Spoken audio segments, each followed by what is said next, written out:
So, there we go. So a little realtor safety tips here. And let's go. A California realtor is recovering tonight after being attacked during an open house Sunday. Her attacker is still on the loose. And tonight, Fox 4's Rochelle Aline is live in the newsroom with why one realtor says this is a risk realtors face every day. And Jen, as you're going to see pretty soon, it's tough video to watch, but that realtor tells me that this serves as an important reminder of those dangers that you said that they face every single day. Blood-curdling screams that are hard to hear, and video that's even harder to watch. A realtor in Los Angeles attacked at an open house earlier this week, and it's all caught on camera. I say it all the time. He was in front of me. I didn't sleep last night. We showed the video to a local realtor, Sandra Wall, who says the dangers are all too real. My very first open house was a vacant house. And one of the things that they warn you is if somebody shows up at the very end of an open house and wants to see it, that's a red flag. In her case, someone did show up. And all right, hold on one second. It's not a red flag for people to show up at open houses. It's extremely common, at least around here. If it's a red flag there, that's one thing. But over here, it's extremely common that you'll be sitting at an open house and it could be dead all day. And then all of a sudden you get an influx of people that come into open houses. You just got to watch your six a little bit more, you know, with groups of people or when single person is coming there, you know, nobody else is around. You got to be careful. You got to keep your distance. You got to have your exit strategy planned. Used his car to block hers in the driveway of that home. I had him go into the house. I didn't go in. I stood at the foyer, and he did call from the back room, said he didn't like the view. And I said, that's okay. The view is actually out on the lanai. Thankfully, that man left shortly after. Wall says she learned some safety tips like creating distance between you and a potential attacker in a realtor orientation. Here's a few more tips she says she still uses to this day. Keep the client in front of you, not behind you.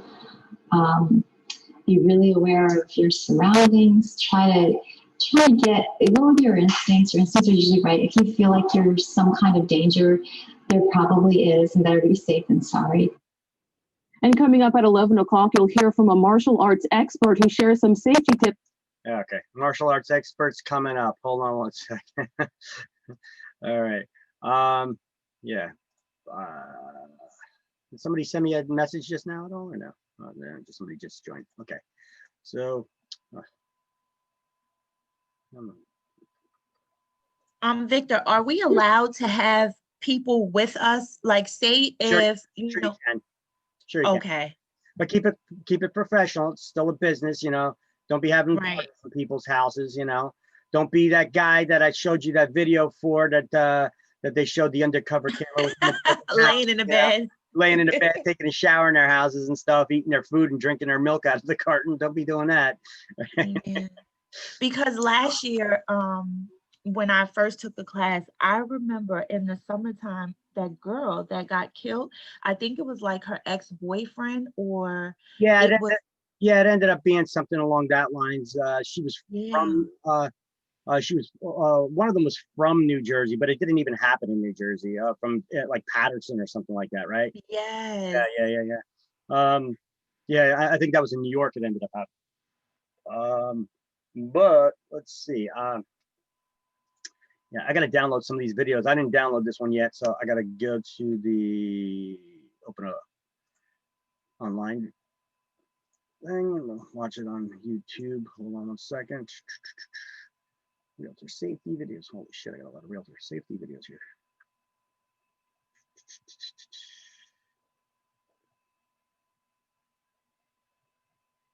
Make sure I'm pulling up the right one because I got a lot on there.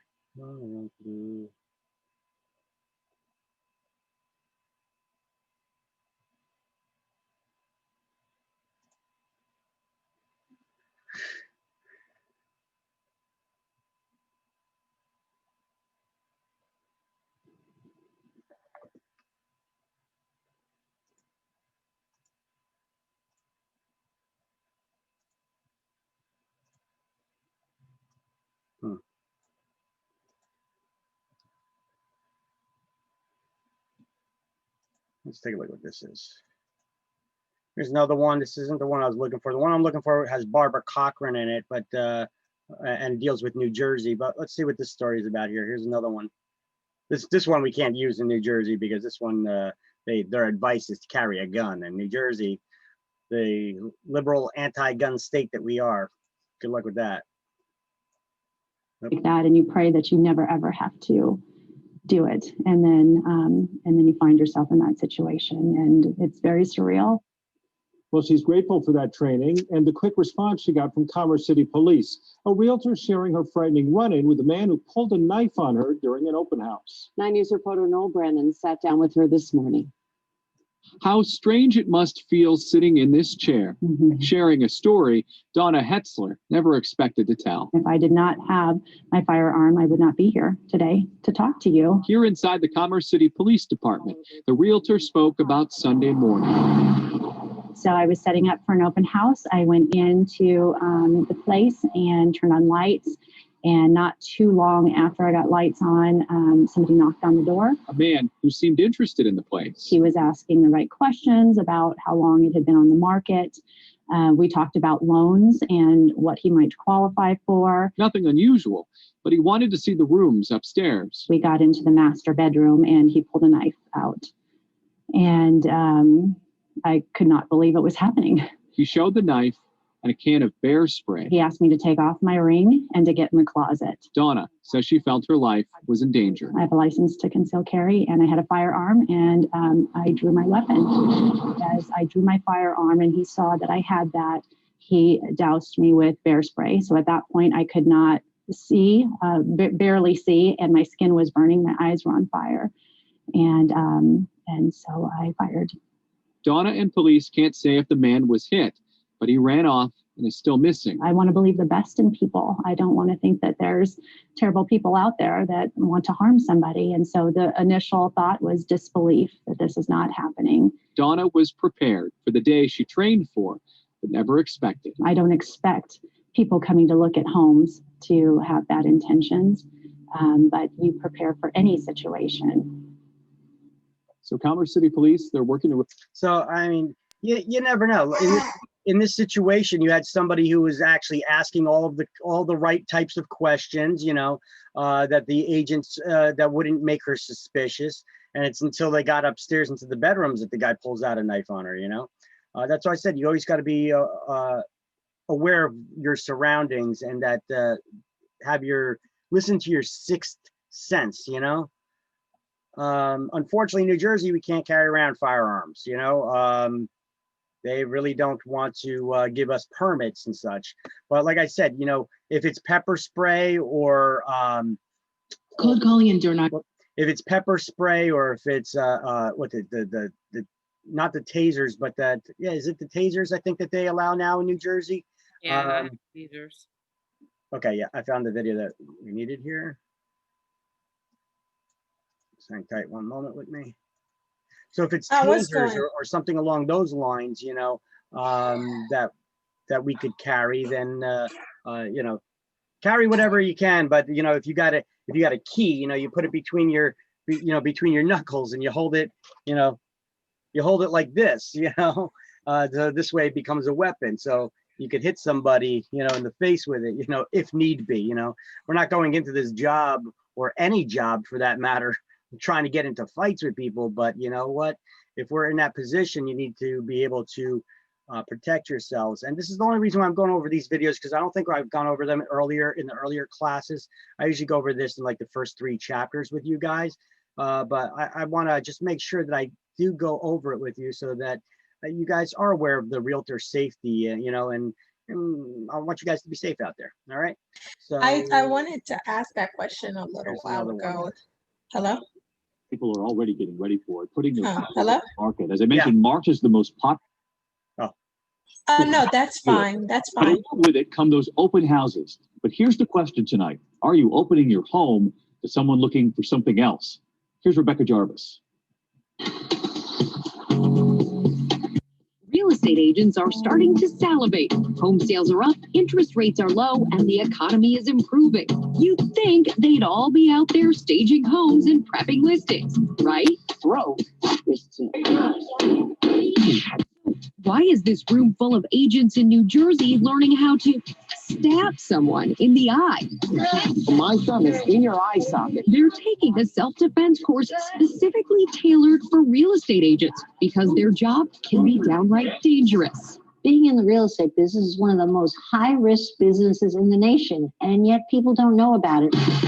Real estate mogul and Shark Tank star Barbara Corcoran says you never know who exactly will be coming to check out that listing, and they may be walking away with more than the property fact sheet.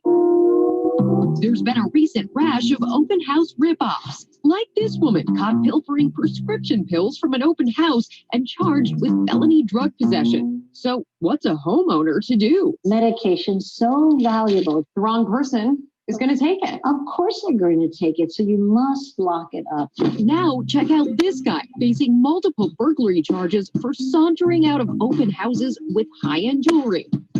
His lawyer told ABC News his client is innocent until proven guilty. There's nothing wrong with leaving out a jewelry box, but make sure you have junk jewelry inside, not the real deal. Why junk jewelry? Because if you empty out the whole jewelry box, someone sees it, oh, there's the jewelry, oh, it's not here, they'll start looking to find out where the jewelry is. But the danger isn't limited to homeowners. Police say the realtor who was kidnapped was traumatized. The agent you've hired to help you buy or sell your house.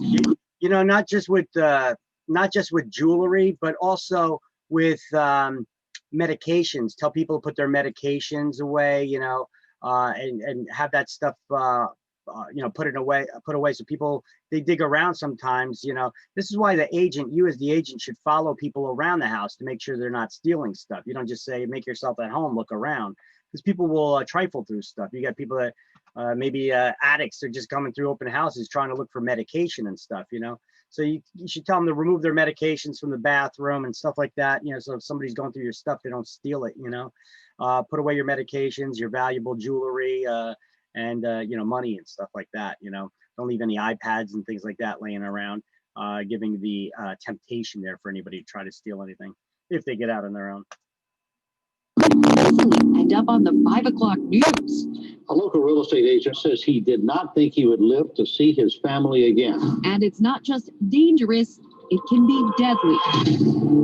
In the last decade, more than 20 real estate agents were murdered, according to the U.S. Bureau of Labor Statistics. Take the case of Beverly Carter, an experienced real estate agent who disappeared from a Little Rock area house she was showing last October while allegedly meeting a potential cash buyer. After a days-long search, Let me ask you a question. If you got a cash buyer, how do you know they got the cash to buy the house? Because a lot of cash buyers, they're going to tell you right off the bat, money's not a problem. Don't worry about it. I'm buying all cash. A lot of times people try to talk a game. Come on, you know, money ain't no issue. Don't worry about it. You know, they'll be trying to like play some kind of game like that. You can ask them for proof of funds. Proof of funds letter from their bank. I don't need to know how much money you got in the bank. I just need a proof of funds letter from you showing that you have enough to complete this purchase.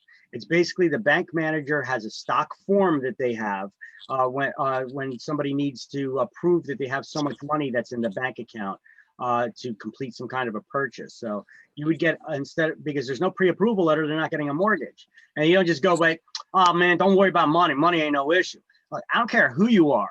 I don't care. You could be a millionaire. Money's an issue, right? So plus the seller is gonna, like, if you submit an offer, you're gonna need to submit it with your offer to show. Yeah, I mean, you don't want to take somebody's home off the market because don't worry about money ain't no issue. Yeah. We'll give it here. Right? Yeah. Money's an issue. I don't care who you are. It's just that rich people, money is an issue for them too. They just their bills are just bigger. All right. Yeah, and my experience with wealthy people's is if they're like resistant, then they're not serious. If they're like no problem, they get you the letter right away. Yeah, I mean, if you're serious about buying it, I mean, you're gonna have to show this information. So what's the problem? You know, it's like I mean, I don't just question just people because you're discriminating or anything like that. I don't care who you are. If you're saying you're buying cash, I need to see you got the cash. I don't know you from Adam, right? Body was found in a shallow grave. The man accused of her murder giving a perp walk statement and later pleading not guilty to capital murder. By Beverly. She was a rich broker. That's some assumption, huh? She's a rich broker. You know, that's Wow. that's what they think. That's what he said. Oh, she was a rich broker. You know, why? Because she's got a job as a real estate agent? Really? Real estate agents sitting ducks? They are. Nothing is more essential to the real estate business than a new customer. And a new customer could be a good customer or it could be the wrong customer. And it's mostly female agents who are meeting Mr. Wrong Customer. Women make up 60% of the real estate agent population, and it is a requirement of the job to market yourself relentlessly to perfect strangers. They know more about you than you would ever know about them when they show up at your home. Their cell number is on the business card. It's online. They blog about particular open houses. They talk about their children. And being open like that, of course, makes them a lot more vulnerable. Hey, morning, Trace. San Antonio real estate agent Janice Tisdale had always been cautious, but a few years ago, she found herself in a perilous situation with a client and barely escaped with her life. It was a few days before Christmas, and Tisdale had arranged to meet this man, Emilio Maldonado, and his banker in a remote subdivision. She had an appointment to meet the guy and his banker. As soon as I pulled up, I said, "Where's your banker?" And he goes, "Oh, he couldn't come today." And I thought, oh, this is weird. Tisdale did a lot of things right that day. She took off her diamond jewelry and made sure she had an escape route, just like Barbara Corcoran recommends. I make sure foremost that I have an exit strategy. I open the gates on the back of the house. I open the back door. So if you were showing me this home, I would say, have a look at the bedroom.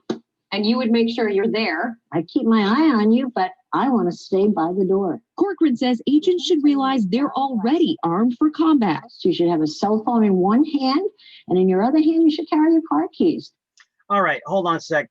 With your cell phone, guys, listen, our lockbox. Remember I showed you about the lockbox app? We got the Supra box. This is where we put the keys in for the lockbox and stuff.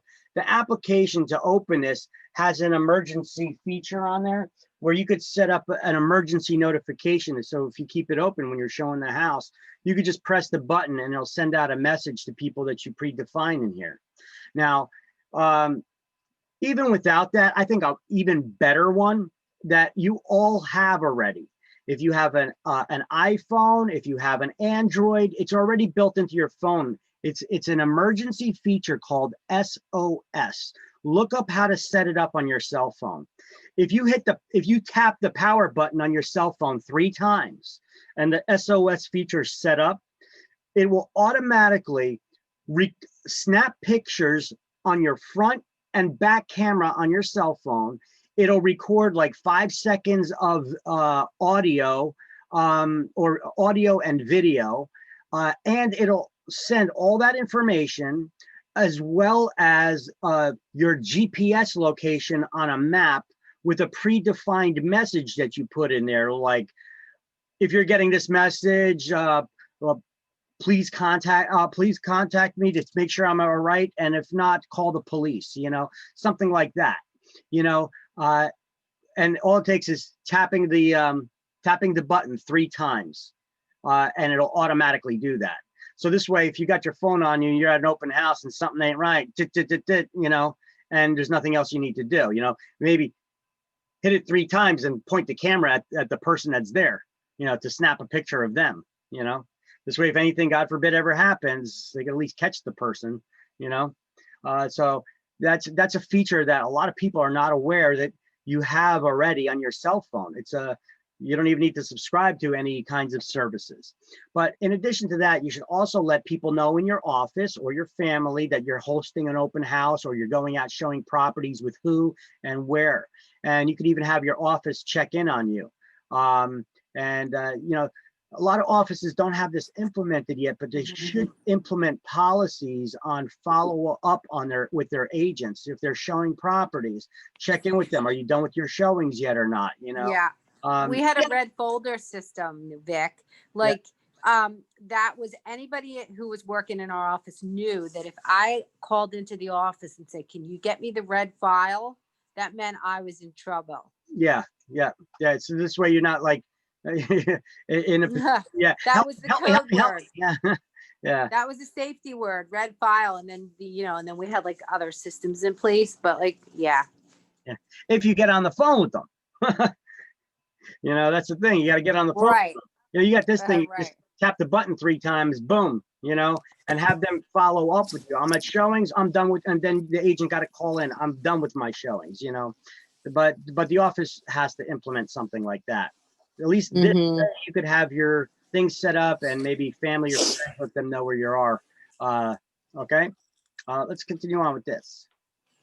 This doesn't look like it's a bad weapon, but cut someone in the face with it. You see how she was holding that key? That's what I was telling you about. You put it between your knuckles right there. You hold it in your hand, you know, with you grasp it with your fist, and then you could hit somebody with that key if needed.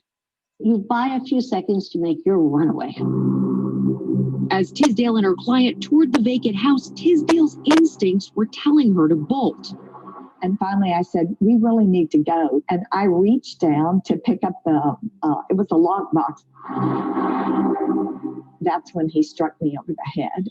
Maldonado was wielding a tire thumper used by long-haul truckers to check tire pressure, and now blood was gushing from the back of Tisdale's head. Maldonado held the 64-year-old grandmother hostage for 45 minutes until she was finally able to use her remaining strength to break away. I was screaming. I just thought, you're dead, Janice. You are dead. In the distance, Tisdale spotted some teenagers driving a banged-up Honda Civic. And here come those kids, and their window was down. So I just screamed, help me, he's trying to kill me. And they slammed on their brakes, and 5 teenagers bounded out of his car. Maldonado was arrested soon after.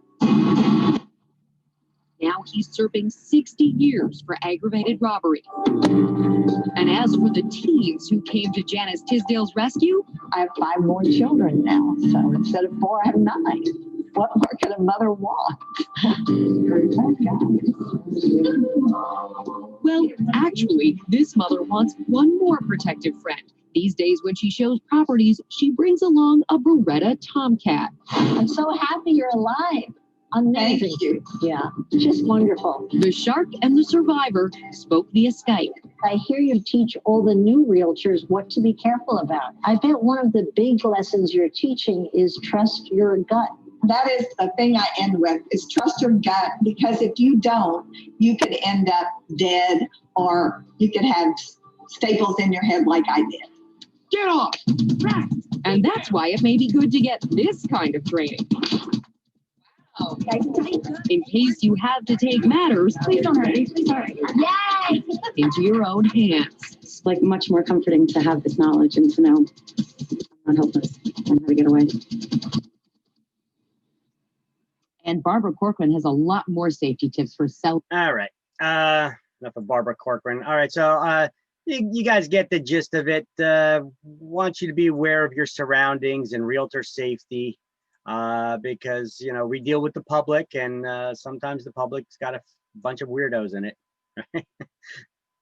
So let's get into our lesson now. Chapter 19.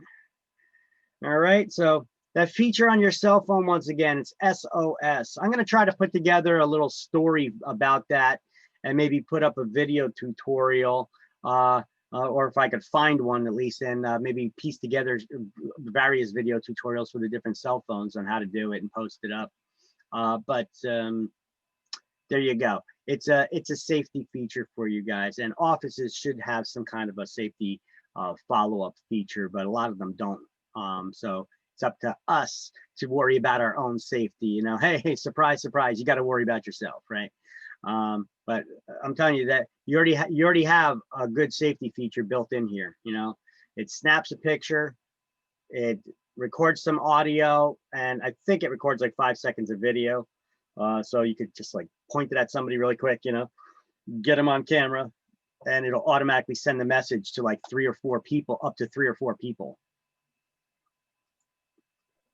Okay. Victor, I am such a big baby. Why did I shed tears when the lady was I'm like, got so emotional when she said, I have 9 kids now. I'm like, oh my God, that was so sweet. This is so bad. I'm horrible. Well, they put it like a little movie scene, you know? Yeah, so I mean, it's the dramatic music they're playing in the background, and she's running for her life, and right, kids in a Honda Civic driving by, and you know, running to her rescue. You know, that's like a movie, right? So that's why you get a little emotional, because you see that it's not, it's real. You know. All right. So we got to give advice to our clients on issues like that. Back then, when in those earlier chapters too, did I play you the video about, or did I talk to you about being careful about video cameras and recordings in people's houses, like security systems and such? Yeah. No. All right, there's legalities of it. You should warn a homeowner when you're getting a listing about recording audio. You should have signs up if they have security systems that are also recording an audio, and they should not be listening in on any private conversations, even if they do have those notifications there. We have federal wiretapping laws, state laws on this stuff too, that unless you're party to the conversation, it's a federal offense to be listening to other people's conversations through electronic means. Those are what the wiretapping laws are. Unless you're party to that conversation, shouldn't be doing it. So anyway, that's what that's about. Okay, so chapter 19, legal descriptions and deeds. Let's dive in. What is it? What is a deed? A tool to convey title. It's a document that's used to convey title, right? A tool to convey title, yeah. But one's title, right, or interest, not just their title, their ownership. All right, so at the end of this chapter, we're going to be able to discuss the 3 methods of describing real estate, the 3 legal descriptions of real estate, and identify different types of deeds that are commonly used in New Jersey, the 4 different types of deeds. So we're going to learn about 3, and then we're going to also learn about the anatomy of a deed. All right.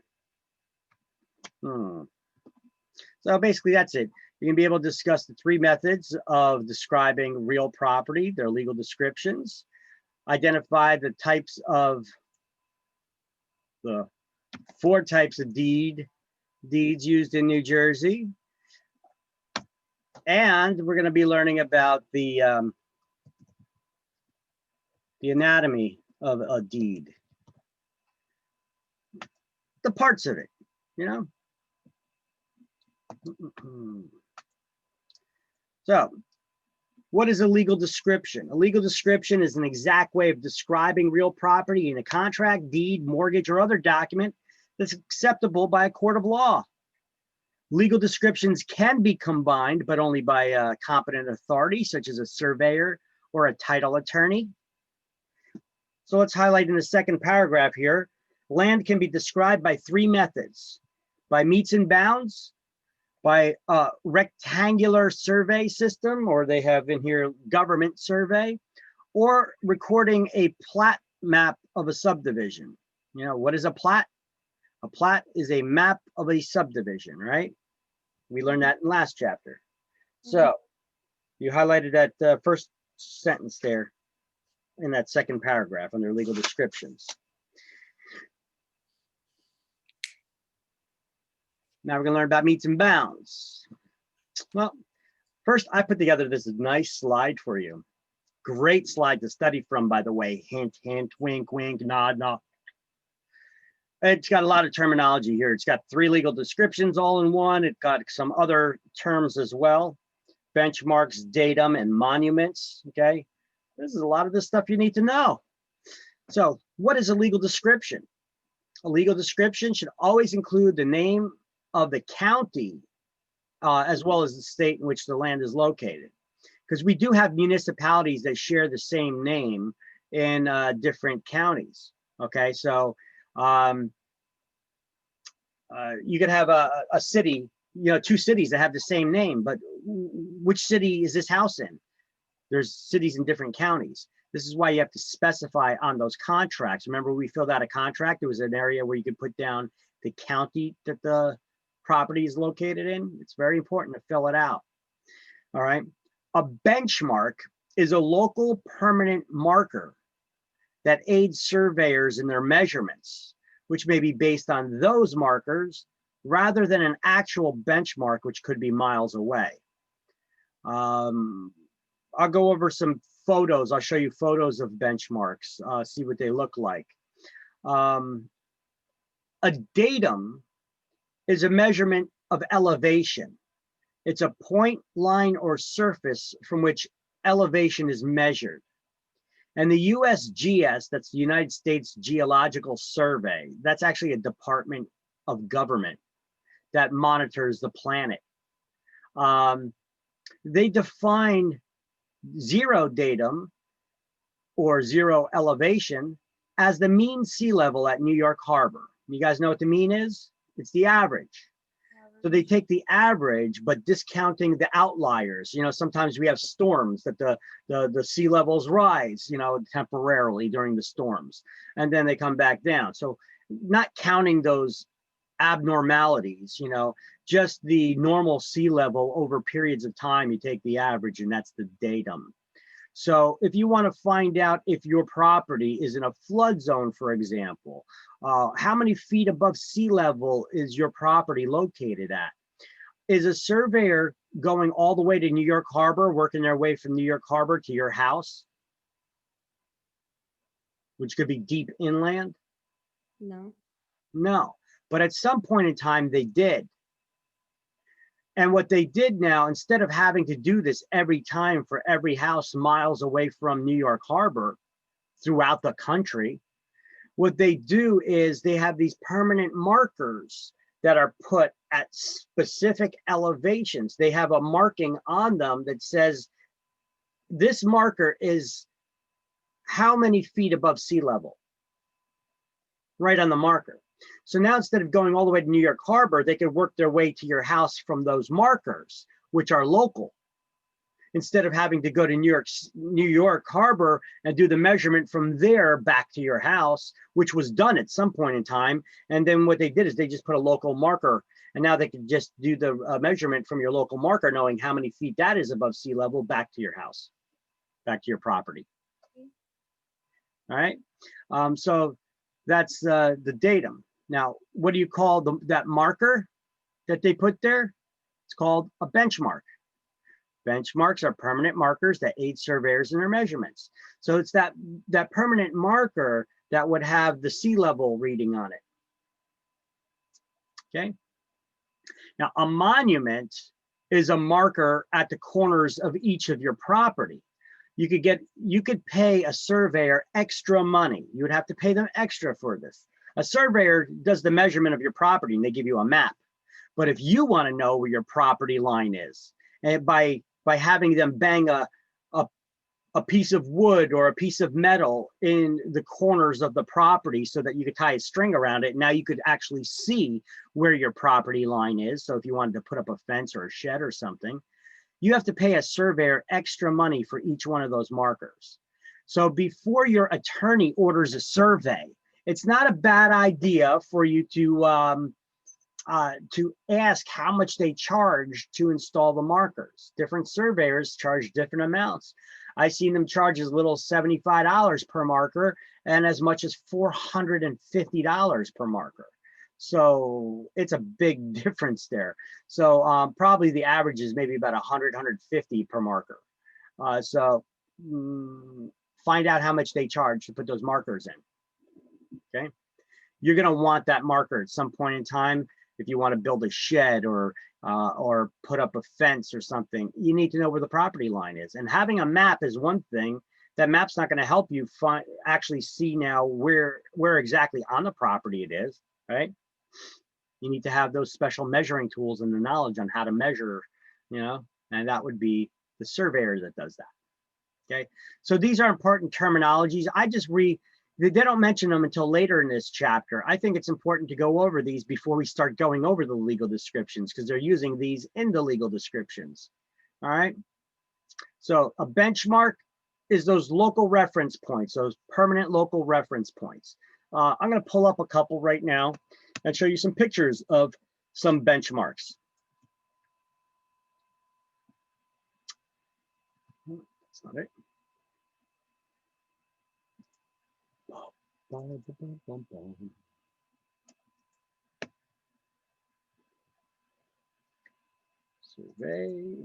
Survey says benchmarks.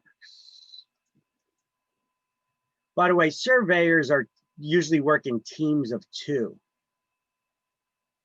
Like, I'll show you a couple of these people.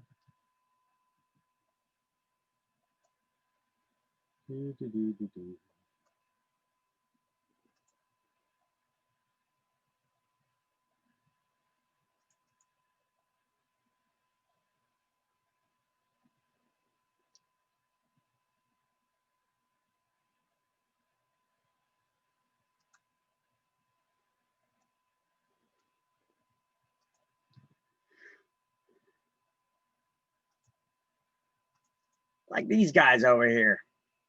Little old timer, but these are still surveys. The equipment still kind of looks similar. They may be a little more advanced, the actual equipment, but it still looks the same way. You see this guy's got this tripod with some kind of scope that he looks through. This guy's holding a pole, usually has a reflector of some sort on it or something that some point that he could focus on. And one goes somewhere, another one goes a distance away, and they focus on it and they measure the distance. But before we had these telescope type jammies over here, they used to do measurements by something that they called a chain. You know what a chain is? It's exactly what it sounds like. It's a chain. Okay, surveyor chains. Chains can be 33 feet in length or 66 feet in length. I'd have to pull one up here to show you a surveyor chain, but it's basically you'd have 2 people with the survey chains. They would stretch them out and then they would make notations in their book and start drawing their map slowly. And they did that all over the United States. They stretched out chains in this direction or that direction. And that's how they mapped out the United States, by chains of specific lengths. Interesting, huh? Yeah. Mm-hmm. See if I can pull a picture of some of these surveyor chains here. Let's pull them up in a browser really quick. There you go. Here's some examples. See how the survey chains are? They take them, they got handles on them, you know, and then they stretch out those, those handles out. Those chains are of specific length, either 33 feet or 66 feet in length. Okay. Interesting. The old equipment that they used to use. Yeah. Huh.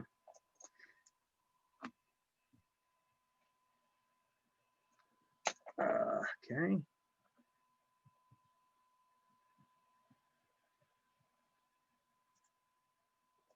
Yellow. And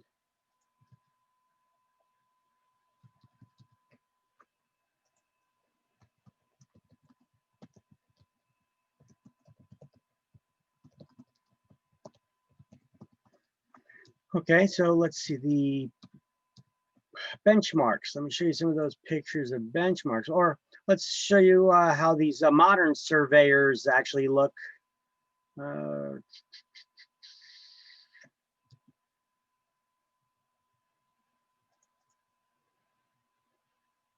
You see the modern equipment is, as it opens up, the modern equipment looks very similar to the old equipment that they used to use, right? Look at this guy.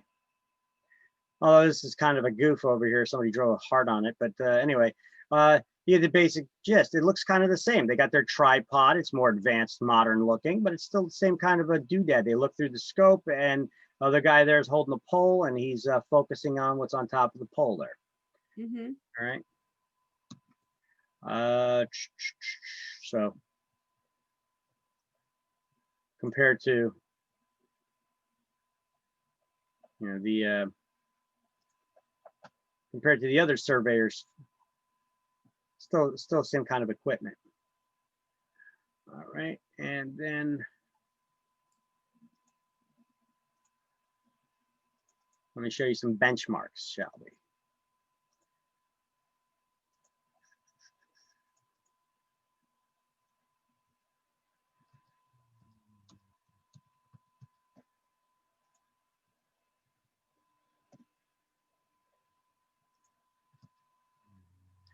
Okay, you can see the benchmarks vary greatly, but there's depending on who installed these benchmarks. So you could see here's some examples. Here's one example of a benchmark that's a border of 4 states. You could put your foot on there, and you'll be in 4 different states in at one time. And this one was put in by the U.S. Department of Interior.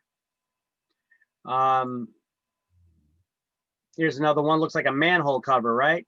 It's probably not that big, but that's, you know, you can see there's writing on these surveyors markers. What do we call these markers again?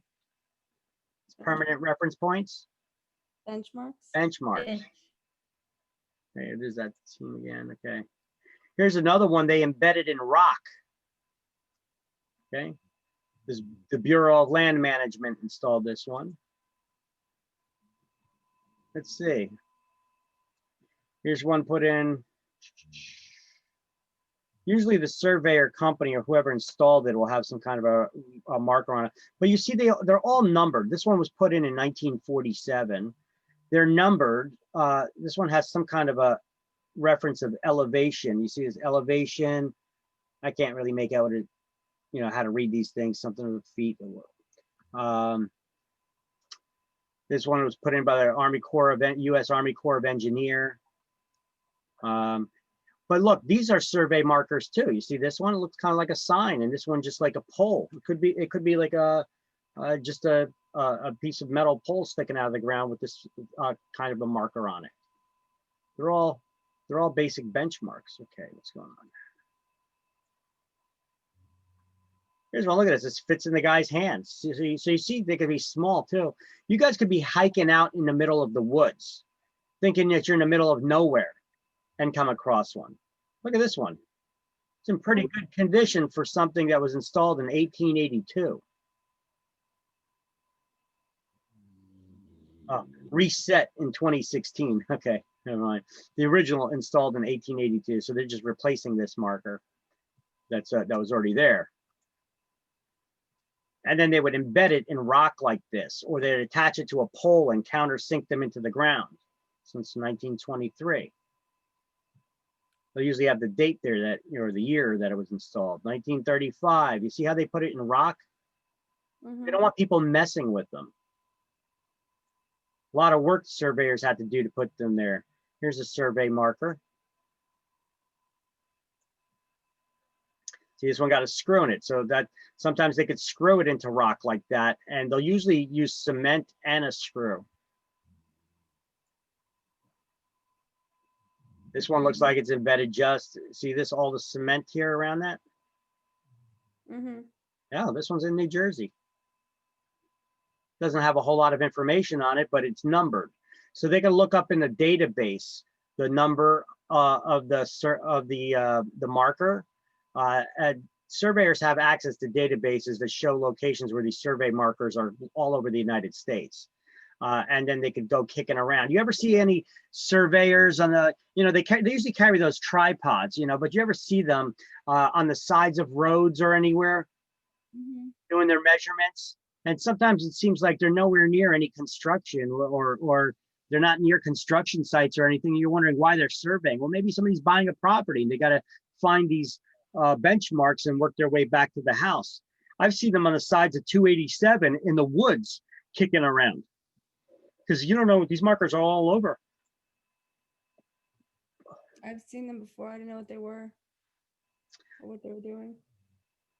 Here's a survey marker right here. Another one's a sign. Two-man team working together here. It's a very important job, these surveying. You know, you would fight over your couple of inches that the neighbor put over your fence line, right? Well, what if they were trying to take away acreage from you? You know, people have gotten shot for less, you know, trying to steal somebody's land, you know, trespassing, you get shot over, let alone trying to take their land, you know. Moving these markers is a criminal offense, by the way. Nobody should touch a survey marker after Victor? surveyors put it in. Yeah. Victor? Yes. I just want to know, are we gonna go over past half a day? Because I just gotta reschedule my appointment if that's the case. What are we at right now? 10? A little bit. Okay. All right, so let's go through. You guys see, these are just examples of a bunch of survey markers. Here's one embedded and painted over.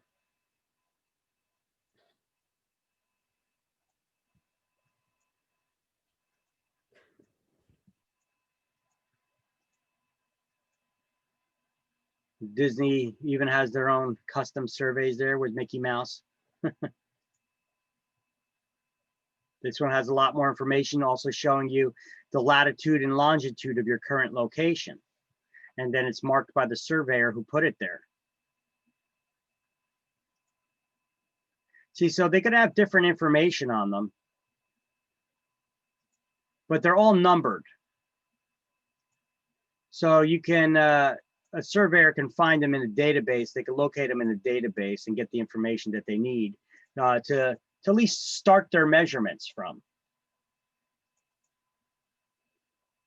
All right. And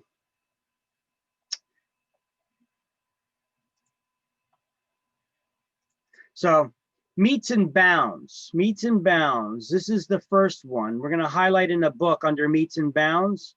The first two sentences pretty much, that the meets and bounds description makes use of boundaries and measurements of the land in question, and such descriptions start at a definite designated point called the point of beginning, or POB. All right, so this is one of the legal descriptions of land. And what do you call the point where the surveyor begins and finishes their measurement? POB. The POB, or point of beginning.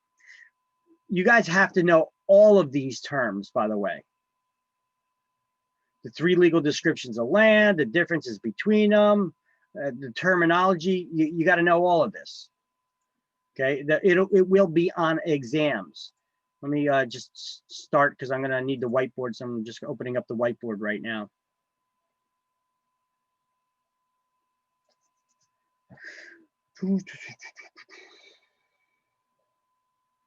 So meets and bounds description of land. This is one of the three legal descriptions of land. This legal description is used in New Jersey, and it's only used in the 13 original colonies, or 13 original states. All right, it's only used in the 13 original states, New Jersey being one of them. We are the, we're like the third state, right? So it is not used in Western states. They have their, Western states have a different legal description of land system, land measuring. They refer to that as the government or rectangular survey method. Government, rectangular, or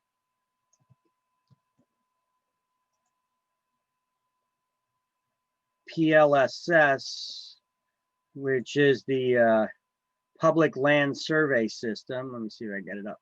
Okay, here we go. All right, so meets and bounds is the measurement that measure meets and bounds. Meets, like in meters, is a measurement of distance. Bounds is the boundaries. So it's a measurement of distance and direction around the property's boundaries. And the point that they begin their measurement is called the POB, or point of beginning. And they measure all the way around the property.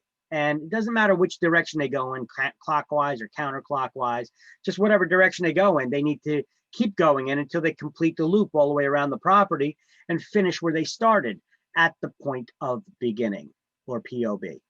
Make sense? Yes. Okay. So you could get questions on this.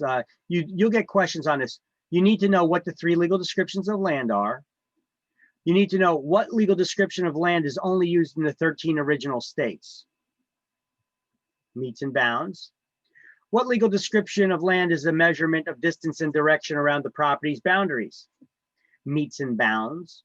What legal description of land begins and ends at a definite designated point? The meets and bounds, that's the point of beginning, right? You see the different ways that they could ask that too? All right, now the rectangular survey system, this was also known as the government survey system, or PLSS, the public land survey system. This is a measurement of land that's used in Western states. It was created by Congress in 1785. Great, politicians created it. This measurement measures land using principal meridians and baselines that are measured by degrees of latitude and longitude. Okay, principal meridians and baselines. Remember the globe? You guys remember being in school, seeing the globe? Yes. So, pictures of this.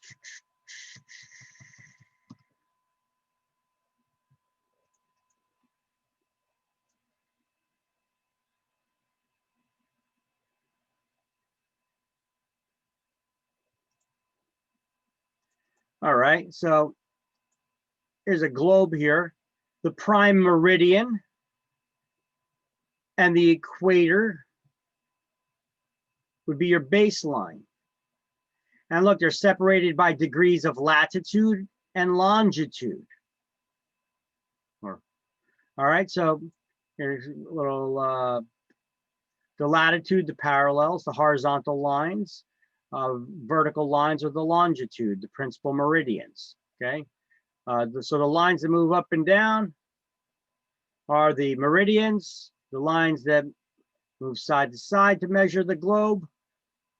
That's the principal meridians and the baselines. Okay, so meridians and baselines separated by degrees of latitude and longitude. Interesting, interesting, interesting, right? So surveyors use these principal meridians and baselines to locate areas of land.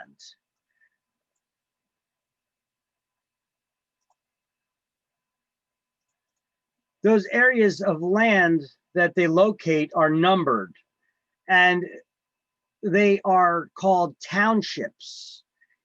Townships are 36 square miles.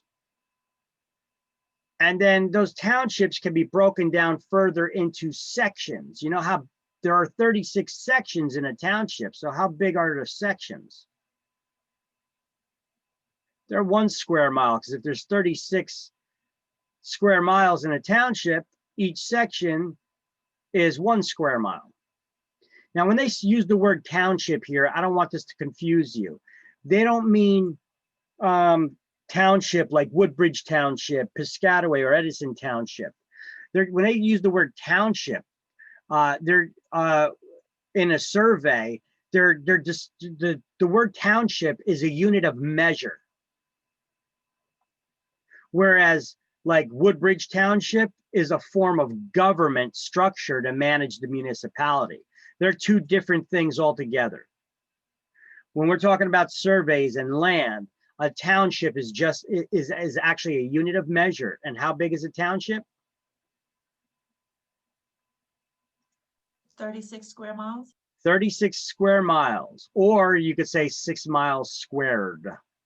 All right, it's 36 square miles or 6 miles squared. And each section within it is 1 square mile. Now townships are numbered, so you would find a township number 136, which is located at so many degrees latitude and longitude. So that's how they would locate it. And then they would break down the township itself. How do they break that down? Let me see, I got a picture here, shows you how they break it down a little bit somewhere. All right, so let's say that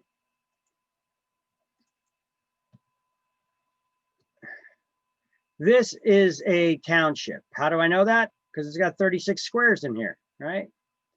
All right, now, if we were to zoom in on that township, here's a zoom in of the section 14 within the township. And you see how they break it down into they break it down into quarters, and then they quarter each quarter, and they break it down from there. Let me go to the whiteboard, and I'm going to show you how they use those legal descriptions of land. I'm going to break it down for you, show you an easier description. Legal descriptions, here we go.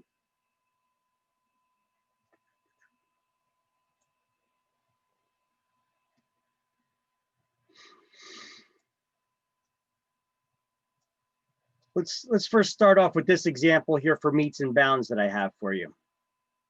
In the meets and bounds legal description of land, okay, we got a little directional here, north, south, west, east, right? Your point of beginning, a legal description of land using the meets and bounds legal description, that reading would read like this. Starting at the point of beginning and moving due west for 110 feet, then due north for 150 feet, then due east for 110 feet, then due south for 150 feet, returning to the point of beginning. That's the way that a legal description would be read, like if you were to read it. Now, I said due east, due south, due west, you know, all that. If it was at an angle at a bit, you would have to read the angle, you know, at so many degrees. Okay, so they could get more complicated in their descriptions. And you could find some real old surveys out there too that say, you know, starting at the boulder that's located at the corner of Main Street and First Ave, meandering along the river until you get to the old oak tree and the corner of the Johnson's property. You know, it's, you know, some of them, those old ones could read like that. And some of those markers that they referenced are no longer there. So they would have to rebuild those surveys using the surveys for the properties around them, which that would be a lot of work for that surveyor, but sometimes they got to do that. Now the government rectangular or PLS survey system, this is a section within a township. The legal description of land would read like this. Properties located at the SE quarter of the SE quarter of the SE quarter, which is 10 acres in size. So what they did is they took this whole square and they quartered it. Boom, boom. They quartered that square. Let me get this out and make a little bit of a, show you in a little bit of a different color here. All right, so what they did is they quartered this square like this. They put it into quarters. So this section, they quarter it.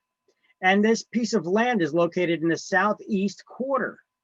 So this is the southeast quarter, right? When you're looking at north, south, east, and west, right?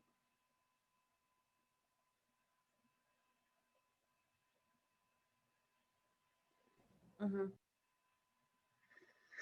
So if the SE quarter of the SE quarter, so this is the southeast quarter of the southeast quarter, so they have to quarter this.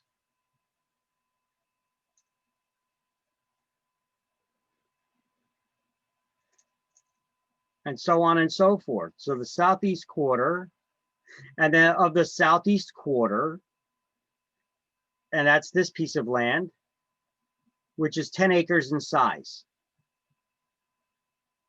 So what kind of legal description of land? They could give you a question like this on exam, and often do, on state exam. What legal description of land would read like this? The SE quarter of the SE quarter of the SE quarter is 10 acres in size.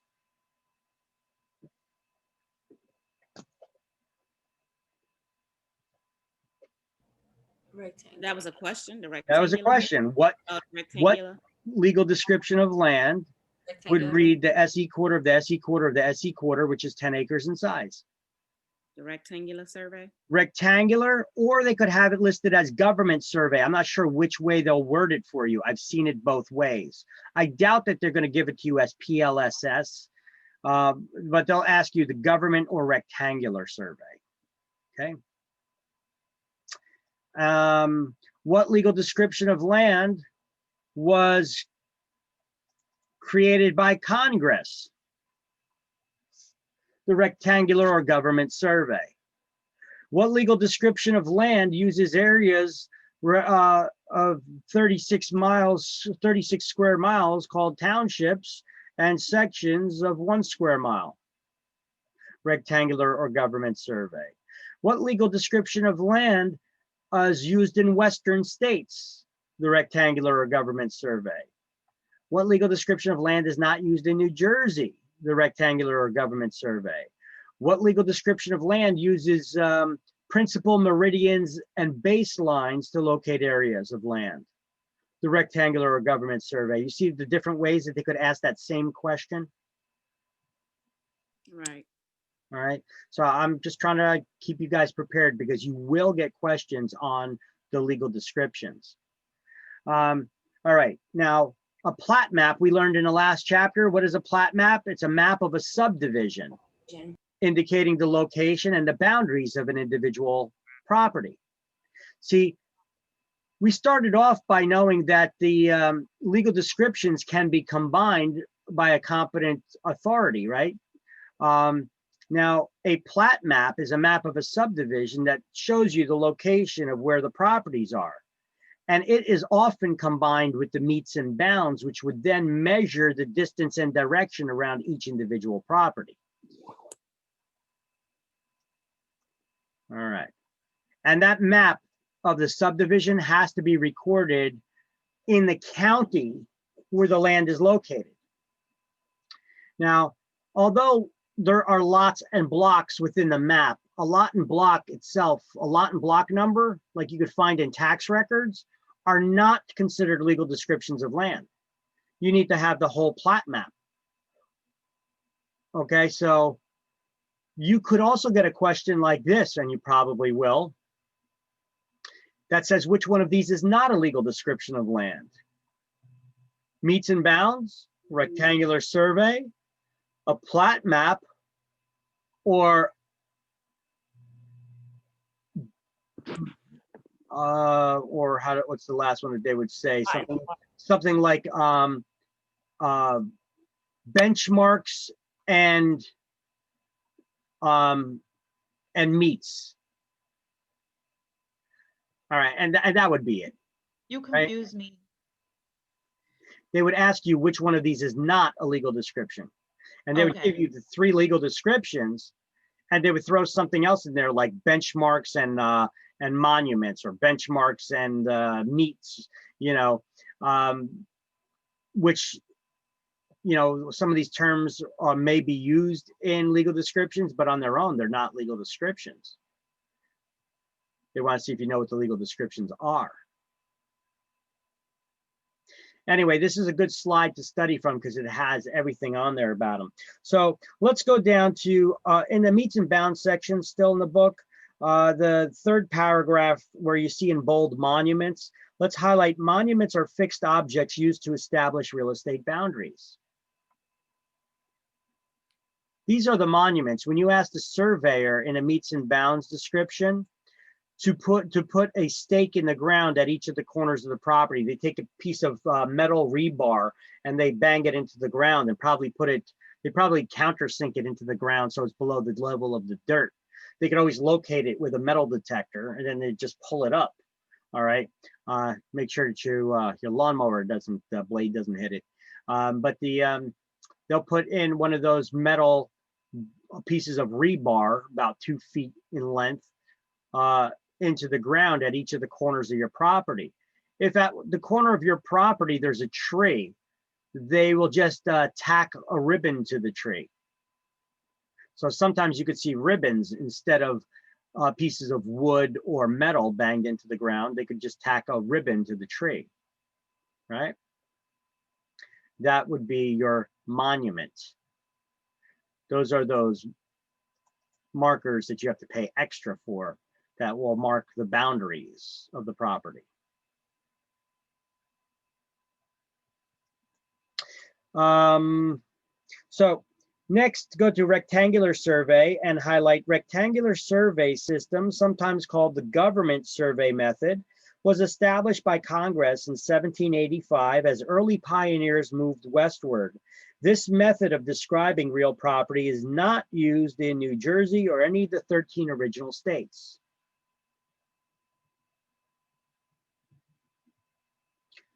Then on the next page, under townships, we're going to highlight each township contains 36 square miles. Next to the title of township, I want you to write a unit of measure. A unit of measure. It's a measurement, you know, it's a unit of measurement. A township is 36 square miles. A surveyor's chain could be it's a unit of measure, but it could be 33 feet or 66 feet in length. Sections are 1 square mile. So under sections, underneath the picture of a township there, on the first line, you're going to highlight each section contains 1 square mile. And if you were to keep reading, it tells you there's 640 acres in a mile, if you wanted to know that for some reason. How many acres are there in a square mile? 640. You don't need to know it for exam, but it's there anyway for your edification. I mean, there's a lot of units of measure that we don't even use in the United States, like a hectare. Actually, some people may. Large land barons, you know. What is a hectare anyway? I forget myself the size of a hectare. Oh wait, actually I think I have it on the next slide. So yeah, see, here's some legal description units of measure. Acre is 43,560 square feet. You need to know that for exams. That's a math problem. You even need to know that for the school exam. You don't know that number, you ain't getting the problem right. A township is 36 square miles or 6 miles squared. You know, you put that little square, you know, the number up here. I don't know how to do that, so it just looks like that. A section is 1 mile square or 640 acres. A chain is 33 or 66 feet. 1 square mile, 640 acres, or a hectare is 100 meters by 100 meters or 2.5 acres almost. There's a lot of other units of measure out there, but we don't need to know all of them. This is the only one we need to know: an acre, township, and section. That's what we need to know: an acre, a township, a section. You know what? Let me bolden them. I'll make them bold for you. We need to know how many feet in an acre, how large townships are, and sections.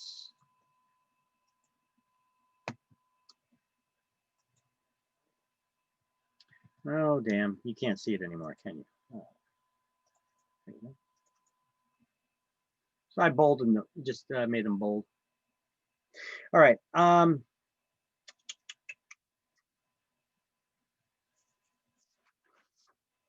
So turn the page. Recording of a plat of a subdivision. Next to the title, you could just write, it's a map of a subdivision. A plat is a map of a subdivision. We could highlight that. Plat of a subdivision filed with the county clerk of the county in which the land is located. It's a map of a subdivision, okay? And then I'll just give you a little cross-reference where you could see a couple of maps in version 14 book. There are plat maps on page 311 and 338. And on this page right below, you could see here is another type of plat map.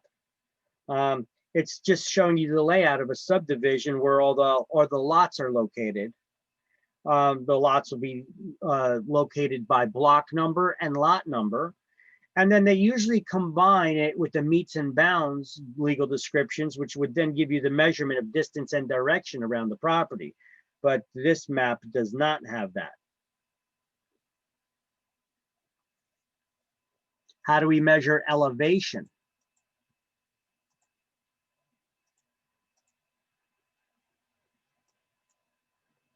Above sea level. Okay. How do we measure it? You get a surveyor that does. A surveyor will measure elevation. Surveyors do not just measure linearly, which means flat maps. They're measuring in 3 dimensions, because as they do their measurements for distance and direction, they're also measuring when they're looking through those scopes, they're also measuring the elevation, the heights. Oh, geez. Now they're adding another dimension of a measurement. That makes even map making even more difficult. Call that cartography, by the way, making of maps.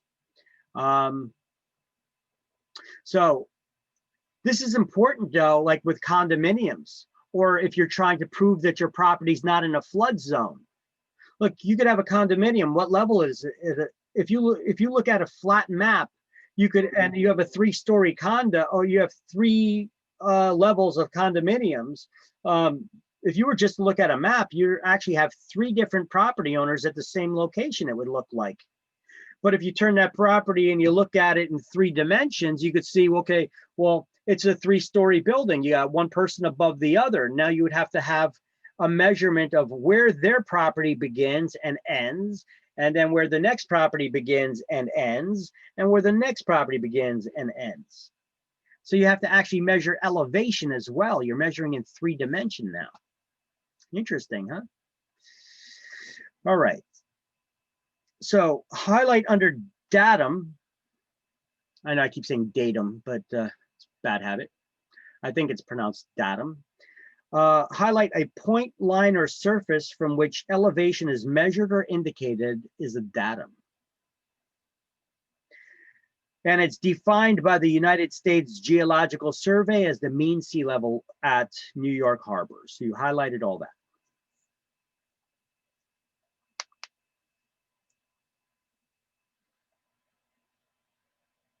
So a datum is special significance to surveyors in determining the height of structures, establishing the grade of streets, and similar situations. Many large cities have established local official datums. Well, they got them by their local markers, their permanent reference points that they call, what are those permanent local reference points that aid surveyors in their measurements? Benchmarks? Benchmarks, very good. All right, so let's highlight that. Actually, it's in the next paragraph here. Highlight to aid surveyors, permanent reference points called benchmarks have been established throughout the United States.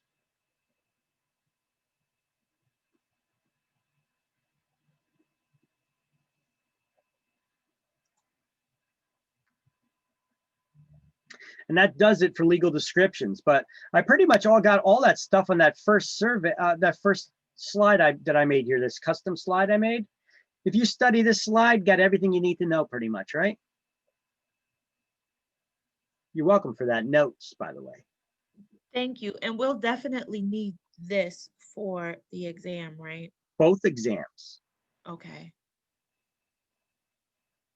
This stuff is going to be on it. Chapter 19, I told you, some chapters, they got a lot of stuff on it. Well, those first 4 chapters, you know, I mean, all the chapters have questions on them, you know, chapter 6, chapter 7, you know, they all got questions on them, but those first 4 chapters, chapter 11, contracts, chapter 16 with the valuations and appraisals, chapter 19 with legal descriptions, and now deeds, okay? These are some very important chapters that are heavily loaded in questions though. Okay, because I want to like I said, I have, you know, the wording, but I want to kind of like focus in on what we actually need. Well, I mean, you need stuff from all the chapters. So, I mean, if you just focus on the chapters that I told you alone, that's not necessarily going to make you pass. You really got to study them all. But these are the chapters where you get a lot of questions from. But you still need to study the others as well. I mean, you get quite a few questions on different mortgage stuff, which spreads across 3 chapters, you know. But each chapter itself may not have a lot of stuff from each chapter, you know. Chapter 6 and 7, there's a lot of stuff covered in there that you may get questions on, but it's across a couple chapters, you know. Got to study them all, but I would say focus on those first 4 chapters, at least for the state exam. Yeah. State exam is high on regulations and understanding the laws, rules, and regulations of the rec and advertising and all that, you know. Commissions, how they're charged, who can pay, all those regulation stuff. They want you to know the basics for the state. Okay, so let me get past this again and we'll get to deeds now. What is a deed?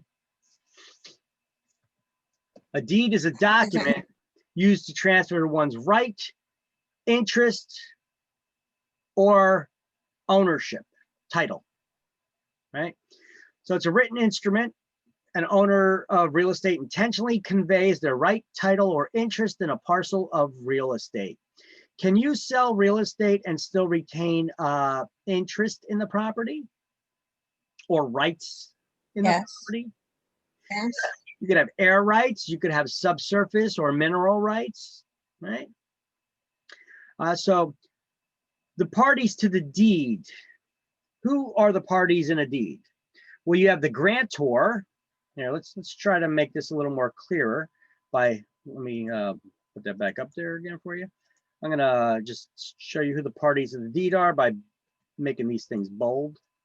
You got the grantor and the grantee, and legal terminology tells you the words that end in OR is what? The person who's giving whatever the root word is, right?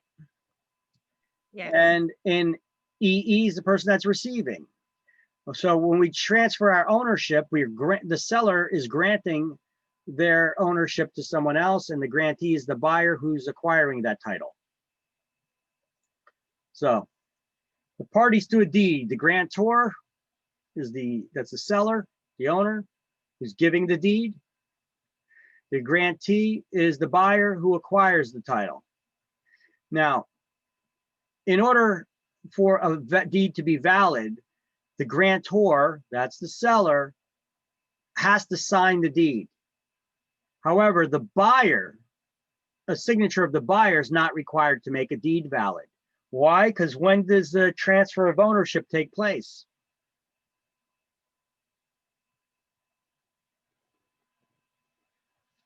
When it's recorded. Delivered. On delivery and acceptance of the deed itself, right? So transfer of ownership takes place upon delivery and acceptance of the deed itself. This is why it does not need to be dated or signed by the buyer, but the buyer needs to be named in the deed, right? So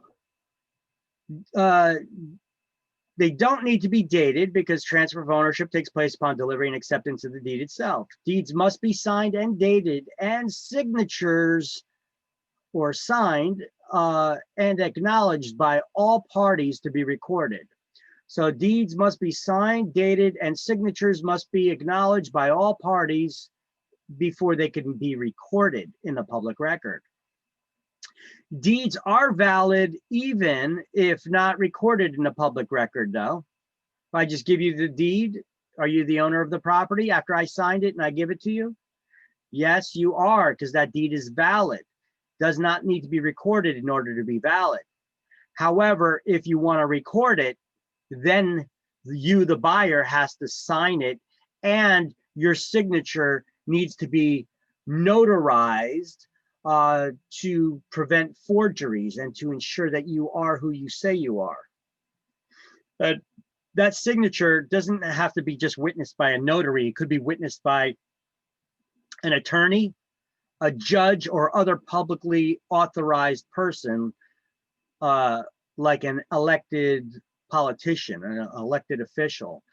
They could check your signature or verify that they know you and that you are the person who had signed.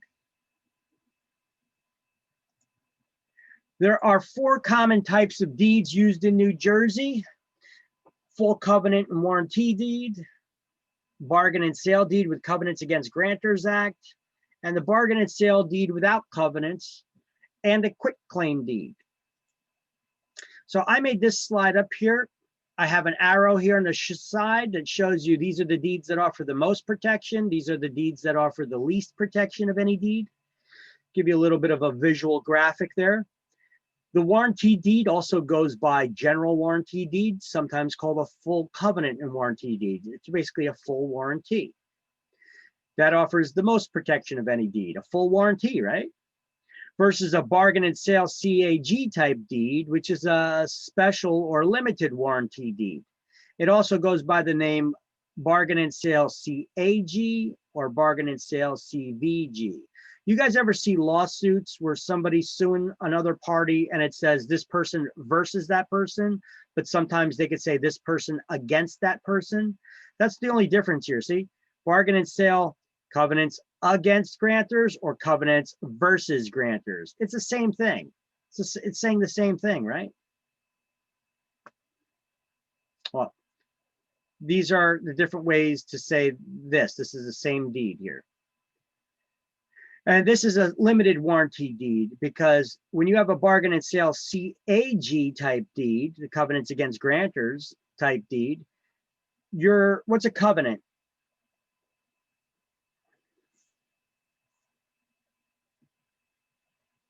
Anybody? A promise and agreement? It's a promise. It's a legal promise, correct. It's an agreement or a legal promise. So covenants against grantors, against the seller. So basically, when you give somebody a deed, you're promising, the seller is promising the buyer that as long as I have owned the property, I have done nothing to encumber it, but I'm not guaranteeing anybody that has owned it before me. For that, you got to do your own due diligence. And how are you going to do your own research, your own due diligence? You're going to get a title search done to make sure no time in the past before me was a property improperly transferred, etc. But me as a seller, I'm giving you a full warranty that as long as I've owned it, I've done nothing to encumber it. That's what a bargain and sale CAG type deed is saying, which I'll have another slide that gets into that detail. And then we have the bargain and sale deed without any covenants. Sometimes it's referred to as a straight bargain and sale deed because it simply says bargain and sale deed. A sheriff's deed for a sheriff's auction or a tax sale, they usually use bargain and sale deeds. When somebody gives you a bargain and sale deed, they're not giving you any promises as to the quality of the title. They're just saying, hey, we got the legal right to sell the property. They're not giving you promises as to the quality of the title. And then lastly, a quitclaim deed offers the least protection of any deed. You don't even need to be the owner to sign a quitclaim deed. Now, a quitclaim deed can just as effectively transfer ownership as a full warranty deed if the person who's signing it has all the rights to ownership when they sign it. But you don't even need to be an owner in order to sign a quitclaim deed. Quitclaim deeds are often used to transfer properties within families or to clear up clouds on the title or disputes, or they could be used in in divorces for simple transfers, or you could get somebody who's not even an owner of the property, ask them to sign it because listen, here, let me give you an example. If you're married, can you own a property that your spouse has no interest in?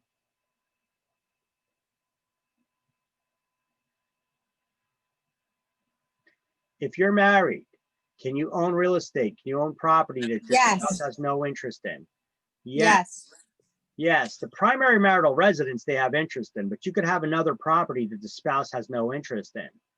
Now, if I'm buying that property from you, I mean, does your spouse need to sign the paperwork? No. They don't have any interest in it. Yeah, Yeah. they have to. It depends. Dower, courtesy, remember those things? What is dower? The wife's, like the dough. So that's the wife. So you got that part right. It's the wife's what? It's the wife's right in all her husband's property. Okay, yeah. And courtesy is the husband's right in all the wife's property. And when did New Jersey abolish the creation of any new dower or courtesy rights? Does that make, May 28th, 1980. So if you were married before May 28th, 1980, your spouse needs to sign all paperwork. Even if they're not listed as the owner on the paperwork, they still have an interest, a legal interest in that property. So all part, if you're married, your spouse needs to sign the paperwork without a doubt. If you're married after May 28th, 1980, you can own property that your spouse has no interest in and they don't need to sign. But if I'm buying the property from you, you know what? I want to avoid any drama just in case. So I'm going to want your spouse to sign a quitclaim deed. A quitclaim deed, by having them sign a quitclaim deed, I'm not gaining anything if they don't have any interest in the property by having them sign it. But if they do, by signing the deed, they're saying that they're not going to make any claims of interest in the property. They're giving up their rights to any claims or interest in the property. Can I have you sign a quitclaim deed for my house? To give up your rights to interest to my house, which you don't have any rights to interest in anyway? You could, but. Sure. Am I going to gain anything by having you sign that? No. No. Peace of mind, maybe? That's it. So by getting somebody to sign a quitclaim deed, you're just getting them to quit any claim of interest in the property. All right, so let's go over the anatomy of a deed now. And then we'll go back and we'll highlight all this stuff, okay? So the full warranty deed, full covenant and warranty deed or general warranty deed provides the greatest protection of any deed. So what are the promises that are being made in this type of deed? Well, actually, you know what? Let's highlight and get caught up to this point. Under deeds, let's highlight the first sentence and the third sentence. A deed is a written instrument by which an owner of real estate intentionally conveys their right, title, or interest in a parcel of real estate. I'm going to highlight that.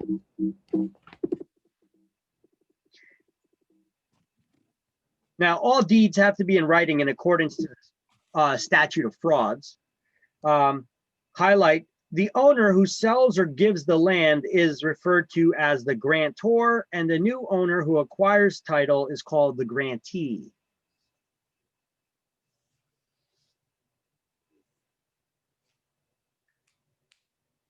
Then I just put a highlighted box around the 4 types of deeds there. And I actually, I wrote this on the side. You see how I drew this little graphic with the arrow on the sides of those 4 bullet points with the deeds? And I wrote least protection and most protection in my book. I did that. See, so if you guys just want to study from your book, you can do that. See it? At Got least it. most protection.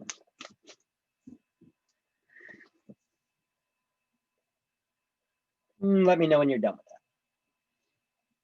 that. Done. Done.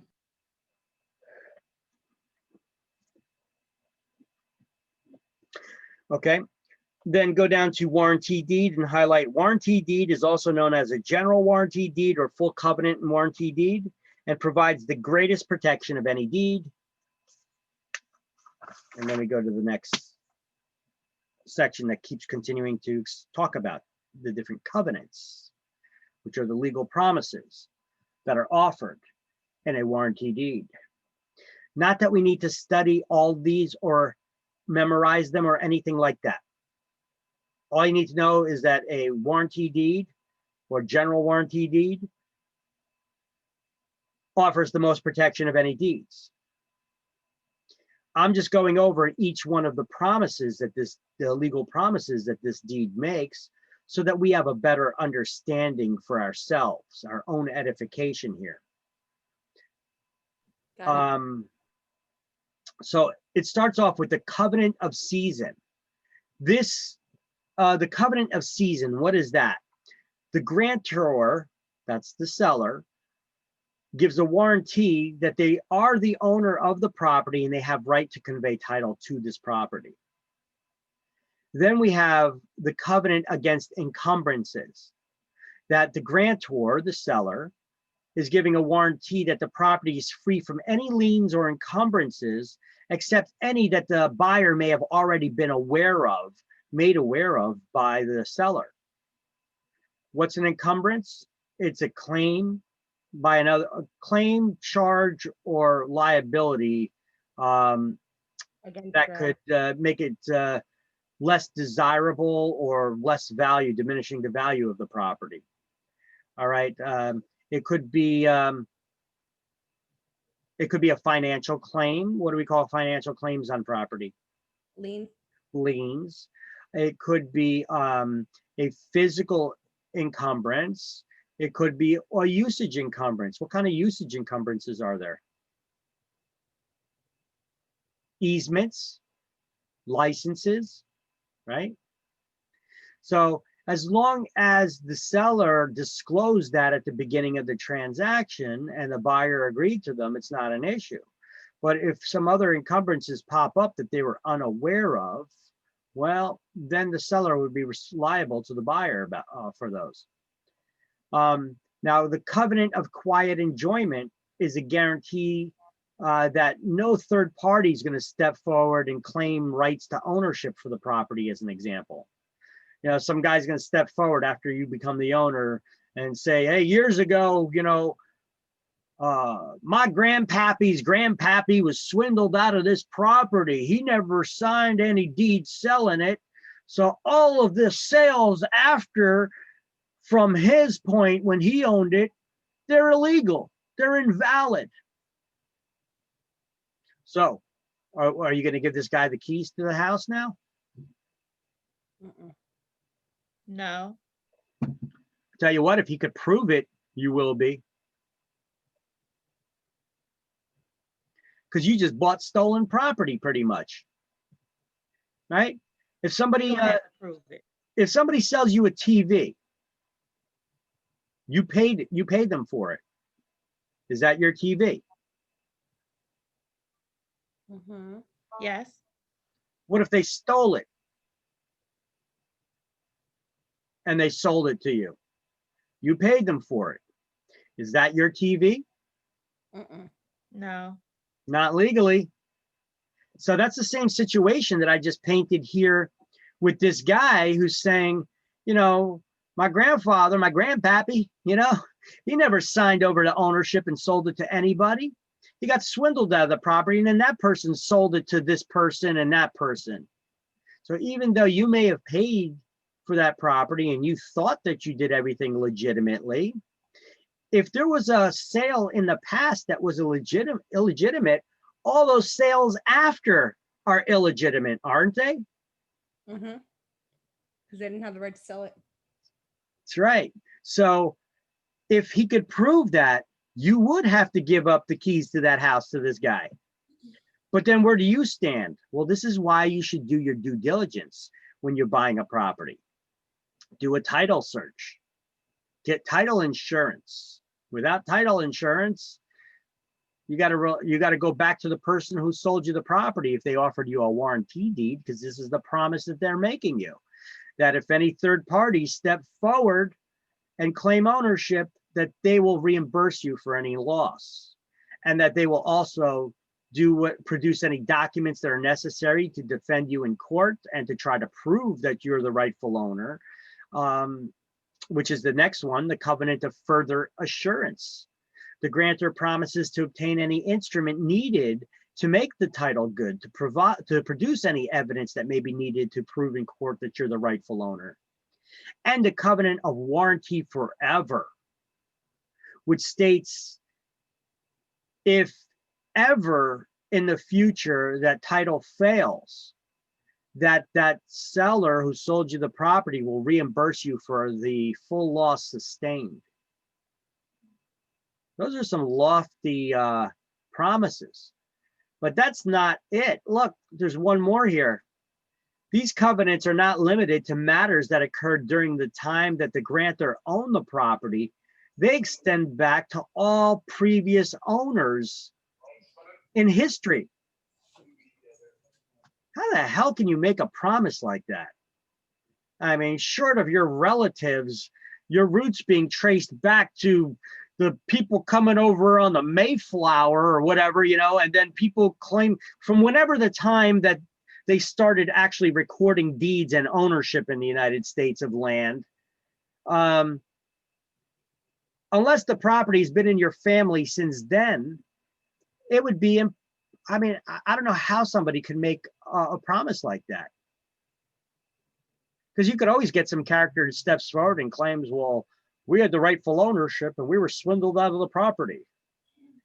And don't give me that BS. Well, yeah, we stole the land from the Indians and all that stuff. No, we didn't. It was stolen from them way before we ever got it. We bought the land from other countries like Spain and France who conquered them. Okay, don't make us out to be the bad guys. See, a lot of people who make those claims a lot of times, they don't know their history. If they did, they would be looking back and they seen that France and Spain was over here conquering the new land and fighting the wars. And then we bought the land from them. All right. So they're the ones that beat up on the Indians. All right. So let's see, with the native Indians. But then again, even with the native Indians, which Indians are you talking about? Which tribe? You know? Are you lumping them all together? Right? They fight each other for land, didn't they? Okay. So land has been transferred so many different ways over the centuries. You know, people fight people from different, not just different countries. You know, you get people that give that argument about the Indians, you know, but look, which tribe fought what tribe? You know, there was land transfers amongst Indians, you know, that were conquered, right? So yeah, keep it real, right? So that warranty deed, these are all the warranties that are offered, right? That's a pretty lofty guarantee to make, right?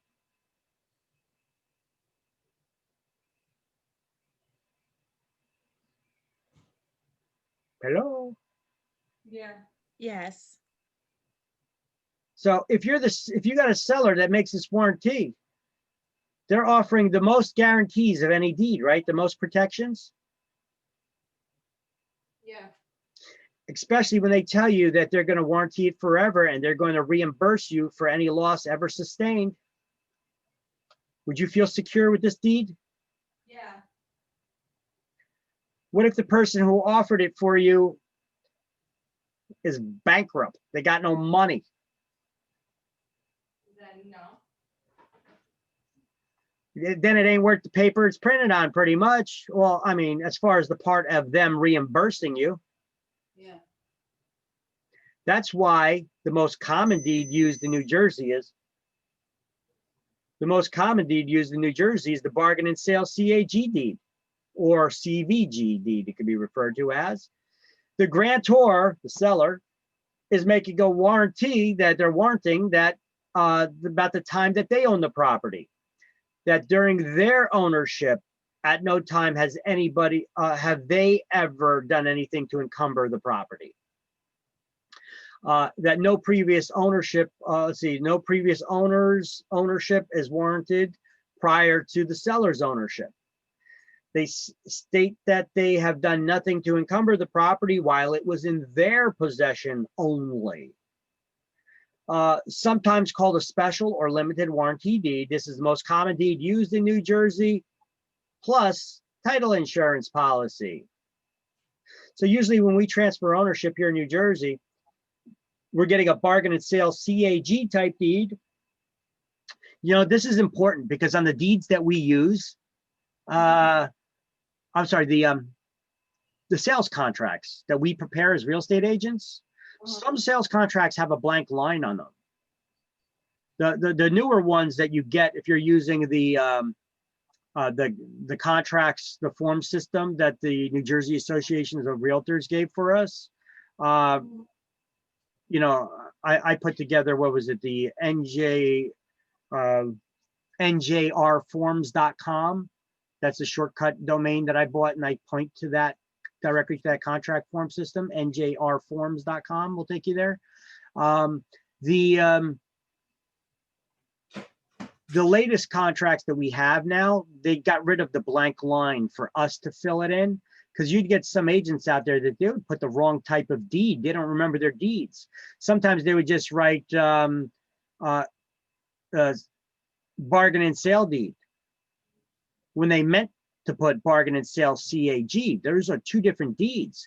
If you forget these last three letters here at the end of the deed, that's a totally different deed.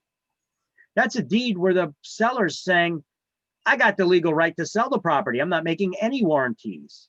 Whereas a bargain and sale CAG deed is saying I have the legal right to sell the property, and I'm guaranteeing that as long as I've owned it, I've done nothing to encumber it.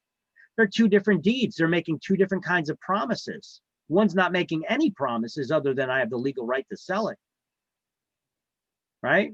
And the other one is making promises that they've done nothing to encumber it as well. So they are two different deeds entirely, if it doesn't have the CAG covenants against any covenants with it. And some people would offer a general warranty deed. I caught this before where I was the listing agent, and you know, who writes up the contracts is the buyer's agents. And I've had buyer's agents that submitted contracts to me, and they wrote on their general warranty deed. And I was like, we're not offering a general warranty. This is a general warranty deed. We're not offering that. Yeah. And then the agent's like, oh, just change it. We can have it changed during attorney review. You know, I'm like, no, you're going to change it now. I'm not going to let the seller sign this. You know, oh, no, you could just have them do it. We do it all the time. I'm like, you actually write general warranty deed on here all the time and people actually sign it? That shows me how incompetent the real estate agents are. They're either not reading the contract that they're having their seller sign or their client sign, or they just have no knowledge about, you know, they went to school and they forgot all about this crap. But apparently this is a, you know, so I mean, I protected my client's interest. If you ever come across the blank contract or the contract that the agent has to write it in, make sure that they're writing the correct type of deed. The one that we want is the bargain and sale CAG type deed, and let that buyer get their own, because the seller, you don't want the seller making any promises other than as long as the time that they owned it, they did nothing to encumber it. You don't want to guarantee throughout history, do you? Right. All right. Because this agent went on to tell me, oh yeah, a lot of attorneys just let it go too. They do? If you don't mind me asking, which attorneys do you use? Because I don't want my clients using them, right? Some freaking incompetent attorneys. All right, but the contracts that we use now, let me pull it up. The contracts that we tend to use now I'm going to pull up that contract and show you what it says now, because we don't, they changed it a bit. So that we don't have that blank line on there anymore to screw up. But look, I don't know what contracts your brokerage is using. They may not be using this. They may be using a custom contract, or they may be using an older version of the contract. But if your office has a policy on what kind of contract you got to use, you got to use whatever they say. I like to use those ones that NJAR or NJAR or New Jersey Realtors Association uses. So once again, I'm going to give you that shortcut to that contract form system is njrforms.com. And let's see, parties and property description, the manner of payment, items included. Let's see, where's the one about the title? Quality and insurability of title, section 11. Let's go to that, section 11, okay. They're executing a bargain and sale deed with covenants against Grantors Act. See that there? That used to be a blank line we had to fill in. And then it says, or other deeds satisfactory to the buyer. No, we want to offer the bargain and sale deed. Title to the property will be free from all rights, claims, etc. Okay, so it shall deliver a duly executed bargain sale deed with covenants against Grantors Act. Okay, unless you're getting that seller to agree to sign something else to the buyer. Okay, but we're not leaving a blank line for that, and they would have to request it there in the contract. But right now, they got it written in there now. There is no blank line in there that we need to fill in the type of deed. Okay, because you could just look here and find out anything with the title. What type of title, what type of deed are they offering? Nope, nothing else about that. All right. So you gotta read these contracts. Read them, look them over. You got it in a book, right? Yeah.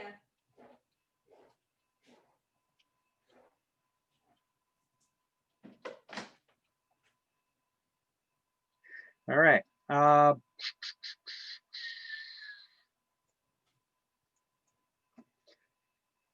did I show you that? Were you guys able to see that contract that I just had pulled up? Mm-mm. Oh, No. oh, you guys were just listening to me. You weren't even looking at it. Yeah, we're just listening. And you guys got to tell me this stuff. I'm showing you the contract. I pulled it up. I'm talking to you about it. You're like, yeah, and you can't even see it. We didn't know that you had it pulled up though. I'm talking to you about it. I'm like, you see. All right, hold on one sec. Let me pull it up again. Damn it, I closed the window. You see? Yeah, I want you guys to actually see where it says it in the contract itself. Yeah, we didn't know that though. I would have told you.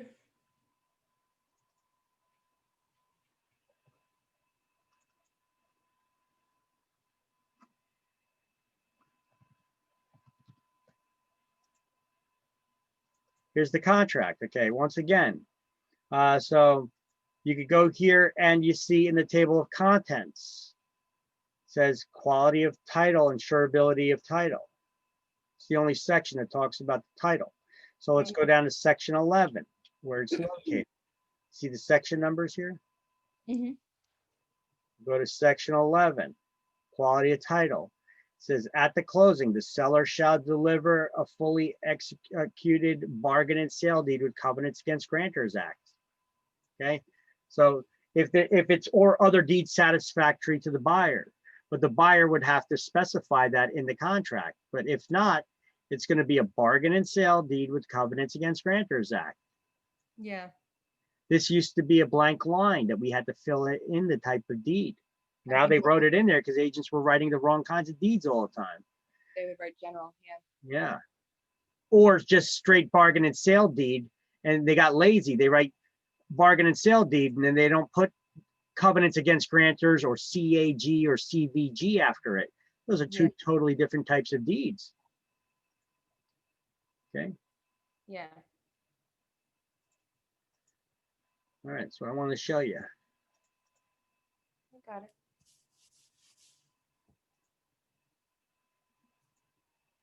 Okay, whereas the bargain and sale deed, so you got bargain and sale CAG type deed.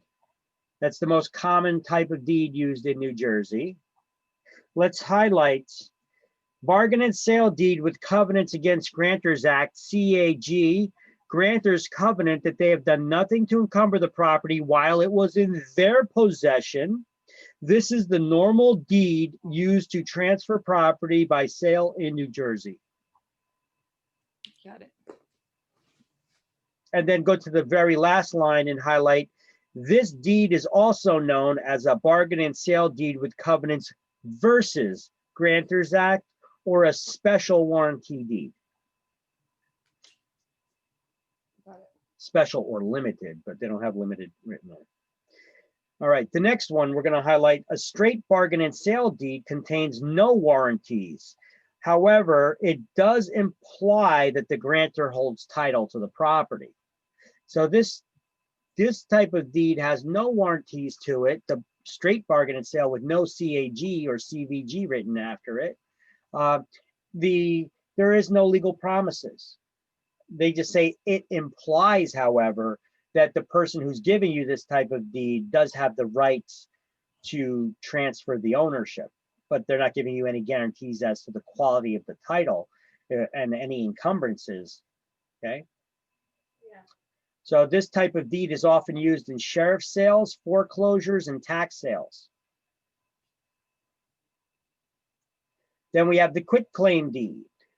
Provides the least protection of any deed. It carries no warranty, no covenants or warranties. It doesn't even imply that the owner has the person signing it has ownership or any rights or interest in the property, only that by signing it, they're giving up any rights or claims of ownership or interest in the property or rights to the property without claiming that they have any in the first place. Yeah. Okay. So when is it often used? Simple transfers within a family, transfers property during divorce settlements, to clear up clouds on the title, or can be used to transfer ownership just as effectively as a full warranty deed if you're sure that the seller has good title and good interest in that property at the time they sign it. So often that would be used during, with family members, somebody you really trust. So let's highlight the first two lines on quitclaim deed. A quitclaim deed provides the grantor with the least protection of any deed.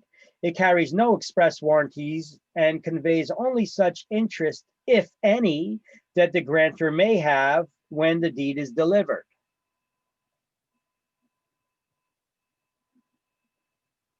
And then we'll highlight the last two lines on the bottom of this page. So go 2 paragraphs down.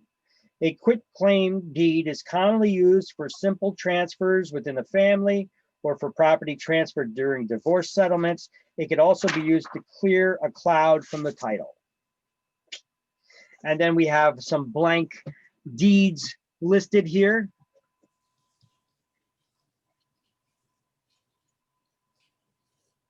There's a full warranty blank deed, and then a what do they have here? And then a bargain and sale deed with covenants versus grantors. See, because you have a blank deed and you fill it out, does it make you the owner? No. No. And it's only valid if you are the owner and you're able to sell it. Yeah, I mean, but anybody can sign a deed, right? Look. Yeah. Doesn't make it valid though, right? Yep. Look, I got a blank deed here up on screen right now. You guys see it? Yeah, we see it. Look, I could fill this deed out right now for your property. Give me your address. I'm going to put your address here. I'm going to fill in all your information. Does it mean that I have the right to sell your property? No. Okay. So just because I have a deed and the deed is filled out, is a deed proof of ownership? Only if it was valid on delivery. Well, so a deed is not evidence of title, even if it's acknowledged. Why do we have deeds acknowledged? Just to ensure that the signatures are genuine. Yeah. It doesn't give you any guarantees as to the quality of the title. Yeah. So what are the 4 evidences of title? Do you recall?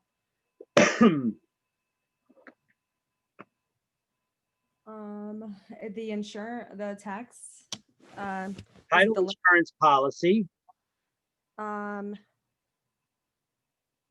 the chain of title, the from the lawyer, it starts with an A. Oh, it's a abstract. abstract of title with the attorney's opinion, Yeah. title insurance policy, certificate of title, Yeah. or Torrens certificate.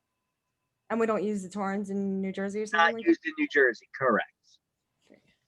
All right, so there you go. I mean, you could get a blank deed from Allstate Legal or download one from online like I got here. You know, it doesn't mean that you're the rightful owner and have the right to sell the property anyway to begin with. So a deed, because you have a deed, it's not evidence of title. It's just a document that's used to transfer the ownership right or interest that someone has in real property. Yeah. So, let's go over now the anatomy of this deed. Skip the deeds. And 331, requirements for a valid deed. It just goes over the list, okay? The grantor has legal capacity to execute and sign. This is kind of just like the essential elements of a valid contract, right? You got to have sound mind and legal age, right? Yeah. You have to name who the buyer is, who the seller is, and who the buyer is. You have to have listed what the purchase price is in the deed.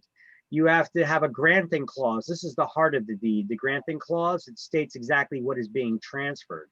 Habendum clause pretty much goes over when whatever's in the granting clause needs further explanation, it will be explained in the habendum clause. We're going to go over that in just a moment.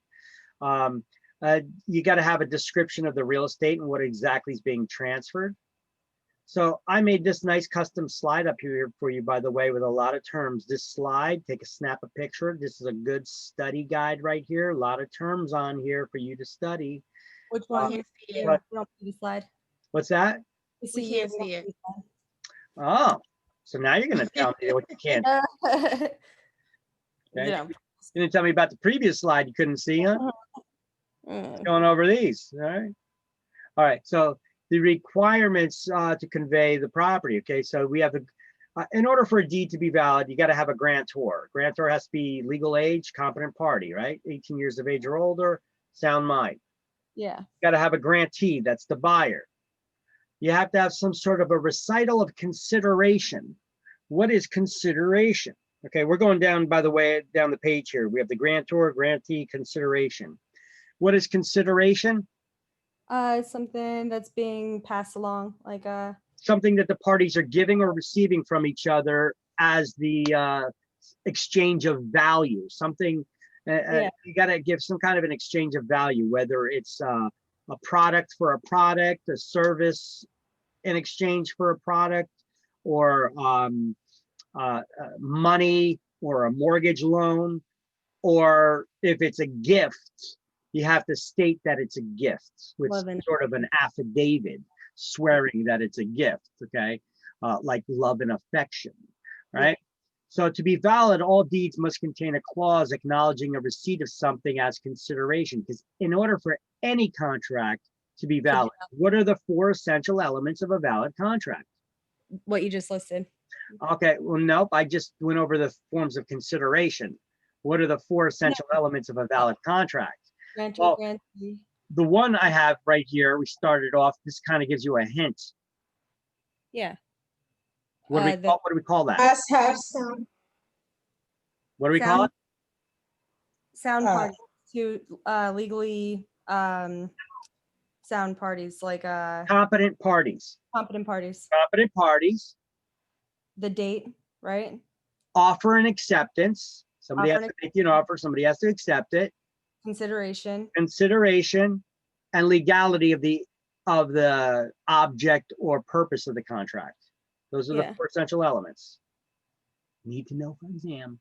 4 essential elements. Yeah. Okay. So these are the 3 forms of consideration, though. Yeah, these are what we just Legal listed tender. were the real estate versions of a contract. Yep. Yeah. Legal tender, money or mortgage loan, or love and affection. If you're going to have love and affection, that means it's going to be a gift. Sometimes people put down $1, but if you can't just put down $1 in New Jersey, the deed won't be able to be recorded. In New Jersey, a requirement is that the deed cannot be recorded unless the full purchase price is stated. So if you put down $1 or love and affection as the consideration, you also have to have some sort of an affidavit, a sworn statement explaining that it's a gift. Then it can be recorded. All right. And then you have the granting clause.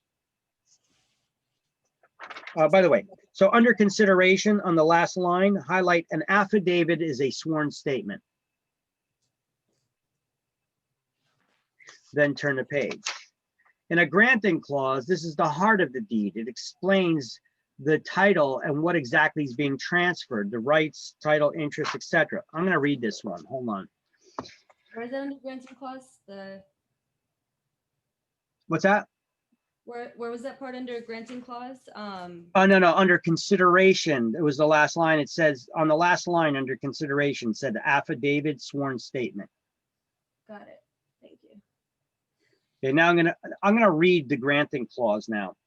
A deed must contain words in the granting clause that state the grantor's intentions to convey the property. And depending on the type of deed and the obligations agreed to by the grantor, the seller, the wording generally either is to warrant, to convey and warrant. If it's a full warranty deed that they're giving, it says to convey and warrant. How come they don't just say full warranty deed? I don't know. Job security for attorneys, I'm not sure. Or grant, bargain, and sell, if it's a bargain and sale Covenants Against Grantors Act. Bargain and sell, if it's a straight bargain and sale deed. Or remise, release, and quitclaim, if it's a quitclaim deed. I mean, how come they don't just say quitclaim deed in it then? Okay, so if more than one grantee is involved, that's more than one buyer, the granting clause should cover the creation of their specific rights of the property. The clause may state, for example, that the grantee takes title as joint tenants or as tenants in common. What's tenancy in common?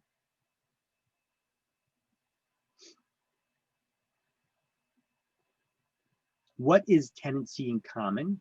Is it? It's the default form of ownership when there's 2 or more owners who are not married to each other. Unless you state that you want to take ownership in another way.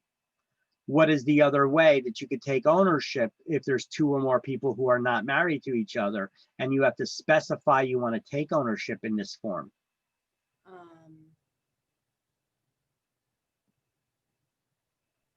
Tenancy and severance, entirely. Tenancy and severalty is one ownership by one person. Tenancy by the entirety is by married couples. It's joint tenancy. All right. And so you have to state that the title, you're going to be taking it either as joint tenants, as tenants in common. It's especially important in the case of joint tenancy because specific wording is necessary to create the joint tenancy. Because if you don't specify in the deed that you want to create a joint tenancy, what is the default form of ownership with 2 or more people not married? Tenancy in common. Tenancy in common. Now, deeds that convey the entire fee simple interest of the grantor usually contain wording such as to Jacqueline Smith and to her heirs and assignees forever. If the grantor is conveying less than their complete interest, such as with a life estate, the wording must indicate that limitation as well. A deed creating a life estate would convey property to Jacqueline Smith for the duration of her natural life. Okay, who gets it afterwards? There. Well, it goes according to your will, right? Whoever you left it to, or your heirs. Unless you wanted somebody else to get it. Then you would have to will it. Yes, well, that would be to your heirs or in your will. All right, but if you die, can you leave property by will? Yeah. Yes. Mhm. If you die, you can leave property by will with a life estate. Not if you're the one who bought it, because when you die, it goes to whoever. It goes back to the person who gave it to you. Yeah, exactly. So you can't leave it by will. Yeah. Now, if that person's dead, who gets it? Their heirs or assignees, right? Their heirs or assignees. So whoever they named in the will, or their heirs, or a third party that they would name in this document called a remainder man, Yeah. right? So now where would you state all that though? In the granting clause, right? Well, the granting clause, you stated that it's a life estate, but when something needs further explanation, it's explained in the habendum clause, the next one. So above habendum clause, oh, here's the thing. If you and I own a property together, how do we own it? Tenancies in common. Tenancy in common, right? That's the default form of ownership, two or more people not married to each other. So we own it, tenants in common. If you paid for 75% of the property, you put up 75% of that money and I only put up 25%. How much of that property do I own? 50-50. Half. It's 50-50 unless you state otherwise. And where would you state otherwise? You would also specify that in the habendum clause. See, anytime something needs further explanation, it would be stated in the habendum clause. Got it. Okay. Keep in mind, we don't fill out deeds. Attorneys do this. Okay. So I wrote above habendum clause in my book, I wrote, it further clarifies terms stated in the granting clause, like percent of ownership or naming a remainder man.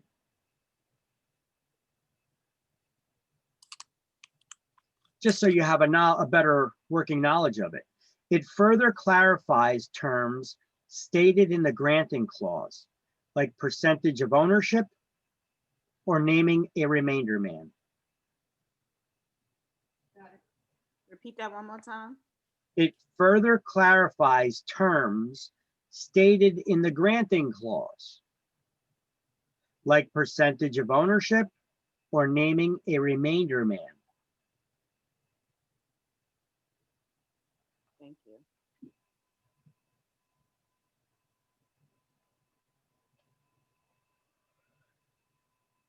You know, most schools don't teach you that. Most schools probably don't even know what that is, because most of them just teach from the book, and they teach you the habendum clause follows the granting clause. The habendum clause begins with the words to have and to hold. See? But if you look at the first sentence, it says, when it's necessary to define or explain the ownership being enjoyed by the grantee. That's their way of saying it further clarifies terms stated in the granting clause, like percentage of ownership or naming a remainder man. Yeah. But just simply by reading that first line, I really don't get that out of that, do you? No, not really. It's not that clear. Yeah. So I'm giving you that little bit of information so that you have a little better working knowledge of what the hell it is. I don't know. I'm a curious mind, so I like to know these things. But what do you need to know for exam? We're going to highlight the habendum clause follows the granting clause. The habendum clause begins with the words to have and to hold. You'll usually see this on state exam. On state exam, they'll probably ask you a question like, What is the clause in the deed that begins with the words to have and to hold?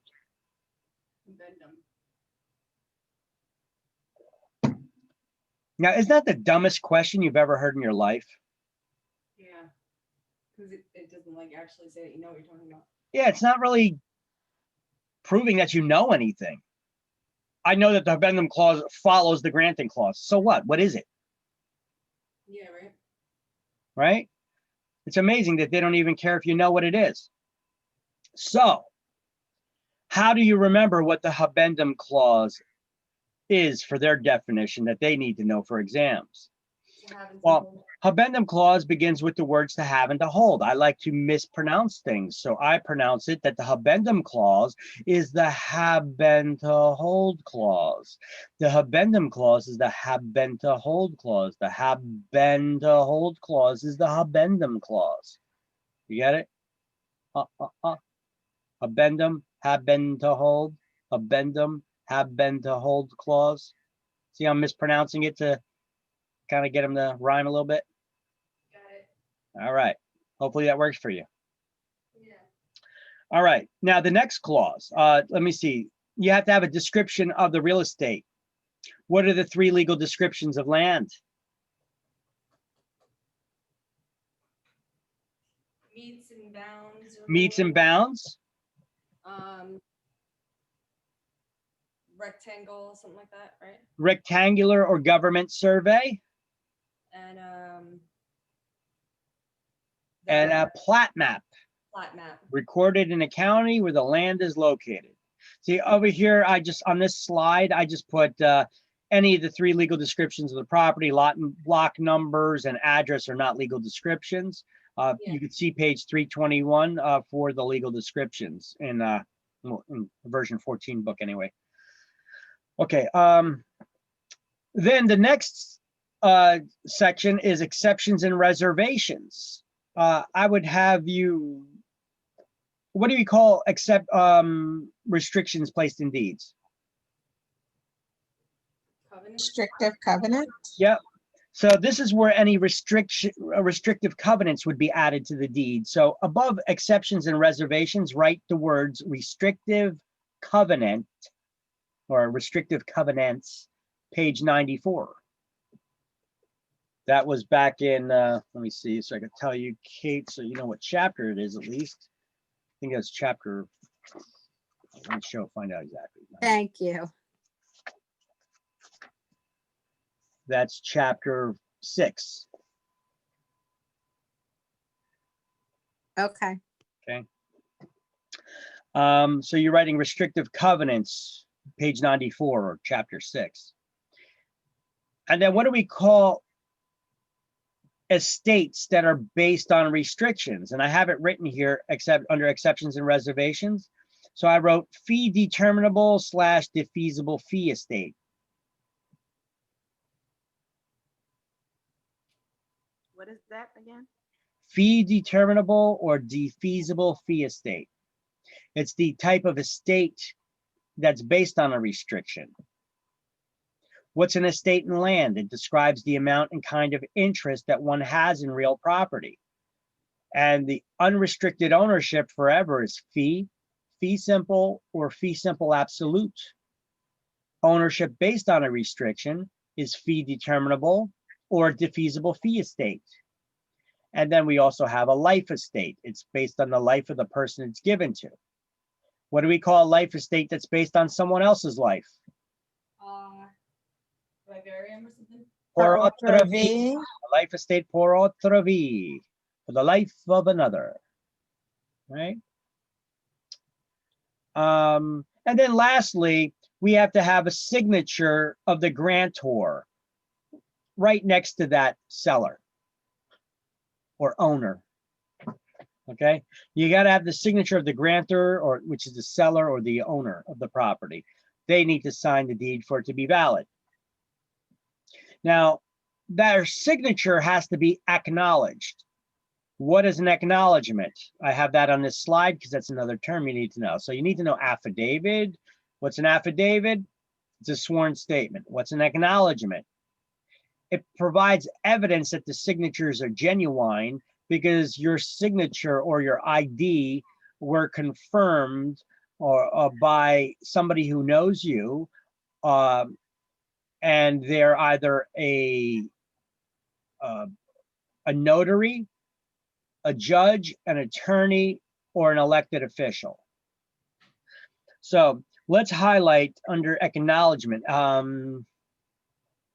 Acknowledgement is a declaration made by a person signing a document before a notary public or other authorized public officer. Stop the highlight, but keep your highlighter out. This acknowledgement usually states that the person signing the deed or other document is known to the officer and has produced sufficient identification to them. Highlight, the acknowledgement provides evidence the signature is genuine. Stop, but keep your highlighter out.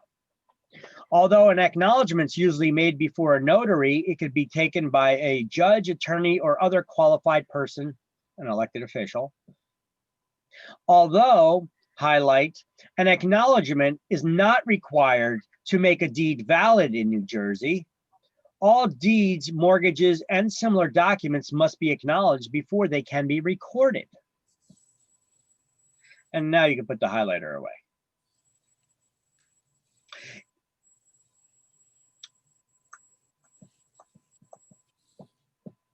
All right.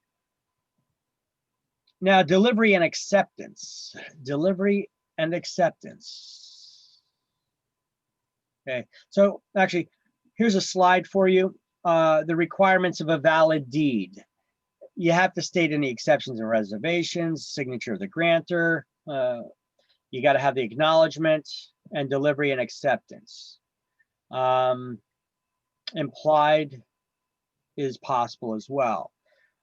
So somebody actually has to sign the deed and you got to have physical delivery of the deed, but sometimes an implied delivery and acceptance can be possible if the seller signed the deed and they implied that they were going to be delivering it and there's witnesses to that and everything. Then even if somebody died, like I know there was a famous case where there was this one Motown diva that she sold her property, she signed the deed, the guy was wiring the funds to her, and before she actually delivered the actual deed to the buyer, she died. And her kids are all greedy. They were like, no, we're not selling the property, we're keeping it, we're not moving out. They thought because they still got the deed that they get to keep it still. See, a little bit of knowledge is a dangerous thing, because that's not the case in this situation. Because she was on the phone with her attorney and the buyer's attorney and the buyer, and they did a conference call while she was signing the deed that they prepared for her and sent to her. She signed the deed transferring the ownership, which also named the buyer as the owner, and said she was going to put it in the mail and send it off to him. But she dropped dead in the meantime. And the buyer already paid her. He wired the funds to her. So there was what we refer to as an implied contract that was expressed by their actions rather than their words. So those kids that were trying to keep the property weren't able to keep the property. You don't get to keep the money and the property. Greedy. All right. Who makes all the decisions in a corporation to buy or sell real property? The board. Yes, and we already have number 1 highlighted under execution of corporate deeds. A corporation can only convey real estate only upon a proper resolution passed by its board of directors that does everything on behalf of their shareholders. But hold on a second, that delivery and acceptance section, there's a section in the book here that I didn't want to skip over. All right. On the 3rd line, I want you to highlight title is said to pass when the deed is delivered. Under delivery and acceptance, on the 3rd line, highlight title is said to pass when deed is delivered. It's upon delivery and acceptance of the deed. Now, the following paragraph puts together a nice little story to people. All right, so it's an explanation of, well, how do you transfer ownership? Let me see, what is this? Slide 22, so upper slide.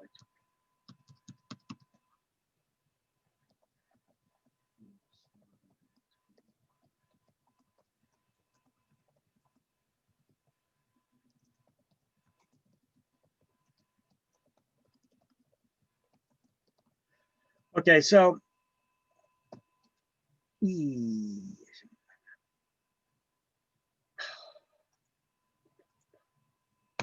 okay, so in the Middle Ages, how did ownership of real estate get transferred when people were illiterate? They didn't know how to read or write. They give him some soil or something like that. They walked the buyer around the boundaries, pointed out the boundaries of the property to them. They called that the beating of the bounds. They're showing you the boundaries of the property. And then they pick up a clod of dirt, a clod of the earth that represented that whole property in question. And they dropped it in the hand of the buyer. And the moment that that buyer sees that clod, they became the owner of the property. They call that, there's a name for that. They said that the moment of delivery and acceptance of that dirt, that clod of earth that represented the whole property, is said to be seized of the property. They seized the land. All right, so the word season still denotes ownership and control today. But today, instead of using a clod of earth, we use paper, and most people can read, right? So I believe that was the last slide. Yes, it was the last slide in this chapter. So this chapter is done. Let's do the key terms to review for chapter 19. So actions that actually transfer title. Hold on. What page is this on? Page 335.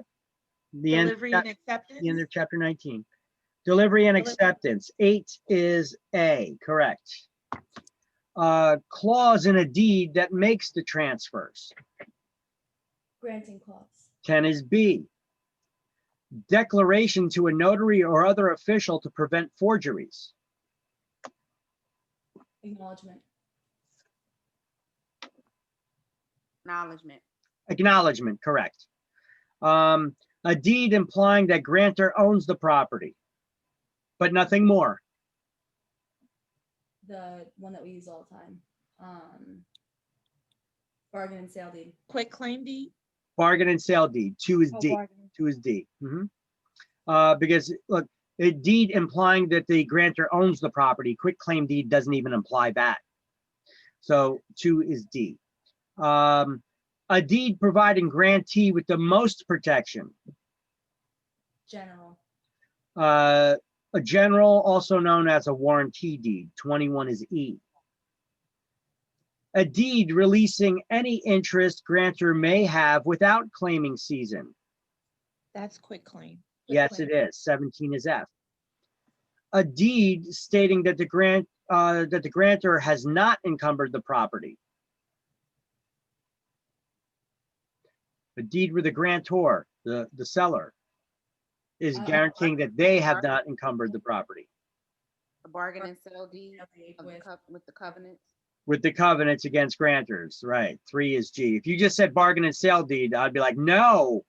That's a different deed altogether, right? So yes, good thing you added that with covenants. 3 is G. Description sufficient to identify a parcel with certainty that it's accepted by a court of law. Legal description. It is. 13 is H. A description using boundaries and direction. Meets and bounds. 14 is I. A document used to transfer title to a parcel of property. Deed. 7 is J, deed. Government system for land description used in Western states. Rectangular. Rectangular survey, 18 is K. Landmarks and meets. Benchmark. Monument. Monuments, 15 is L. By the way, are landmarks and meets a legal description?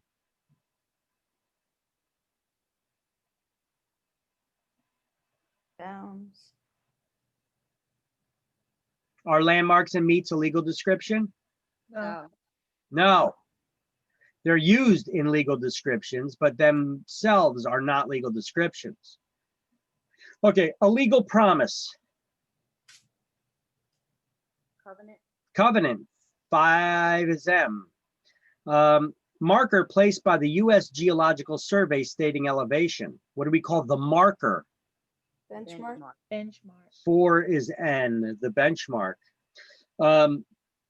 Mean sea level in New York Harbor, also local zero elevation. Datum. The datum or datum, whatever, 6 is O. 1 mile square. Section. 19 is P, section. One who receives property through a deed. Grantee. That's one who receives property through a deed. 9 is Q. One who transfers title by signing a deed. Grantor. 11 is R. 6 miles squared. Township. So 20 is S. 6 miles squared or Township. or 36 square miles, correct. Spot at which meets and bounds description commences and ends. Point of beginning. The POB or point of beginning, 16 is T. To have and to hold clause that explains ownership being transferred. Habendum. The habendum clause, the habend to hold clause, 12 is U. Very good. All right, one more chapter to go. We already did chapter 20, so we could skip over that one.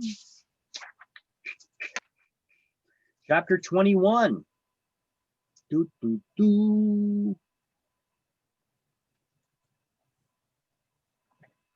Bang this baby out.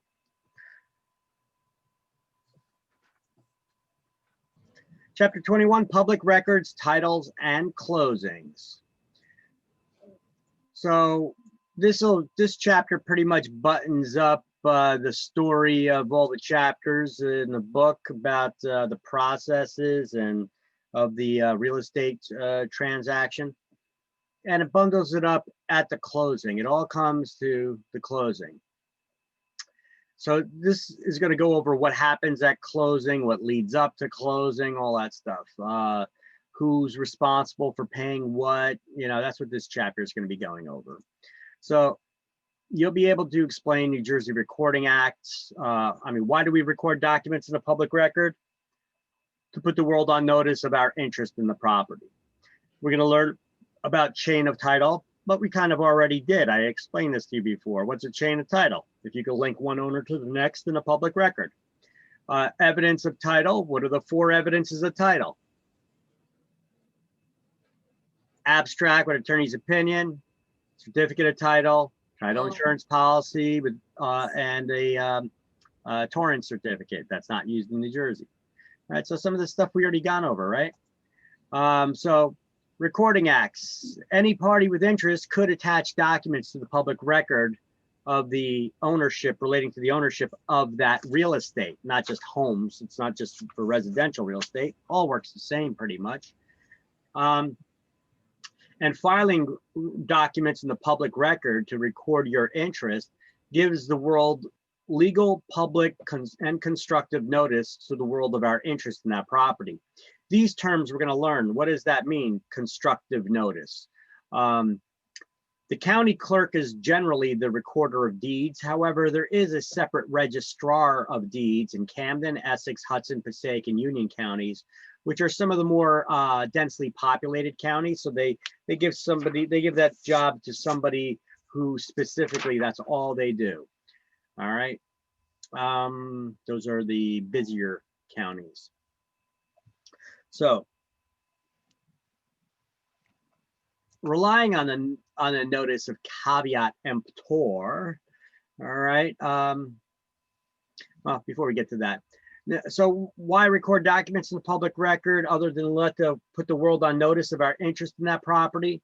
Well, it also helps establish lien repayment orders. You know, if you have a contractor that's owed money, what do we call that? It's called a mechanic's lien that they would file in the public record. And most liens that are recorded in the public record go according to the date that they're recorded in the public record. So in the event of foreclosure, who gets paid back first? Gets paid back according to their priority. But the priority is established by the date that they record documents in the public record. With the exception of property taxes, which always jump to the front of the line, they need to get paid no matter what first. And mechanics liens, they're retroactive back to the date that the work was done or the work began or the materials were delivered, whichever happened first. So those documents are recorded with the ownership of the real estate in the county where the land is located. And any document has to be acknowledged before it can be recorded in the public record. What does it mean to acknowledge a document? Certified that it's genuine, right? To make sure that the signature, they got to check their ID and make sure that it's not forged. Go ahead. When it's acknowledged, it could be by, is that the one where it could be by like an attorney or somebody who knows you? Yep. An attorney, somebody, well, Public office. Public officer, all that stuff, but or a notary, you know, but they basically certify that they know you, or they check your ID to certify that you are who you say you are. Okay. Yeah. Now, relying on the notice of caveat emptor, we have to understand this word caveat emptor. It means let the buyer beware. That means that it is your responsibility. If you want to find out there's a problem with the property that you are purchasing, then it is your responsibility to find out the problem, to investigate, to do the research. So under notice, let's highlight caveat emptor, let the buyer beware. It's on the second page here of the chapter.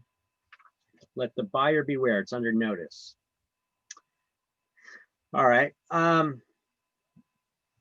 So the buyer is responsible for learning about any of that information, but I'm going to read this. It says, relying on the maxim of caveat emptor, let the buyer beware, the courts charge a prospective real estate buyer or mortgagee, the lender, with the responsibility of inspecting the property and searching the public records to ascertain the interest of other parties in the property. Constructive notice assumes information is publicly available. Therefore, the buyers or lender is responsible for finding out about it. Highlight constructive notice or what the buyer could find out. And right above that, because it's recorded in the public records. So what is constructive notice? It means that information's available in the public record. Somebody recorded it. And therefore, the buyer, if they want to find out about it, they got to search the public record. But the courts, if it's recorded in the public records, the courts assume you already know about it because it's public information if you bothered to look. Yeah. So it's your responsibility to bother to look. You can't come after somebody later and say, well, I didn't know. Well, you should have done your research, right? So what does the term constructive notice means? It means that something has been recorded in the public record. And if you want to find out about it, all you have to do is look. Now that's distinguished from actual notice. Actual notice means that you check the public record and now you have knowledge about that information. Actual notice is any information which you have direct knowledge of, right? So constructive notice, you may not have direct knowledge if you didn't look, right? If you didn't check the public records, but it doesn't matter. Courts will assume that you've been notified because it's in the public record. Actual notice is once you search the public record, now you have direct knowledge of that information you just learned. So highlight actual notice of any information of which he or she has direct knowledge. This is a good slide. You know, why do we record documents? Caveat emptor, constructive notice, actual notice. Look, we could record long-term leases if they're 2 or more years, right? When do leases, okay, so leases can be recorded in the public record if they're 2 or more years in length. Chain of title. What is a chain of title? It's connecting one owner to the one before it and one before it. Correct. So if About meetings and all that. if you search the public record, and look, you search the public record, and you could see that Tom owned the property and he sold the property to Mary, and Mary sold the property to Bill, and you could link one owner. Look, each person is a link in a chain. If you could link one owner to the next throughout the history, then you could tell that you've got good title. But look at this one, Susie over here. She's not linked to Bill because she didn't buy the property from Bill. We call this a break or gap in the chain of title. And how can this be fixed? Either by a quit claim deed. Somebody needs to sign a quit claim deed. Here's the person who bought it from Bill saying that he passed it on to Susie, or getting Bill to sign a quit claim deed. Or filing what we call a suit to quiet title. Or we could file a suit to quiet title to show all the evidence that we have to the court, and the judge will proclaim somebody the owner based on the evidence that has been presented to them. All right. So how can we cure a break or gap in the chain of title? Quit claim or a quit claim. Or a suit to quiet title. What do we call it if we cannot link one owner to the next in the public record? A gap. A gap or break in the chain of title. What do we call it if we can search the public records and link one owner to the next? Chain of title. Chain of title, because it creates a chain, right? There's many links in a chain. If you can link them together, yeah, now you got a chain, right? Right. And when you do that abstract, remember we were talking about that when you do an abstractor searches the public record, they get a document they put together, they look up all the documents pertaining to ownership of real estate, where one person sold it to the next, or any liens they had, or satisfactions of liens that may have been recorded in the public record, and then they link one owner to the next with that. But they also show you, did everybody sign the deed transferring one owner to the next? There was a lien here. This lien was paid off, and everything is in chronological order according to date.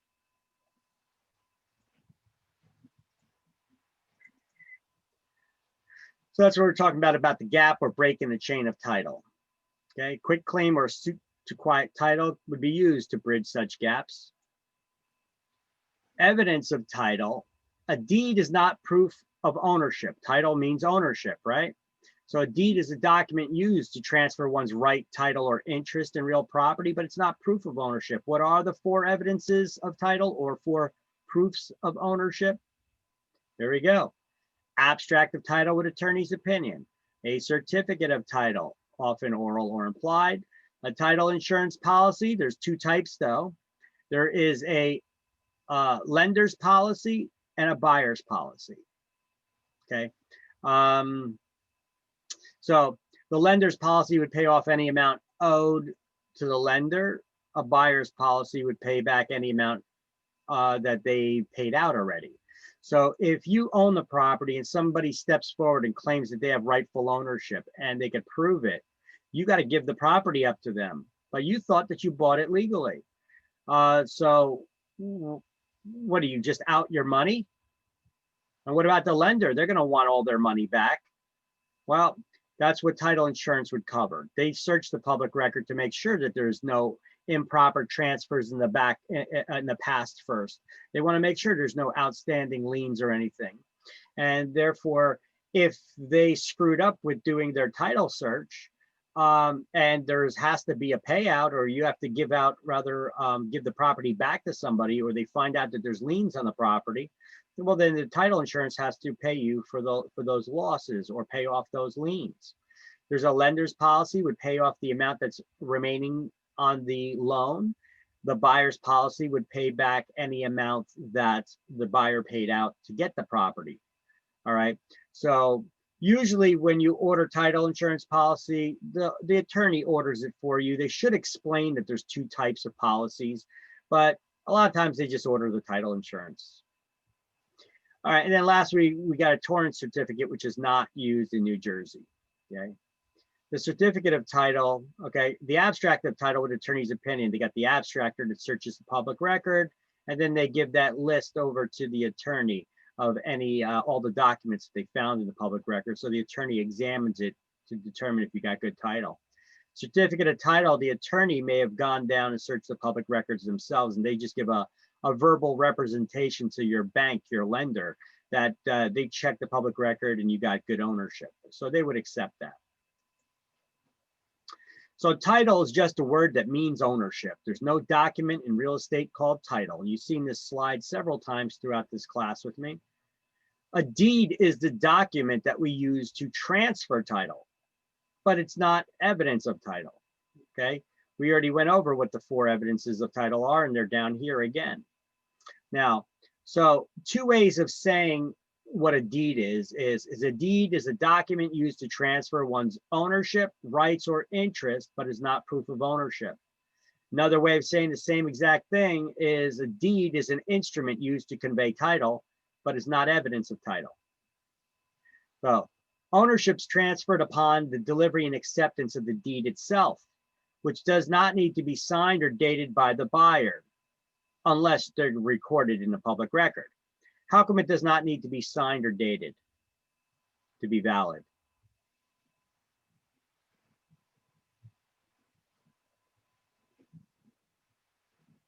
Anybody? Because it only has to be signed by the seller. Yeah. And why is that? Because it's upon delivery and acceptance. Correct. So because the ownership is transferred upon delivery and acceptance of the deed itself. So whatever date is on it is irrelevant. And the buyer, as soon as they accept the ownership, they're the owner. The only time they need to sign it is if they intend on recording it in the public record, and they should. So we make sure that there is no breaks or gaps in the chain of title like this. You know, there may be an owner over here that they just simply never recorded their ownership, and then they sold the property to Susie. But now that creates a problem. If Susie's trying to sell the property, somebody does a title search, they say, whoa, Susie, who did you buy it from? That guy's not listed as one of the owners. All right, so now we got some issues that we need to get cleared up. All right, so that's one of the reasons why we may want to record a document in the public record, right? What are some other reasons that we may want to record a document in a public record for? The deed. Why would a seller want to make sure that the deed is recorded by the new buyer in their name?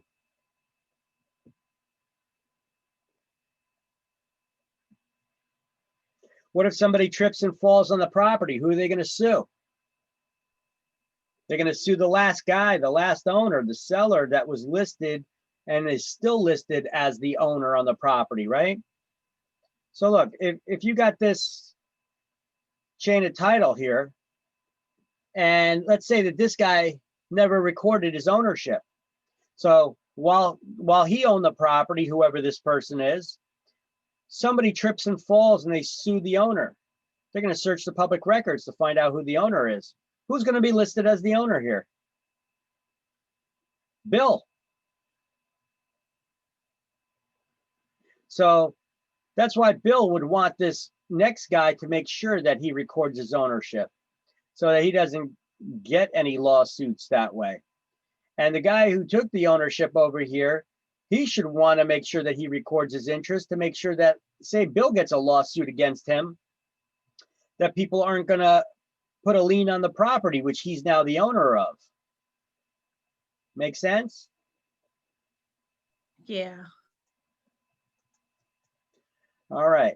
So why do we record documents in the public record? To put the world on notice of our interest in that property, that we are now the owner, right?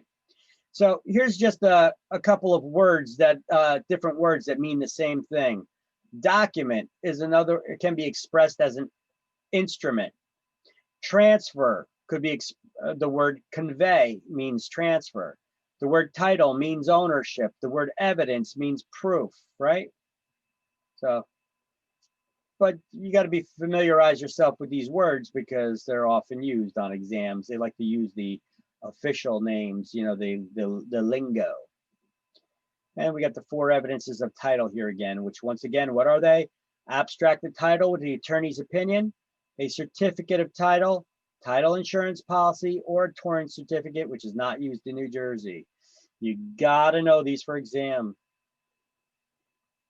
So in this chapter as well, title. What is title? You gotta know that. What is a deed? And a deed is not evidence of title. What are the 4 evidences of title? Gotta know that. Okay, marketable or merchantable title. Actually, before we get to that, let's highlight in the book under chain of title. Highlight the chain of title shows the record of ownership of the property over a period of time. And then highlight separately, abstract of title is a condensed history of all instruments affecting a particular parcel of land. And underline the term abstract of title just so that people can, just so that when you look in the book there again, you could see that that's a separate term that should have probably been put in bold on its own.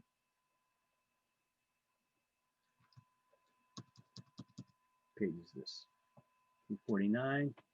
See if we can get that in bold.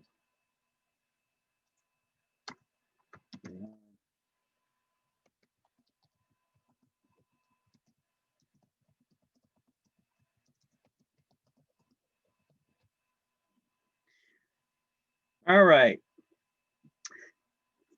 Now then highlight the term chain of title. Actually underline it too, because that's another term all on its own. Oh. Title. All right. So we're going to highlight chain of title. The ownership of property can be traced from its origin to its present owner. All right. And you could stop highlighting there. If this cannot be done, it is said there is a gap or a break in the chain. Highlight a quitclaim deed is commonly used to bridge such gaps. Sometimes, however, it's necessary for to establish ownership by a court called a suit to quiet title. So, suit to quiet title.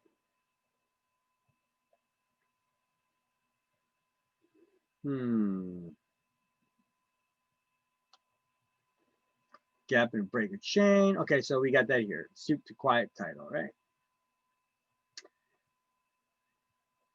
And then we got the 4 evidences of title. We're going to highlight evidence of title. There are 4 generally used forms of title evidence. And then highlight abstract of title with attorney's opinion, title insurance policy, torrent certificate, and certificate of title. And right next to torrent certificate, not used in New Jersey.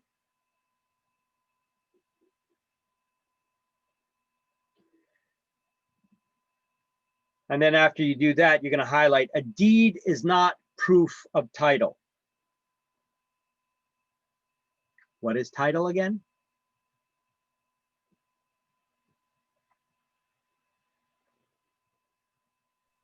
Proof of transfer?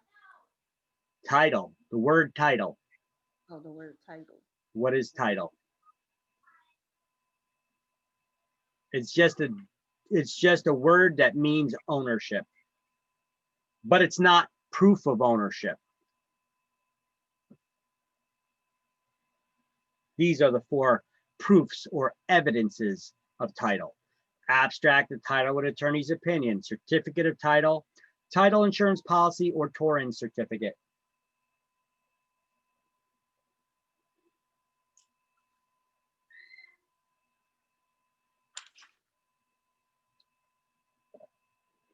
So what is an abstract of title? We already highlighted it's a condensed history of all the instruments affecting a particular parcel of land. Abstract of title is a brief history of all the instruments appearing in the county records that affect title to the parcel in question. If you want, you can highlight that as well, again. So you got that definition highlighted twice.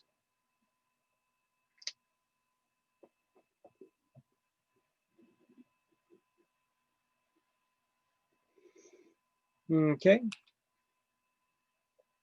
Well, they say the legal description of the properties in the abstract's caption. Abstracts usually consist of several sections and continuations, yada, yada, yada. Okay. So it's basically talking about the whole history of the property. So these are the 4 evidences of title, 4 proofs of ownership. Turn a page, it talks about title insurance.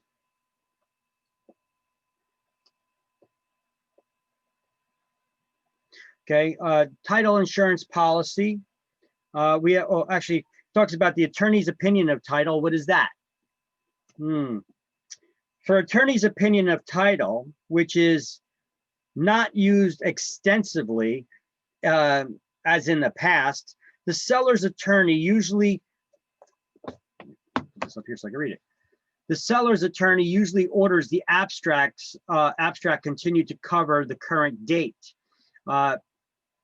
It is submitted to the buyer's attorney, who must examine the entire abstract, following their detailed examination. The attorney must evaluate all the facts and materials and prepare a written report for the purchaser of the condition of the ownership.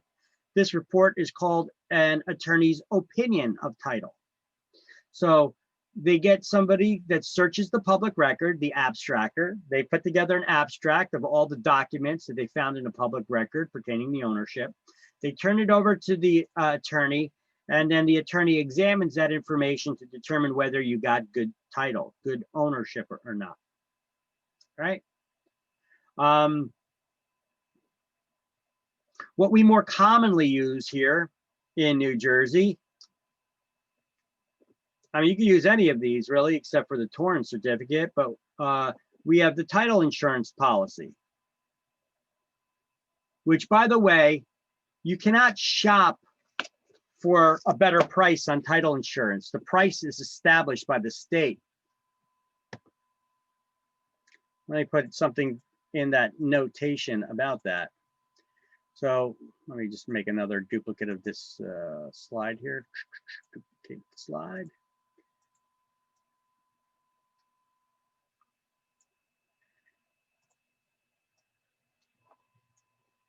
And talk about title insurance a little bit.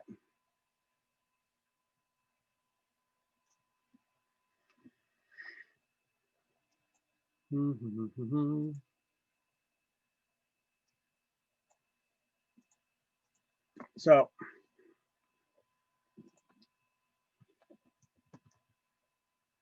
buyers cannot shop for better pricing for when buying title insurance. It is based on the value of the property being purchased. So you can't shop around for a better price. Buyers can't shop for a better price when purchasing title insurance. The price is established by the state, and is based on the value of the property being purchased.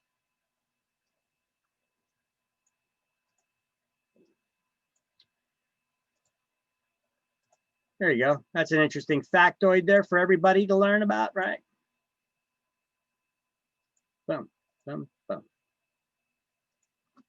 So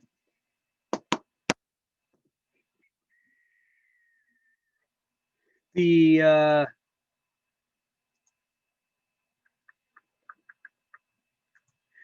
right, Torrens certificate, we don't use them in New Jersey. What's the Torrens system?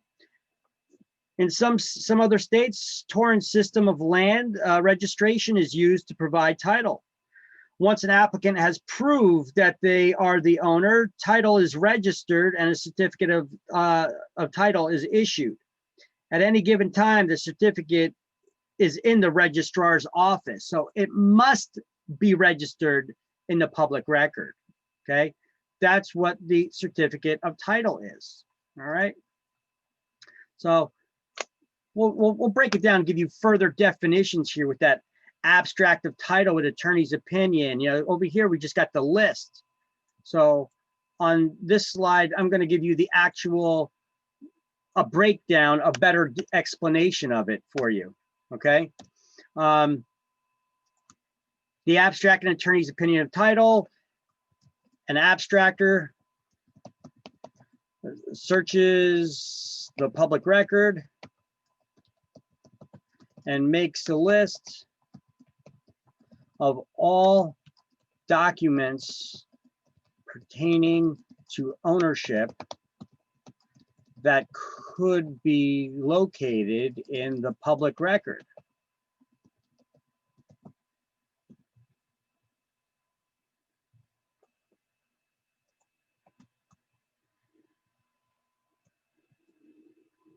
The public records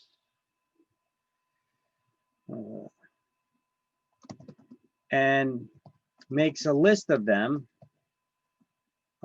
makes a list of all the documents pertaining to ownership in the public record.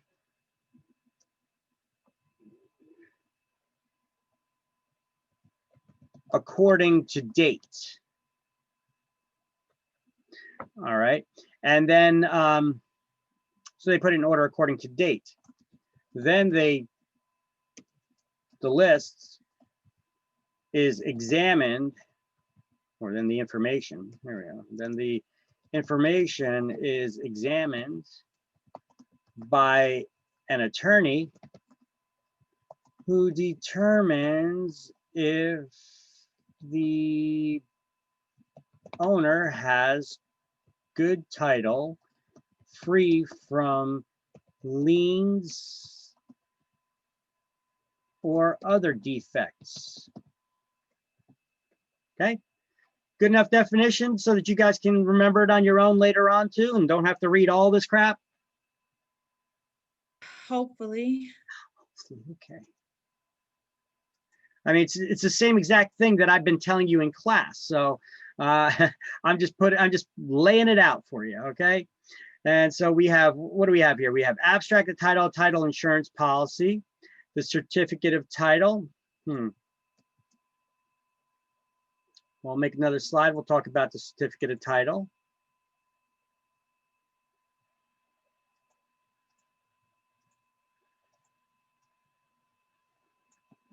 So a certificate of title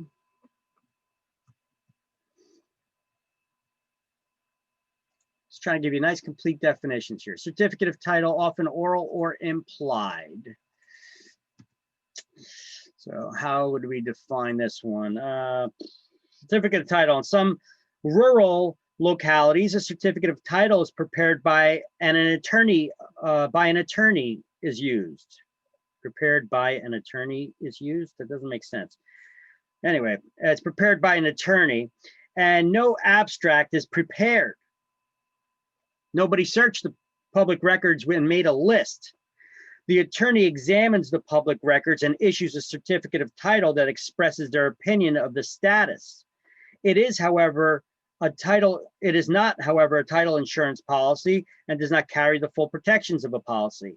A lawyer's opinion of title is often oral or implied, and it's just that, it's the attorney's opinion. If the attorney makes a mistake and you experience damages, someone steps forward, prove that they're the owner, you would have to sue the attorney for their screw up. Good luck with that, right? So certificate of title is when the attorney searches the public record and no abstract of title is prepared. The attorney simply gives their opinion if the owner has good title, good and clear title.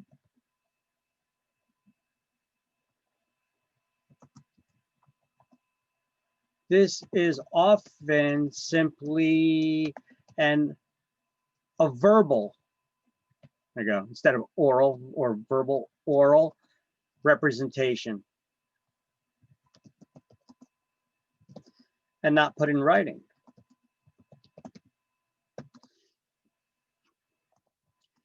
If the attorney missed something, you'd have to sue the attorney for satisfaction. I like the way they word that, satisfaction. All right. And then lastly, we've got the Torrens certificate, which is not used in New Jersey. Well, what the hell is a Torrens certificate?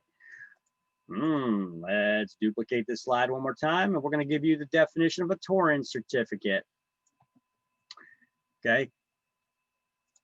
Torrens certificate not used in New Jersey. And what do they put here in the book as the Torrens certificate? It's basically a central hall of registry keeping. Okay, so anytime a property is sold, the attorney prepares a certificate of title. When property is sold, the attorney prepares a certificate of title. Well, you know what? That could contradict our other definition there a little bit. How about this? Yeah, attorney prepares a certificate of title, or an attorney searches the public record. Searches the public record. Then,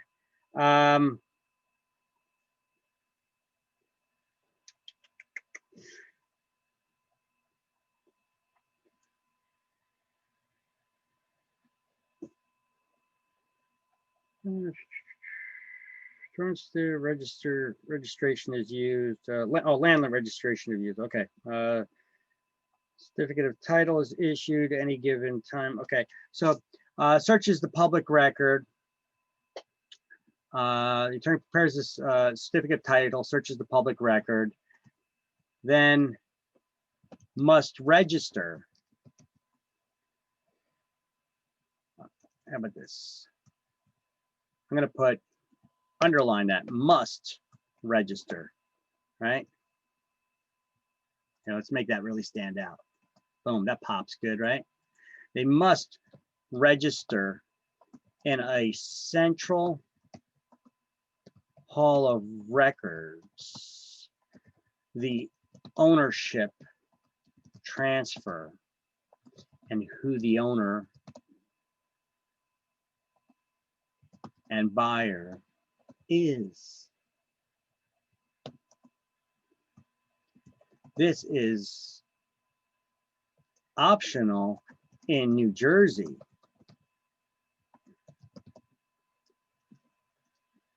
Owners are not required to record their deed in the public record.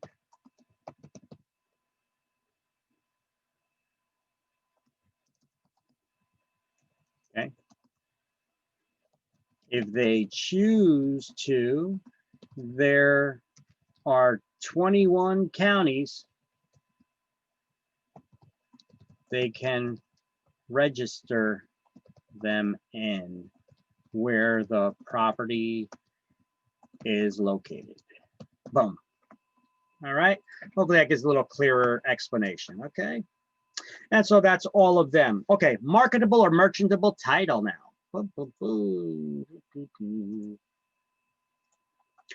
What does it mean if something's marketable or merchantable? It means that it's sellable, right? So marketable or merchantable title is one that's free enough from significant defects that somebody's still willing to buy it. This text is so big here. Hey, come on. I'm gonna make it a little bit smaller.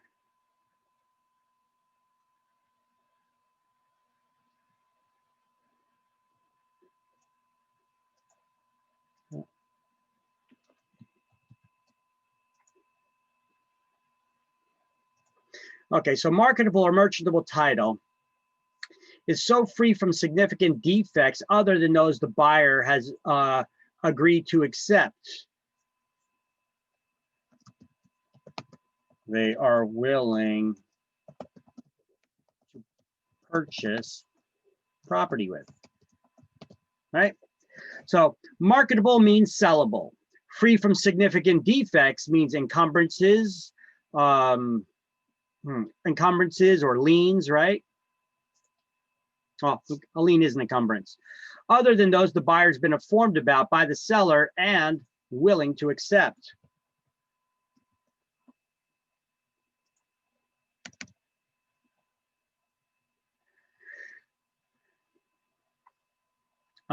The purchaser is assured against having to defend the title.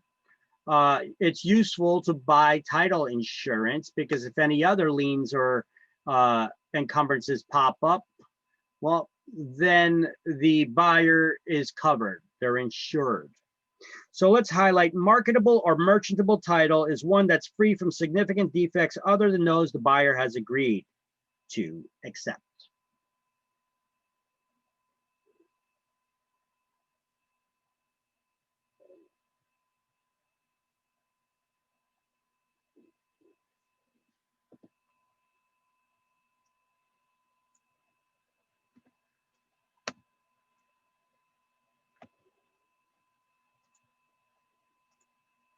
Okay.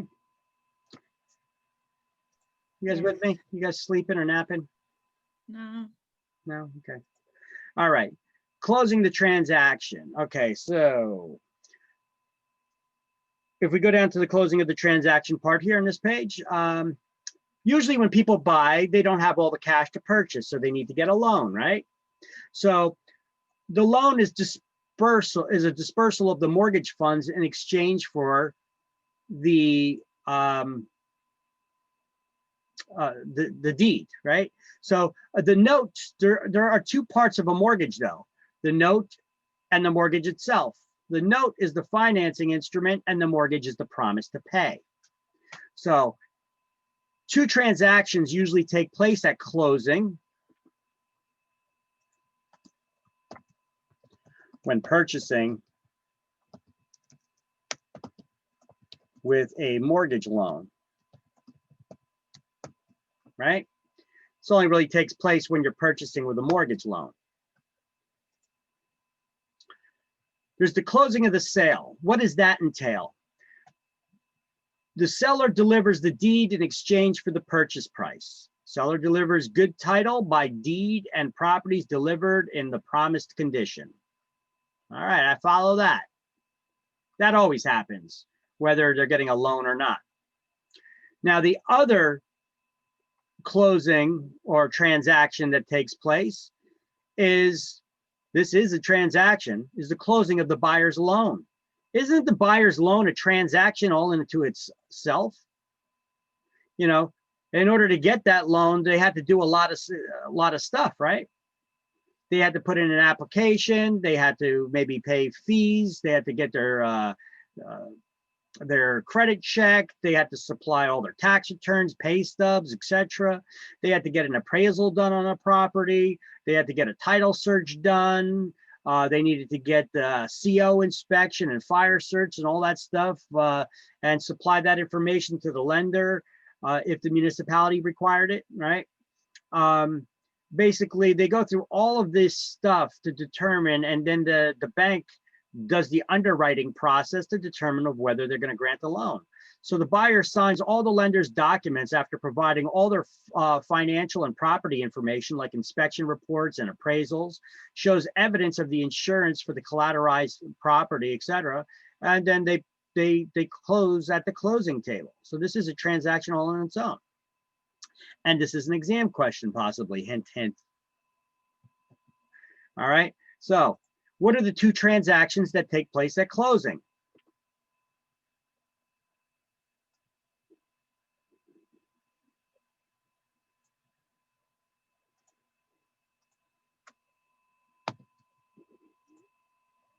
What are those two transactions that take place at closing, guys? The closing the sale and the closing of the buyer's loan. There we go. Boom, boom, and boom.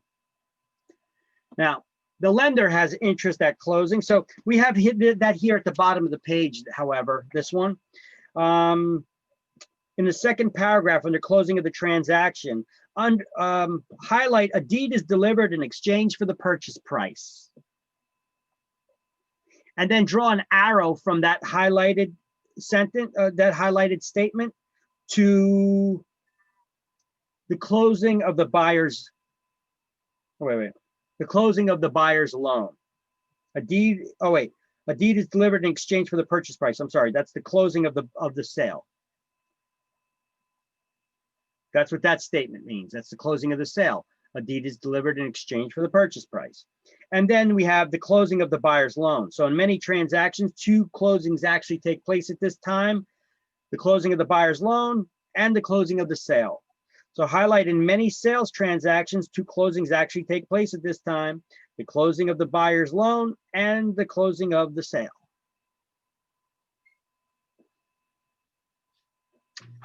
That'll be possibly an exam question sooner than later. Hint, hint, wink, wink, nod, nod. You guys picking up on my subtlety here? Trying to. Got it. All right. So the lender has a lot of interest at closing.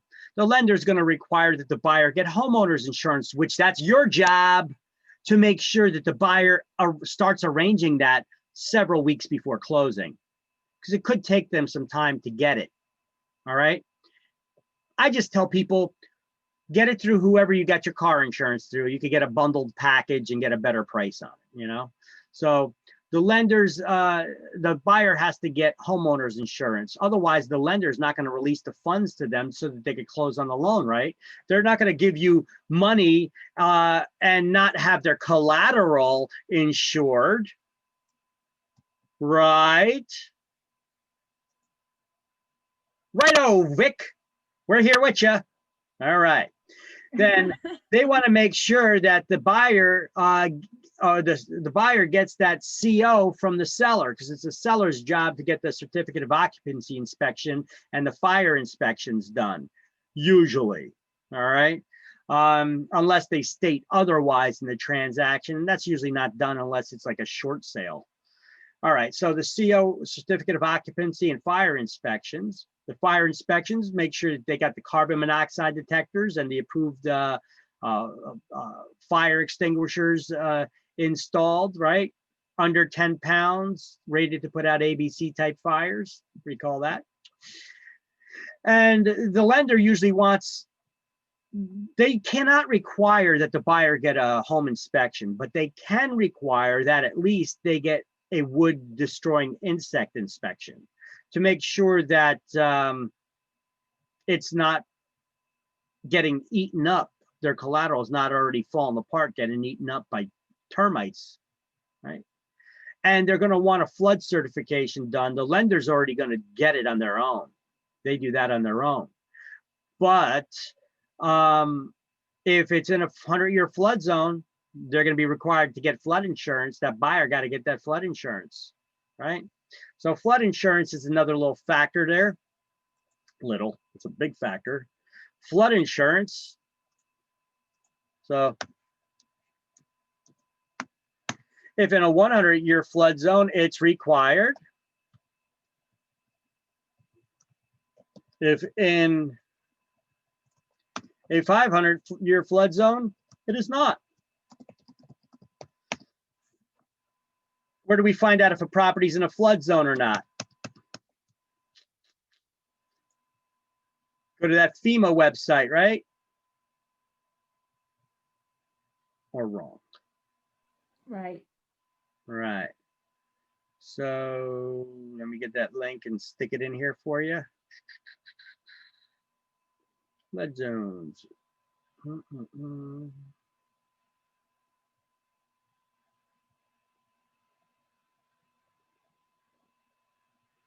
Inspection hazards, flood zones, or flood zones.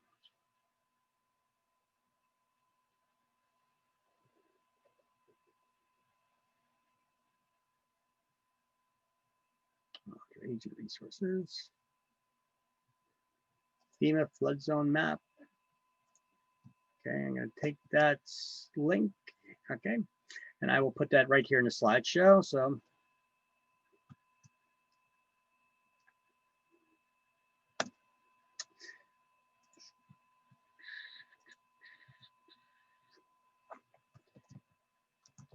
FEMA flood zone map search. Da, da, da, da, da. Oh, I hate this freaking browser. Does this all the time. Doesn't paste the link. Got to put it in a regular notepad document to normalize it. And there we go.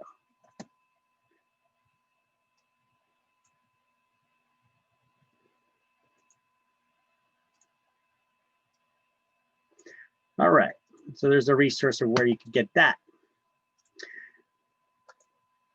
Consumer Financial Protection Bureau merged the old closing documents, right? We got that TILA RESPA Integrated Disclosure, or TRID, the reason I drink, right? Well, let's start off with RESPA requirements of 353. We're going to highlight the Federal Real Estate Settlement Procedures Act, RESPA. I have something here. Okay, it's coming up. Ensures that the buyer and seller have knowledge of all settlement costs. So let's highlight that. The Federal Real Estate Settlement Procedures Act, RESPA, then skip the next line and highlight, was created to ensure that the buyer and seller in residential real estate transactions have knowledge of all settlement costs. So I'm even going to update this slide. RESPA, okay, their closing document. How do they make sure that the buyer is aware of all the settlement costs? It's on the CD, the closing disclosure, right? Ensures the buyer and seller have in residential transactions involving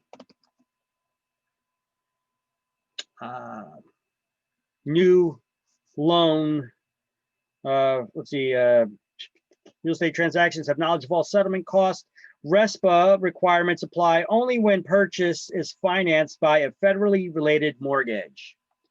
Okay, so for residential real estate transactions involving federally related first mortgage loans. So they have knowledge of all settlement costs.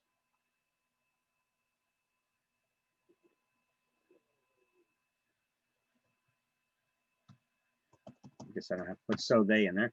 There we go. That's still proper. All right. Highlight, go underneath the bulleted points and highlight RESPA regulations apply only to transactions involving new first mortgage loans. You guys already have this highlighted. Yes. All right. And then you have RESPA Section 8 prohibits kickbacks. Yes. And then you have highlighted Section 10. And then at the last line, at least once a year, lenders must return overages of $50 or more. Yes. All right. So lenders are limited in how much money they can keep in the escrow accounts when they're including your taxes and your homeowner's insurance in the mortgage. You know, those impounds, those escrows, that's going towards paying the next year's fees on that. So lenders cannot require you to keep an excess amount of money in there in that escrow account. You can keep this money in your own bank account.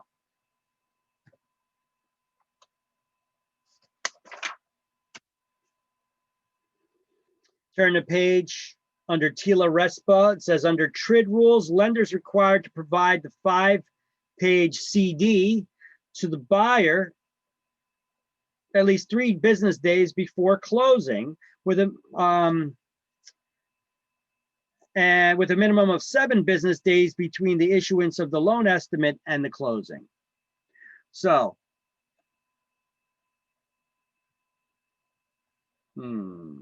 here we go. So the closing disclosure, the CD, lenders have to provide it at least 3 business days before closing, with a minimum of 7 business days between the LE loan estimate being issued and the closing. All right, so lenders must provide this at least 3 days before the closing. At least, I'm just gonna put the number there, 3 business days before the closing. And the LE loan estimate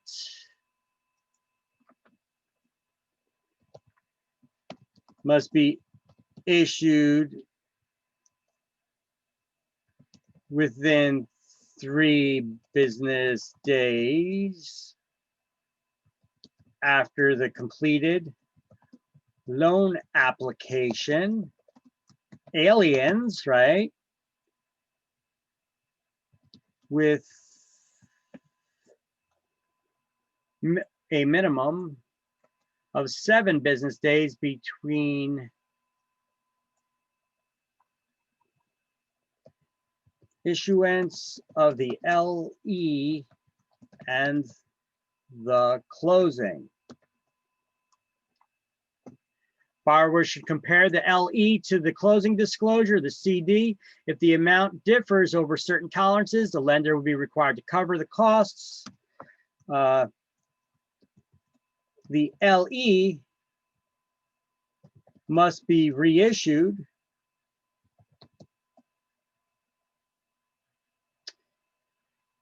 when there are certain changes to the buyer's finances,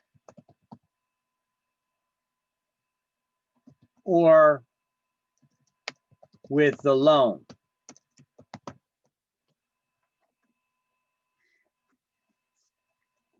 And here are those things. Let's see, here are the highlights of the CD. Right, where is that changes?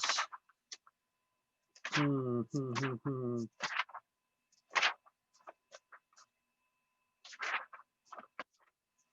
would they require the reissuance of the of that? Let's go back. That's going to be in chapter 15 or 14, I believe. Just going to give you a cross reference really quick when the LE has to be reissued. I'll give you that cross reference.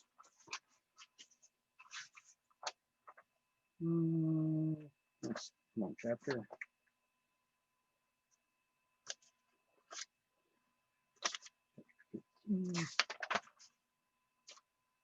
Okay, that's on page 262, actually in chapter 15. see page 252, chapter 15. Okay, that's where they go over that. All right. I think my notes are pretty comprehensive. Should help you out with your studies.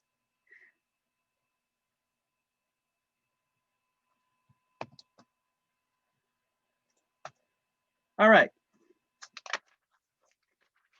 Turn the page. Page 356. This is the second page of the closing disclosure. What's the most important lines on this that we need to concern ourselves about as real estate practitioners?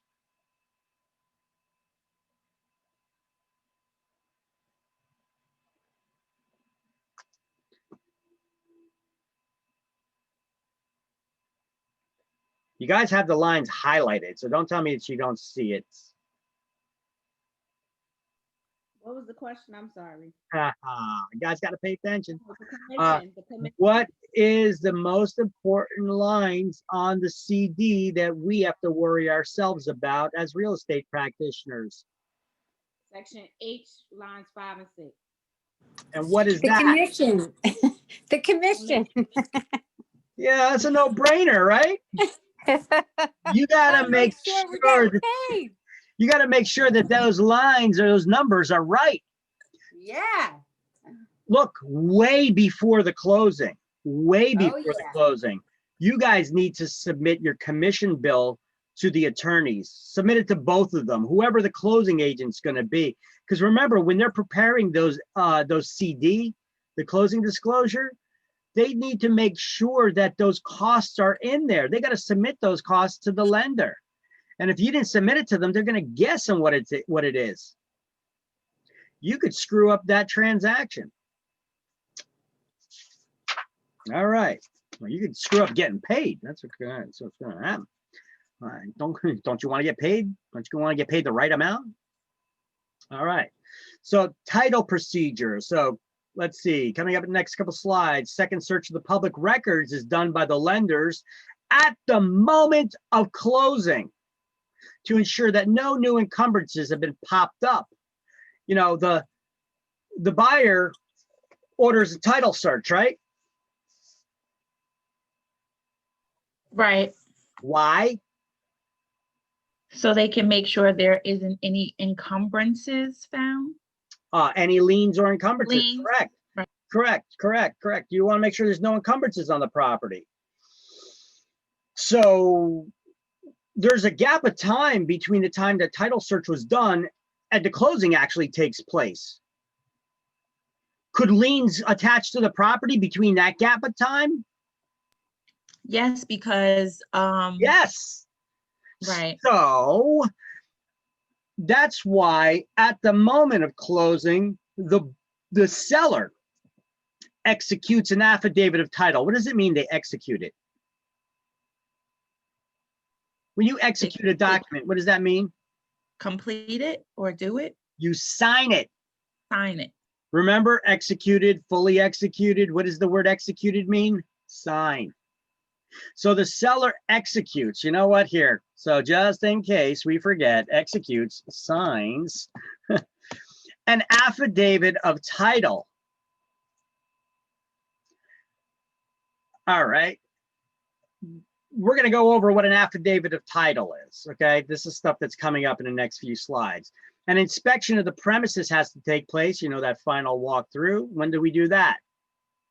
The date right before closing. On your way to closing. That's right. And the releasing of the existing liens, right? Before the buyer signs all these paperwork to become the owner, you want to make sure that not only do we know that there's other liens on the property, because we know that the seller already got loans on it, but those loans are going to get paid off from our proceeds, right? Right. But wait a minute. We want to make sure of that before we transfer the ownership. Otherwise, you could have a problem. Remember, I told you a story about a girl I know who tried selling her property. And when she went to sell her property, that's when she found out her attorney didn't do it. Her attorney did a crap job. He never made sure that the seller's existing release of their liens for the mortgage loan that they had on the property, it was never released. So it still showed that the seller's mortgage was still unpaid. And it's attached to that property. And that lien and that mortgage company went out of business. So trying to get them to file a satisfaction of lien later was extremely difficult. It took her over 2 years to do it, to be able to get this problem solved. So this is mucho importante at closing, is it not? Very. That's what mucho means, right? I think. I don't speak Spanish really, so I try to wing it a little bit, pick up words here and there from my Spanish friends. All right, so that affidavit of title, what is that? This slide explains. The title insurance company has the seller sign at the moment of closing the affidavit of title. Here, I'm going to write this affidavit of title again. Affidavit. Ooh, that's a fun spelling. Affidavit of title. All right, what is that? Well, it's fun to spell, that's for sure. All right. So an affidavit of title, the title insurance company has the seller. Title insurance company has the seller sign one at the moment of closing. What does it do? It verifies they have not encumbered the property since the title search was done. The seller swearing that they have no judgments.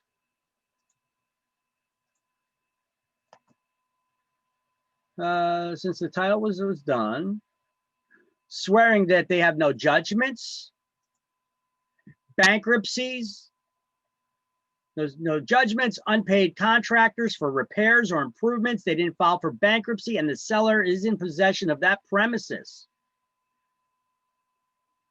By doing so, the title company obtains the right to sue the seller if they lied or any of that information proves untrue. After all conditions are met, the closing agent or title attorney or title company, whoever's handling the closing, disperses the purchase price, those proceeds, to the seller. And then the seller gives the keys and the original CO and fire inspection certificates to the buyer.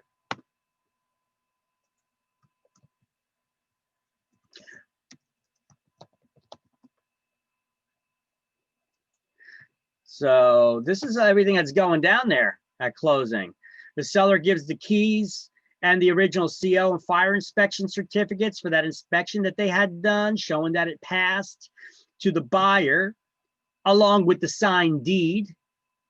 And then they record the deed and the mortgage. The buyers record their new deed and the mortgage. Let's put that there. The deed gets recorded. Deed gets recorded. I'm going to say that the seller records and pays for recording, showing they are no longer the owner and have cleared / paid off all liens. The buyer records and pays for recording the deed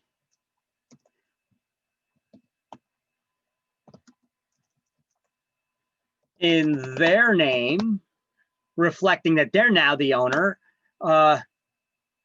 and the mortgage as required by their lender to secure the first lien position. So when you first get that property, the only lien on that property should be from the new loan that the buyer took out. Right? Right. Right. I have a question. Okay. You know how they have the people coming around selling the solar panels, right? Yeah. And they say, you know, how if the panels are not paid off by the time you get ready to sell your home, it goes to the next buyer. How does that work? Buyer would have to agree to that. Right. So you can't pop it up on them last minute. If that's the case, you need to make that aware at the time you're listing that property for sale. Otherwise, who's responsible for paying for them? The seller is. Bada bing. So if a house has solar panels, who should we be asking about that? We should be asking the seller about that, right? Right, right. Same thing goes for home alarm systems. If they have a home alarm on the house, right? Sometimes, like if you sign up for like an ADT home alarm or something like that, they have a contract that they need to sign for so many years, right? And if they sell that property before the end of their alarm system contract, ADT don't give a shit. They want their full contract term paid. Right. So the seller's going to have to pay for that full contract term unless they could get the buyer to agree to carry on with that system. So it's just something that we need to clarify with that seller, let them be aware of it.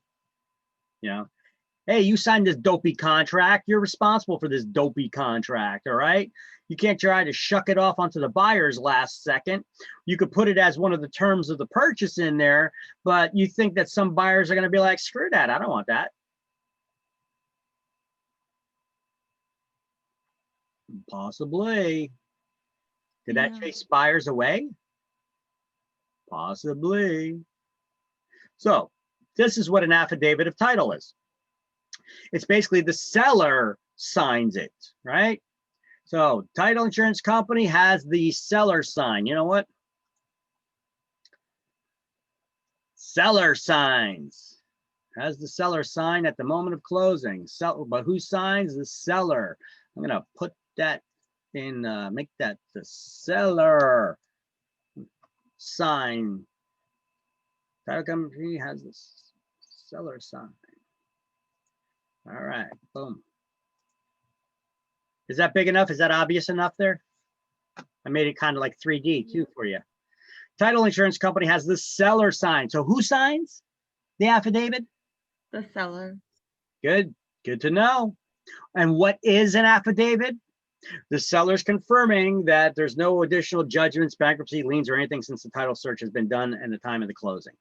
Otherwise, the title company can sue them because the buyer's already covered. The buyer ordered title insurance.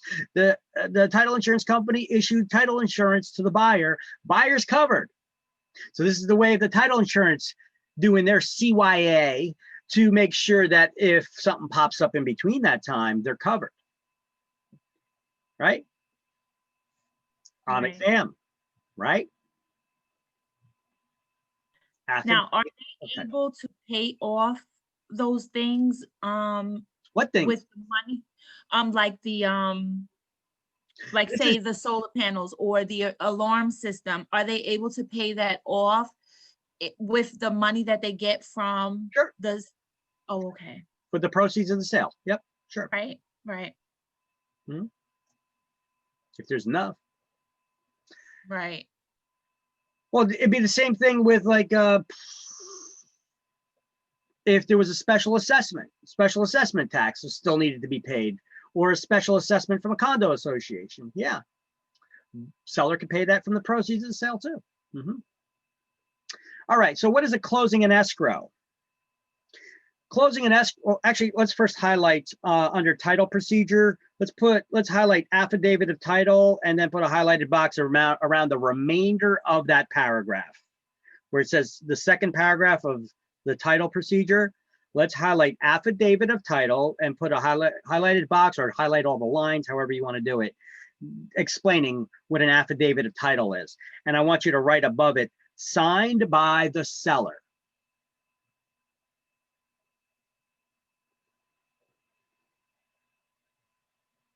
And let me know when that's done.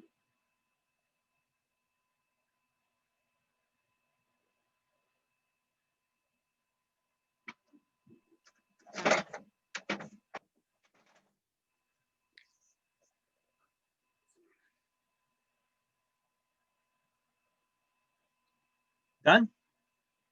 Yep. All right. So we do a lot of checking of the premises throughout the transaction, right? From the time you get the listing, you walk through that property before you get a listing, you walk around to give a valuation of it, right? There's a lot of times that people inspect and walk through that property throughout the real estate transaction, though. We have an appraiser that goes through the property. We have home inspectors. We have what do you call it? The survey that gets done. We have maybe a termite wood inspection as well. That's part of the inspection.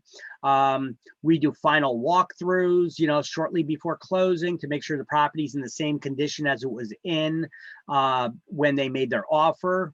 Oh, after the home inspection. After the home inspection and the reports go through, sometimes the buyer may want to negotiate that the seller gets some work done, that the seller has to fix some things, right? When are you going to check that those things were fixed? During the walkthrough, No. way before. Listen, this is a gem I'm giving you. It's a golden gem because a lot of times this slips agents' minds commonly. And agents will be like, oh, we can always check it at the final walkthrough that they did the work, you know, assuming that they did the work because they told you that they did the work. And you go through it and they rigged it themselves. They did a half-assed job fixing whatever it was. So what can you do at this point? It's the closing now. We're on our way to the closing and we find out that they didn't do the work that they were supposed to, or they did a half-assed job themselves and didn't do it proper. Oh, well, what are we going to do? Back out, just go to closing, and now the buyer's screwed. What are you going to do? Try to stall it until they get the work done?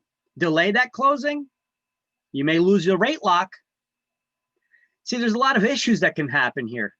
This is why it's very important for us to, after the home inspection, if there's work that needed to be done, you guys should make a list of all the things that are agreed upon now that they needed to fix. Make sure you follow up. You follow up with the seller after their work, those repairs that they agreed to do have been done. Tell their agent, you need to let me know. Did they do the work yet? And then you need to get an inspector to go back in and inspect the work to make sure it was done properly and that it was done. And then you could remove that from the from your checklist there to ensure to do a better job to make sure the work gets done. I'm telling you, you're going to see out there, majority of agents do not do this. Majority of agents actually forget about this process. They do the inspections behind them. Buyers That's crazy. Sometimes they charge a re-inspection fee, like $75 to come back out, or it depends. And in the negotiations on the home inspection, you can ask the seller to pay that re-inspect fee. Yeah. Sometimes they will. Yeah, sure. That's all part of the negotiations, right? Yep. You just did the inspection, but it's important to do. I can't tell you how many of the agents, majority of the agents, even after work needs to get done, they don't follow up by sending an inspector back in there to check if the work was done and done properly, or if there's still a problem or not. I mean, how are you going to know? You're just going to assume? You're going to assume? You know what? I got to make a slide about that assume thing, you know, for you. I got to make a assume slide in there. You guys remember assuming, right? What assuming is all about? Making an ass out of yourself. That's right. So when you assume, oh, that's not bold enough. We need bolder than that when we're talking about assuming anything, right? So here, let's see if I can get it bold enough here. Boom. When you assume, you make an ass out of you and me. So we want to make sure that we don't do that, especially out of me. I don't want an ass made out of myself. I'm supposed to be your real estate expert. I should know better and make sure that we had to get somebody back in there to check out the that property, right? So you should make sure that that gets done, that re-inspection. So escrow closing, neutral third party performs the closing, authorized to act as an escrow agent. That could either be the either side's attorney or title company can take on the duty of being that closing agent. It's a neutral third party where you have the seller and the buyer are not sitting across the table from each other. Maybe the seller shows up a day in advance or earlier in the day. They sign all the paperwork. They drop off their inspection certificates and the keys to the house and all that information. They sign the deed and whatever else they need to sign. Then the buyer comes in later in the day or the next day or days later, and they go and they bring the deposit money. Whoa, here's another thing for you guys. The deposit money, the buyer agent has to get that from their escrow account that they gave to the broker to put in the escrow account. So you need to make a request to the to your broker days before the closing to let them know, I got a closing coming up on this date. I need a closing check made out to whoever the closing agent is, because it's going to go to their escrow account and they're going to be dispersing the checks to everybody. So we need to get that closing, we need to get that check of all the deposit monies from the buyer to the closing agent. Don't go to closing without that money.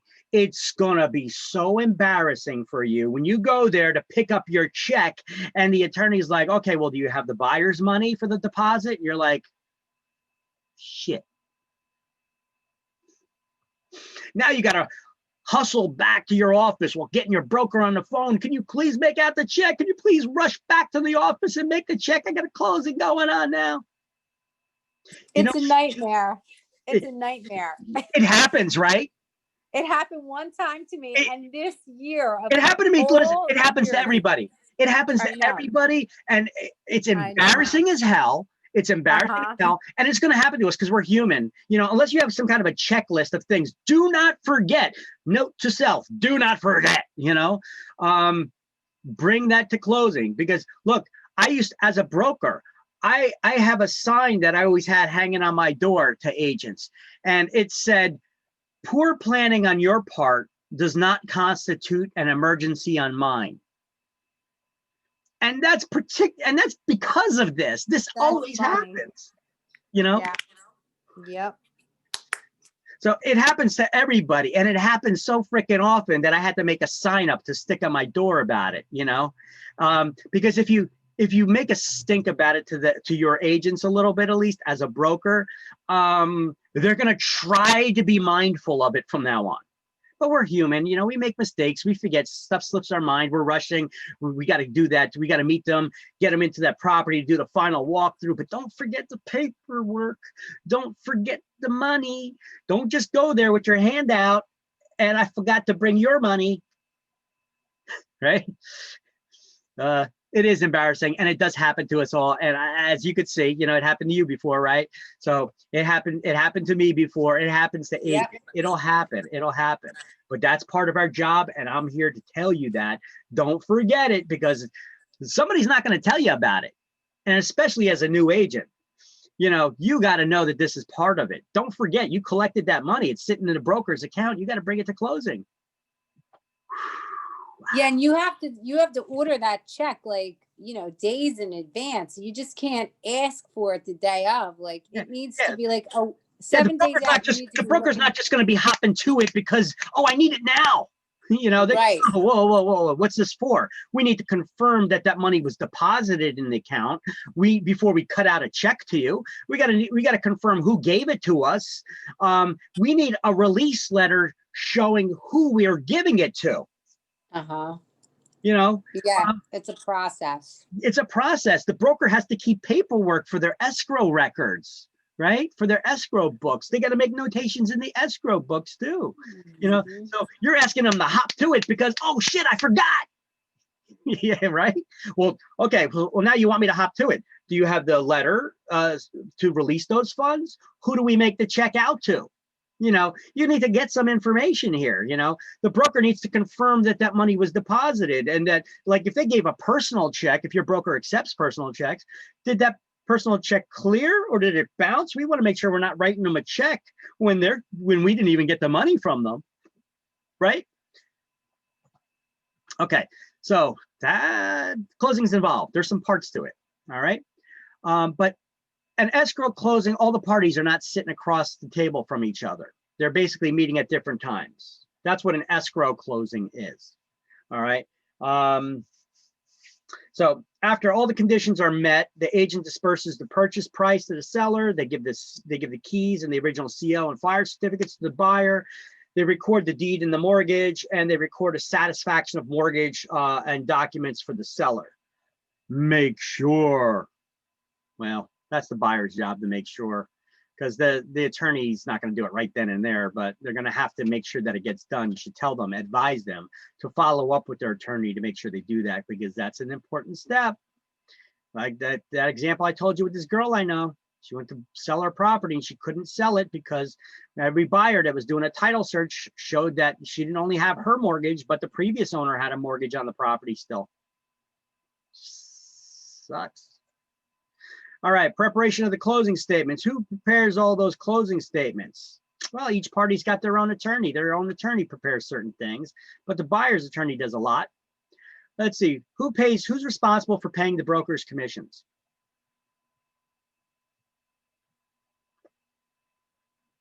The seller. Seller always. Who pays the attorney's fees? Well, each party pays their own attorney's fees, except for the buyer. The buyer not only pays their own attorney fee, they also pay the bank's attorney fee. You may not know that. It's hidden there in those documentations there. There's usually 3 attorneys involved in real estate transaction. You got a buyer's attorney, a seller's attorney, and the lender's attorney. Who do you think is preparing all of those mortgage contracts, those mortgage documents that the borrower is going to be signing? It's the lender's attorney that faxes that over or sends it over to the closing agent. So the recording expenses, well, as I noted on a previous slide, each party is responsible for recording the expenses. You know, the seller records documentation showing that their lien had been paid off and that they are no longer the owner, etc. And the buyers got to record their own ownership, the deed in their name now, and the new loan to secure their lender's first lien position as the only lien on the property at this point. Title expenses to register the deed, the ownership, change of ownership. Any loan fees are paid by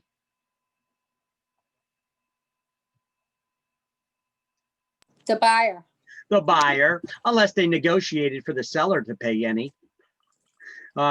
Taxes, reserves, and insurance reserves, the escrows, those are paid for by the buyer. Additional mortgage related fees, buyer. Appraisal fees, buyer. Survey fees, buyer. Now prorations, we're going to do a math problem. Yes, we have one more math problem to do. Prorations. What are prorations? Well, prorations are, maybe utilities in the property. You get a utility bill for the whole month, right? But what if you're closing in the middle of the month? All right, they may not have gotten the bill yet, and now somebody's getting the buyer's going to be getting a bill for utilities that the seller used. That's not fair, right? So it's our job as real estate agents to ensure we get final meter readings. We tell the owner of the property to get those final meter readings in so that we don't have to worry about any kind of proration there. Our job is to make sure the buyer arranges in advance to have those utilities switched into their name on the anticipated closing date. And by doing so, you're also saving them a boatload of money of having to have a utility company come out and hook up the services after they've been turned off. All right. So you're making it a seamless transition. They're moving into the house. All the utilities are on and they're automatically in their name already. And they don't have to pay any hookup fees. Otherwise, if they don't do that, the seller is going to shut off all the services and utilities. They're going to move into a house, no cable, no gas, no electric. They're going to have to call all these utility companies, wait for a date for those companies to come out and hook these things up, and sometimes pay expensive hookup fees, which could be in the hundreds of dollars. Okay, there is okay, so what we're gonna back up a little bit. So at the bottom of page 361, after escrow closing, there's preparation of closing statements, and then how the closing statement works. How the closing statement works. I'm gonna see if I have anything here pertaining to that. I do. Preparations.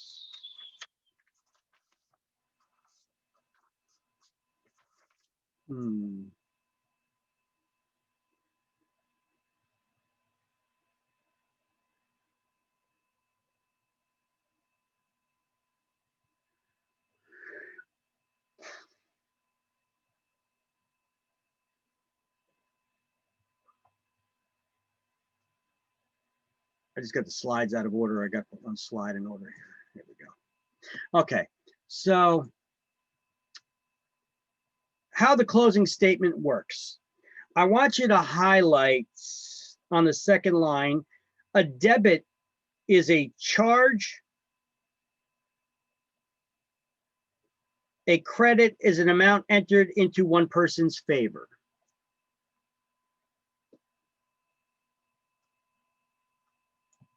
You need to know what a credit and a debit is. A credit is an amount entered into one's favor. A debit is a charge, an amount one owes. Simple enough, right? So we're going to highlight a credit is an amount entered into one person's favor, either an amount of money that the party has already paid or an amount of money that the party must be reimbursed for. A debit is a charge, an amount of money the party being debited owes and must pay the other.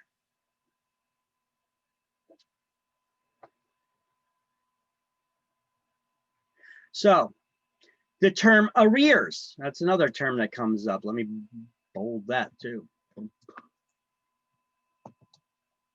Where's your rear? What's your rear? What do you call your rear? What does it also go by? What's its other name? The backside. Or the behind, right? So arrears is behind or at the end, your rear end, right? At the end of a period for which something is owed, okay? So this should not be a bullet point.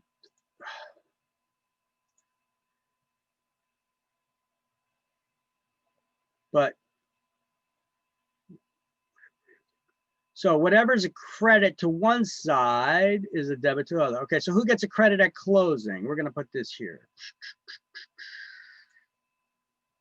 Oh, wait, no. That was in the right position. Damn it. All right, so whoever gets whatever is a credit to one side is usually a debit to the other. Usually a debit, with exception for certain things. Like the seller may have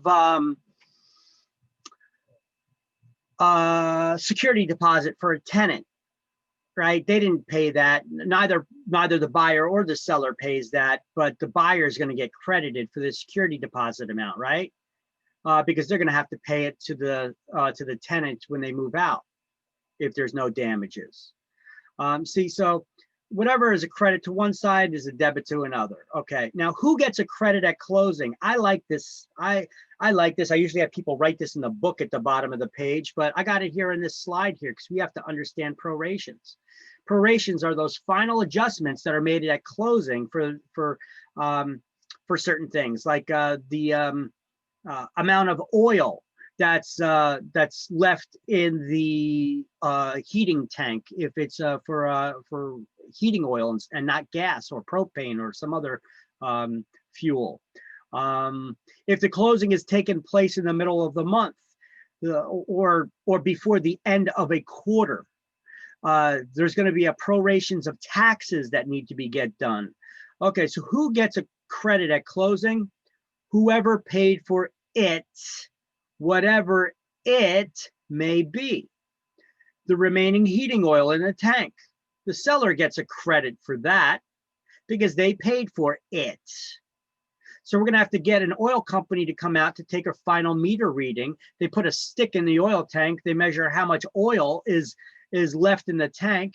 And then the buyer has to pay for that oil, that heating oil. Escrow deposits, who gets a credit for that? The buyer. Now, this is one that people often mess up because they overthink on exams. Because you're like, wait a minute, doesn't the seller get the money at closing? Yes, they do. But the buyer's getting a credit for that money against the purchase price. The buyer paid that escrow deposit money, so they're going to get a credit for it against their purchase price. Even though the seller's getting the money, the buyer's getting a credit for it. Understand? So my statement here doesn't require you to think. If you get a question, and you will get a question on exams about who gets a credit for this or that, all you got to do is ask yourself, who paid for it? Because whoever paid for it is the one who gets the credit for it. Make sense? Yes. All right. Okay.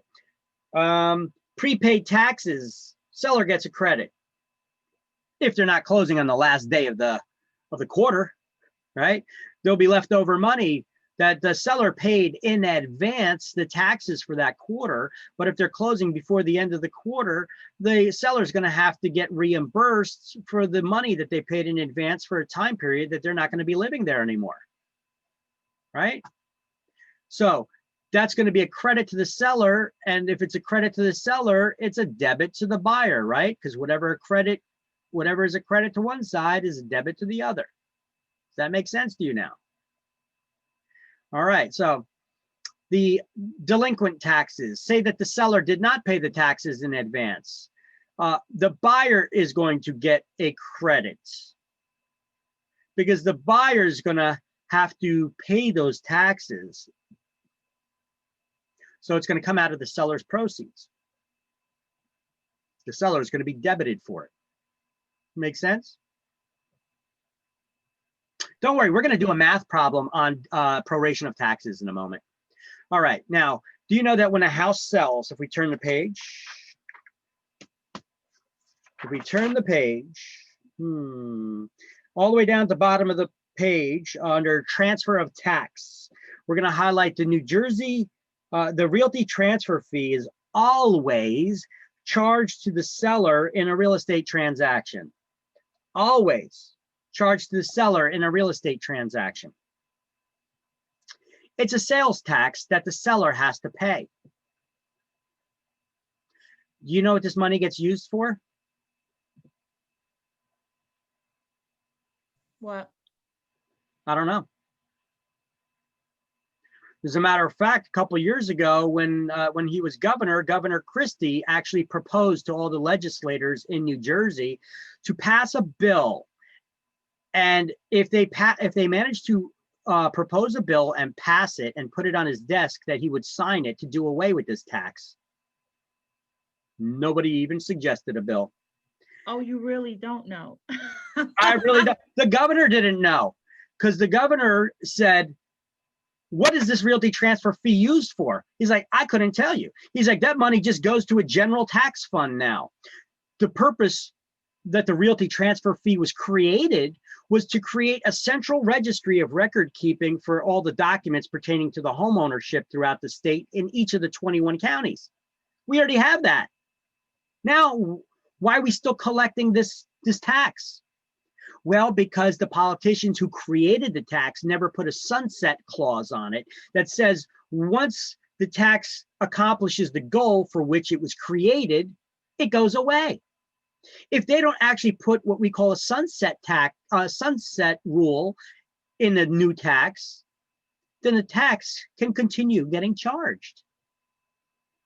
And so, he asked the politicians, he said, I couldn't tell you what this tax is used for anymore. He said, propose a new rule to get rid of you guys have to do it as the legislators. I can't create law. You guys do. You guys got to create this legislation to do away with the realty transfer fee. The moment you pass it, I will sign it once it hits my desk.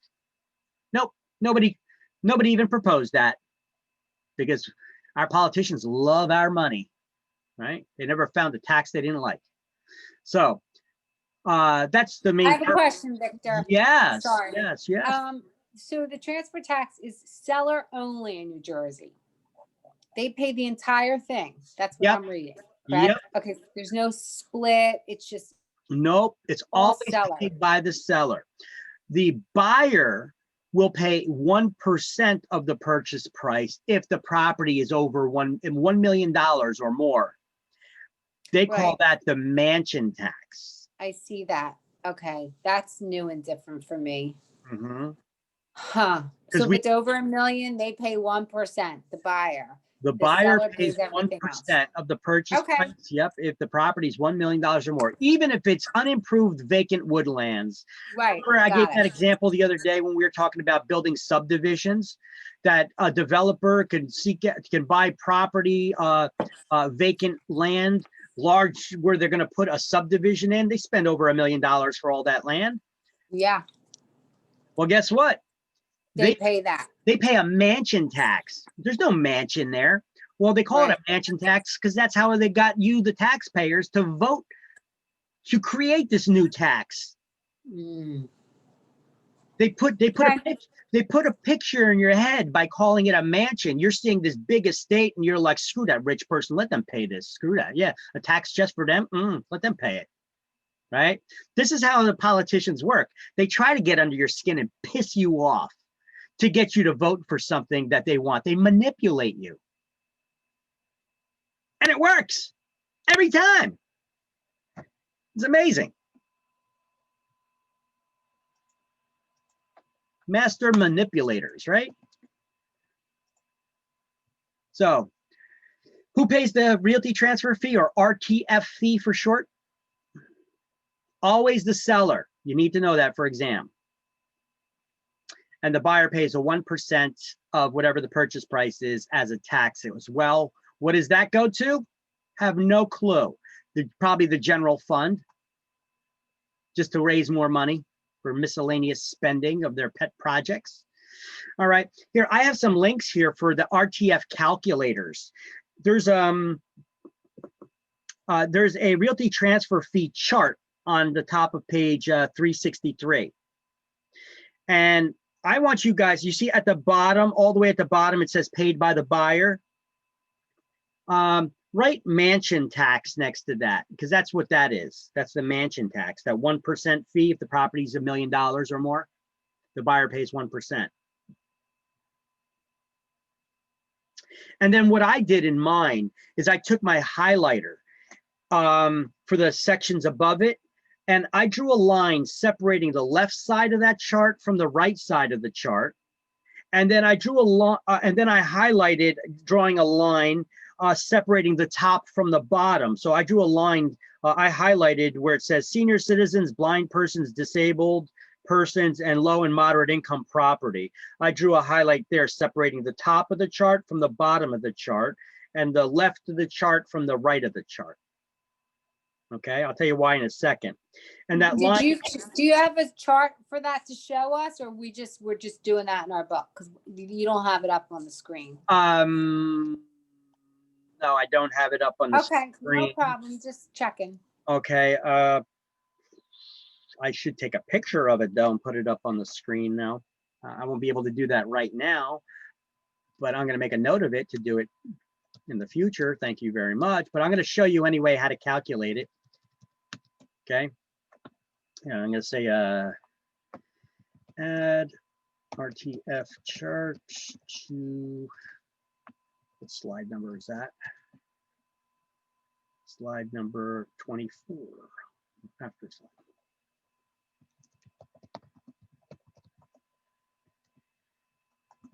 On page 363. Yeah, I'm sorry, these slides are a work in progress, you know. Trying to improve them. There's these slides. Are you kidding me? They're great. I'm sorry, I didn't mean to interrupt. Well, your- yeah, but I'm customizing them with every class. I keep customizing them. If you look at the ones that the book manufacturer gave me, they're barren. They're like empty. There's like hardly anything. I created most of these charts and tweaked a lot of them. I know. These are Thank custom. you. Yeah, you're welcome. All right, so I gave some resources here where you could get a calculator. Now, if you don't have the calculator, you could just use this chart. This chart, you could get that information from the state treasurer's website. They have this chart because this, you know, if politicians change the taxes on the fee, the amounts, then we need to be aware of it to adjust it. I mean, we're usually not doing this though. The closing agent is, the title company or attorney is handling that. But we could help a seller estimate what their costs are going to be at closing through this chart. All right, so everybody see this chart on page 363 of the realty transfer fee? Yes. Yeah.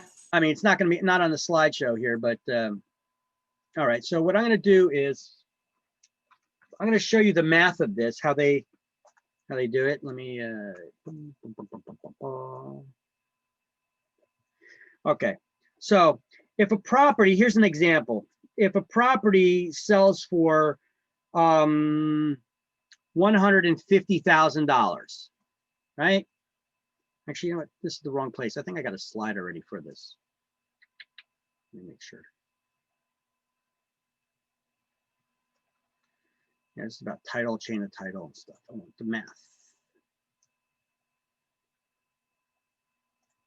Math buyer needs close, proration of taxes.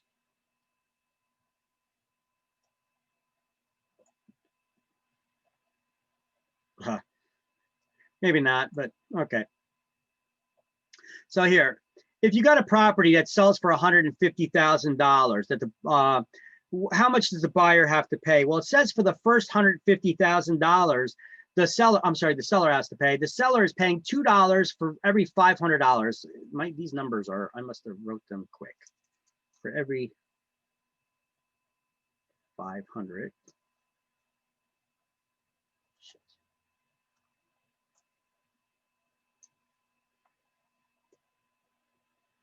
Pen is too thick. Okay, 500, and this is supposed to be a 2. Okay, so the tax is $2 for every $500 of value. So in how many times does 500 go into 150,000? 150,000 divided by 500 is 300 times. 300 times $2 is $600. So the realty transfer fee is $600 for a $150,000 home. Now, what if it's a $200,000 home? Well, we do the same thing, but we do not just skip to the next level in the chart that says $150,000 to $200,000 range. For the first $150,000, it's $2 for every $500 of value, so it's $600. And then for the amounts between $150,000 and a penny to $200,000, how much money is in there? Well, $50,000 divided by 500, it goes in 100 times. Times $3.35, that's another $335. So we add the 600 plus the 335, the tax is $935. Right? So this was 335. We add them up, and it's 935. See how that worked out? So you just don't jump to the second area in the bracket, is my point. You have to use each price range. You see how they calculated that? Yes. All right. Now, if the property's $375,000, how would you calculate it? Well, let's stop right there. You're not using the left-hand side of the chart, because the left-hand side of the chart is for sales prices up to and including $350,000. The right side of the chart is for sales prices over $350,000. And for the first $150,000, it's no longer $2 for every $500 of value. It's $2.90 for every $500 of value. And then for the amounts between 150,000 and 200,000, it's no longer $3.35, but $4.25 for every $500 of value. So people who say, you know, the rich should pay their fair share. Well, you know what? People who buy more expensive homes are paying their fair share. They're paying a higher amounts. Okay. So that's how you do that. Now, if we go back to this RTF, this slide right here, I have a couple resources, one on the state treasurer's website that gives you this chart data where if it's updated. But if we click, I put an RTF calculator here from Union County Clerk's office in Union County. And it could give us that same information. So let's say that property is $150,000. Okay, there's no exemptions because senior people, blind persons, etc., they pay lower amounts. Okay, so let's just say there's no exceptions. How much will they pay in the realty transfer fee? Is that right? $600. Is that what we came out with? We don't see the board. Oh, I'm sorry. There you go. So here's the calculator. You plug in the sales price here, $150,000. You check off no exemption here and calculate the realty transfer fee. You see the realty transfer fee is $600. Yeah. It does what's in this chart. It does the math for you for each stage. But that was easy. For one, for the $200,000, no exemption. We're going to check off the realty transfer fee. $935. Wait a minute. Did we have that as the answer before? I think so. Let's take a look. Yep, 935. Okay, so they're still working with the same numbers that we got here in this book. So there's calculators that make it easy to do. So closing agents usually aren't looking at these charts, you know, especially if it's provided by the county clerk's office. That should be updated, you know, with the latest tax figures, you know, the tax amounts. But in order to get those latest tax amounts, you know, I have the state treasurer's website link right here. And it takes you to the state treasurer's website. You could download whatever the latest realty transfer fee is. Here's the quotation on the law, you know, pertaining to taxes. I guess it's 4615, not 4515. 45. What's 4515?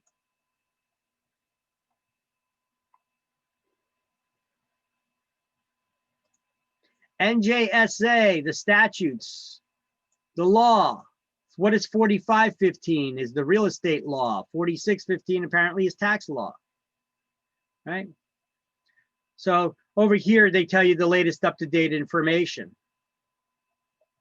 So you could see, you could download those fee schedules and everything and maybe put a realty transfer tax calculator. You could customize your own and put one on your own websites. Look at you making original content now, or me giving the idea to you to do it. Here, njrealtor.com has a link. I put a link here, another link for you guys I made available. What is this? They got a realty transfer fee calculator for you here too. Actually, they got a bunch of calculators. Affordability calculator. You want to check the difference to see how much a biweekly mortgage calculator would make a difference on your mortgage payments. Here's a mortgage calculator, a rate comparison calculator. They got a lot of cool calculators here for us. Where did I get that link? It's on this slide here. I put here for you, and it's also in the class links, the Word document. Just look up the RTF calculator and it's all together. By the way, you guys like apps for your cell phones? Yep. All right. Then I got a cool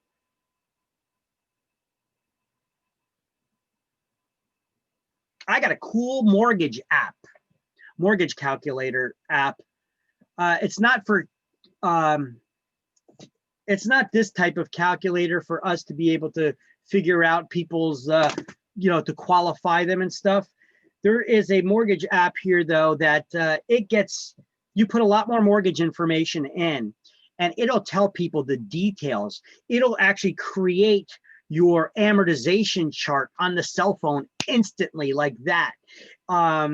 It'll tell you, you can compare loans. It's a pretty cool calculator. You got to Google search it because I didn't get it from the store. I don't think I got it from Google Store. I think you got to search for it. It's called Carl's Mortgage Calculator. Carl, K-A-R-L apostrophe S, Carl's Mortgage Calculator. It is ad supported though, so there's a little ad down at the bottom, but it looks like this, you know, Carl's Mortgage Calculator. And you plug in the things. It asks you the property value, the down payment amount or percentage, what the principal is, the purchase price, you know, the interests and the number of years. And then you just click it if it's a fixed interest rate, adjustable interest rate. It'll make the tables for you. That's your amortization chart that it creates for you. It creates graphs so that you could compare stuff. If you make differences in extra payments and all kinds of stuff, it is a neat little tool. And you know how much it costs?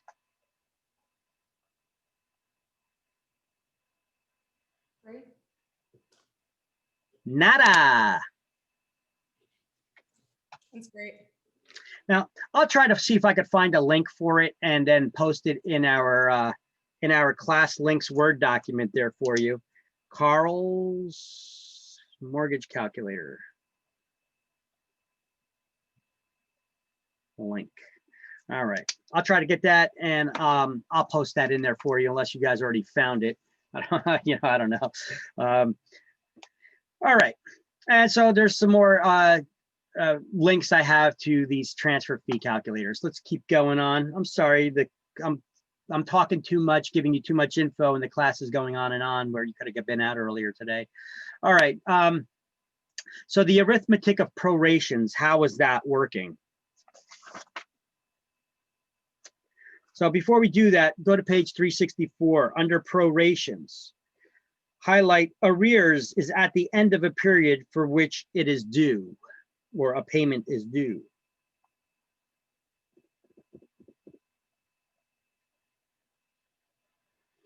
A lot of these pages are just going on how to calculate like other additional related mortgage fees like FHA fees and stuff like that. We never do this. We don't really need this stuff.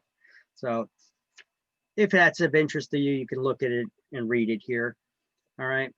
But the arithmetic of prorations work like this. Yearly charges are based on a 360-day calendar year, meaning that there's 30 days in a month.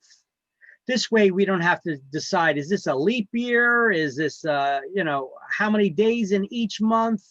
Because some people, they forget that. You guys were ever taught that nursery rhyme in school about how to remember how many days in each month? 30 days past September, April, June, and November. Go ahead, sing it for us louder. Come on, let your voice shine. I don't know the rhythm, but it's like 30 days past September, April, June, and November. All the rest have 31, except for what, February has 28, something like that? Yep. Okay, so yeah, there's I actually have some music videos for that, and they're so kindergartenish. I am not going to play that here for you guys. But a lot of people never heard that. I went to, I guess, a lousy kindergarten because I was never taught that in kindergarten. Somebody told me about that in one of these classes when I was teaching. I was like, because I can never remember how many days are in each month, except for I know February got less, but which months have more than 30 days and which months have less than 30 days? There's another way to remember that. And it's by looking at the knuckles in your hands, the knuckles and the valleys. You can put your hands next to each other like this. And you start off with your knuckle. Here, you could just go with one. January, February. So the valleys have less than 30 days and the knuckles have 30 days or more. Okay, so January, February, March, April, you know, you go like that. But when you go to your last knuckle, you got to hit it twice before you start going back. Okay. Now I have a picture here that'll show you this a little bit better, remembering numbers of days in the month. I got my little nursery rhymes here, but there's also a picture I have. I'll post that up for you so you could take a look, see at it. You know, I should just put this in the slideshow. No, screw it. I'm going to do that. Remembering the actual number of days in a month, right? So let's reproduce this slide. Sorry. I'll make a copy of this slide for you, and I will put that picture about remembering the number of days a month.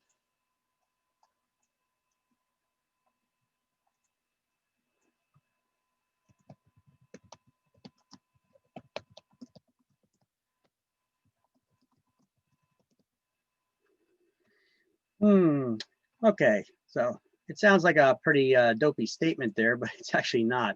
A lot of adults have this difficulty trying to remember how many days in each month. You know, I'm one of them. So let me drag and drop that picture here. Here's one.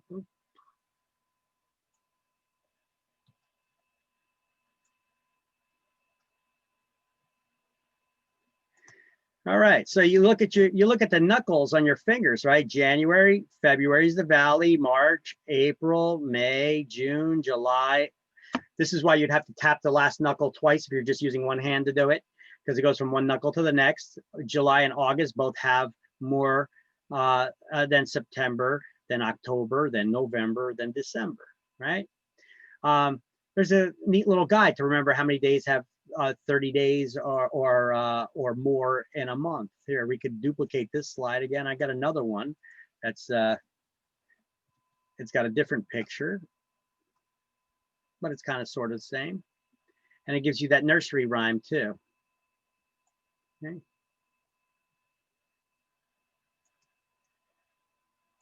You guys want to sing it? Want to do a sing along? Neither do I. I just want to see where you guys are at right now. Okay, so you know, this is actually a song. 30 days have 30 days have, or some say hath.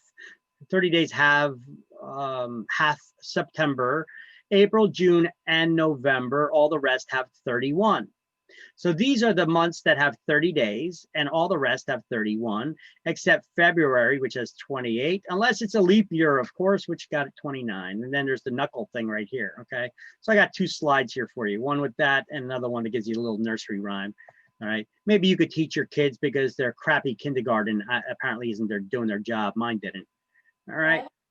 All right, so preparation of the, when you're actually doing proration of the math figures, the yearly charge is divided by 365 to determine the daily charge, or 360 to calculate a monthly charge.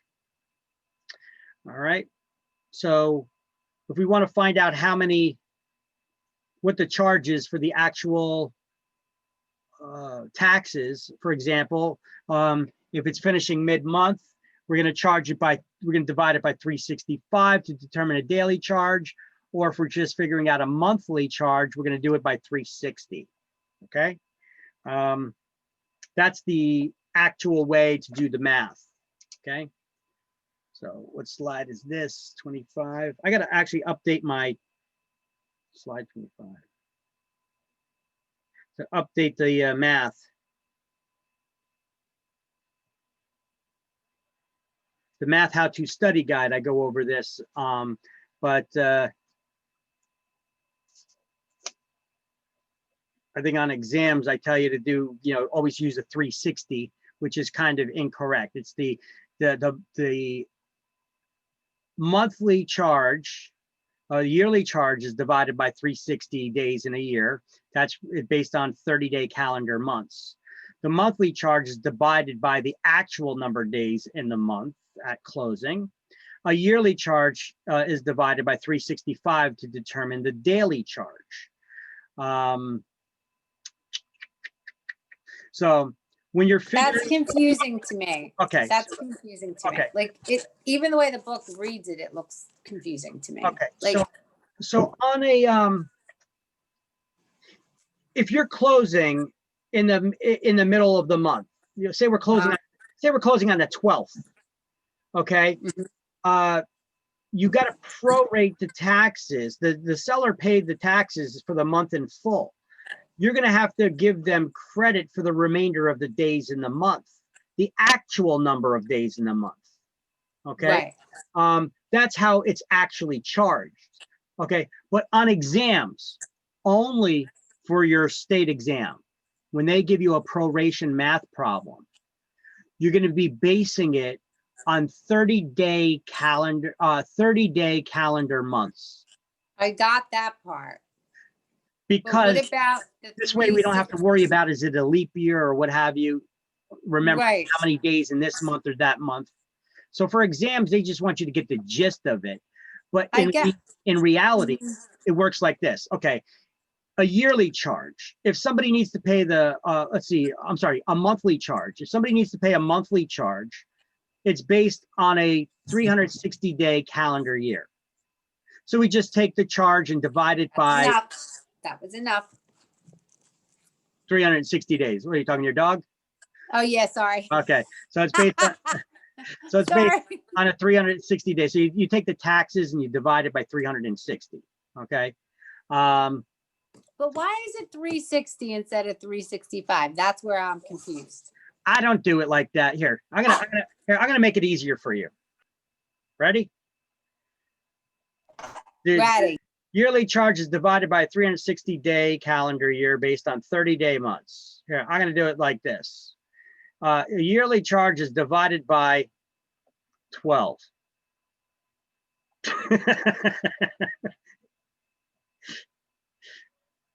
Make it a lot easier. Yeah. Now let's delete. I don't know. It's a yearly charge divided by 12. There's 12 months in a year. Well, yeah, I get that part. Makes it a lot easier. Okay. So the monthly charge is divided by the actual number of days in the month of the closing. And the yearly charge is divided by 365 to determine the daily charge. Basically, they're saying if you have $9,000, you divide it by 365 to find out what the daily charge is. You know what? This is too freaking confusing. Hold on a second. The monthly charge is by the actual numbers of days in closing. See, here, I'm going to show you the way to do it. Screw this. Forget about what they're showing you here in the book. Let's do an actual math problem. And the way I do it is I'm going to pull up that math how-to study guide that I give to everybody. Okay. Bear with me 1 second while I pull it up.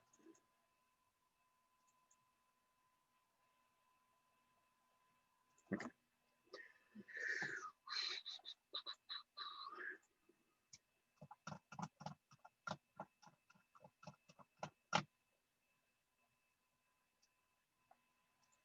Let me just undo everything that I did here, and I'll clear this slide up later.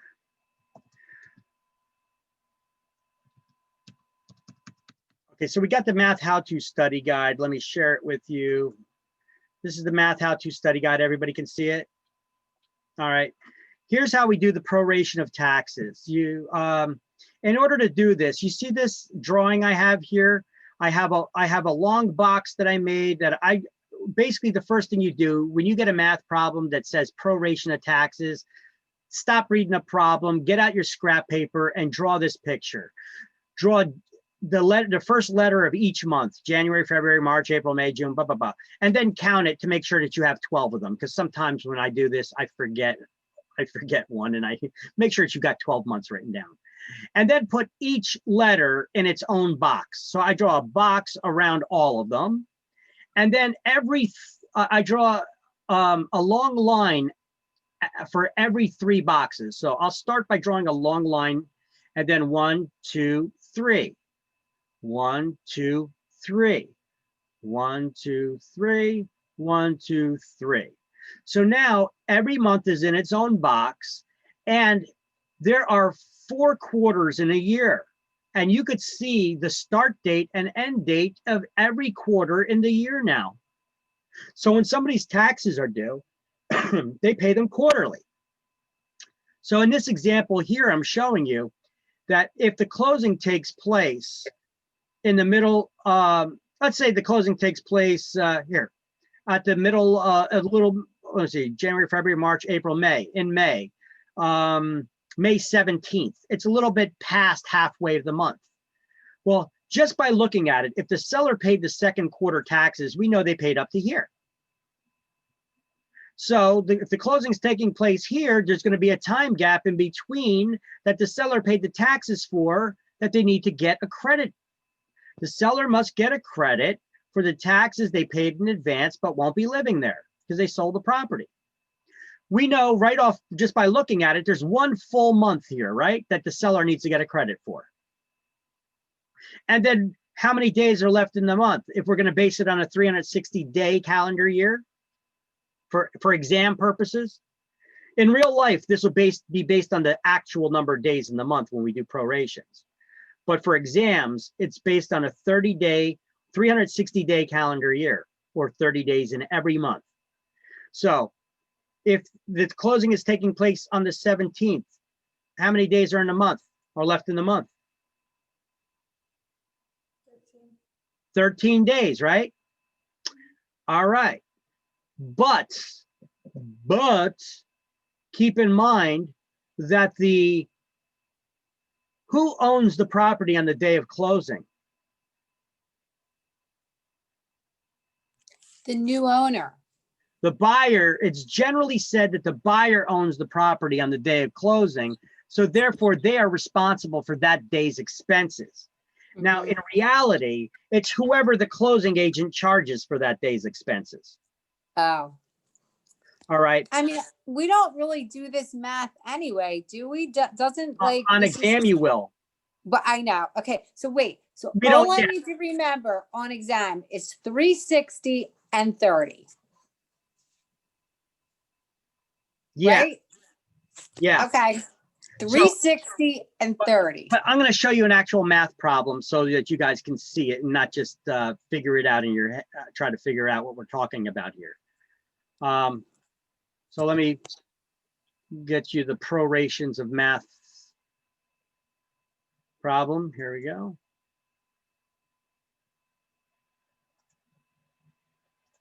All right, so you guys see this prorations of math problem here. Like, hello, come on. What's going on? There we go. Zoom out.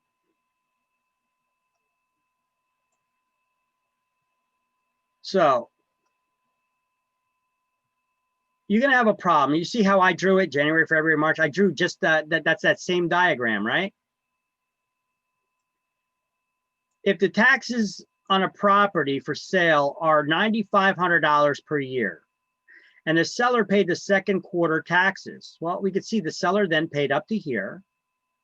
And if the closing takes place on May 17th, well, that's a little bit past the halfway point. We could see there's 1 full month. And what do we got? 13 days left in a 30-day, if we're basing it on a 30-day month. If the closing is taking place on the 17th, the buyer has to give a seller a credit for 1 month and 13 days. But if they also own it on the closing date, that's 14 days. We have to add 1 more day to it. So let's do that math. If the taxes are $9,500 per year, we're going to take $9,500 and divide it by 12, or you could divide it by 360. Okay, I did it for the monthly charge. I did taxes 9,500 divided by 12. That gives you not $791.66 per monthly charge.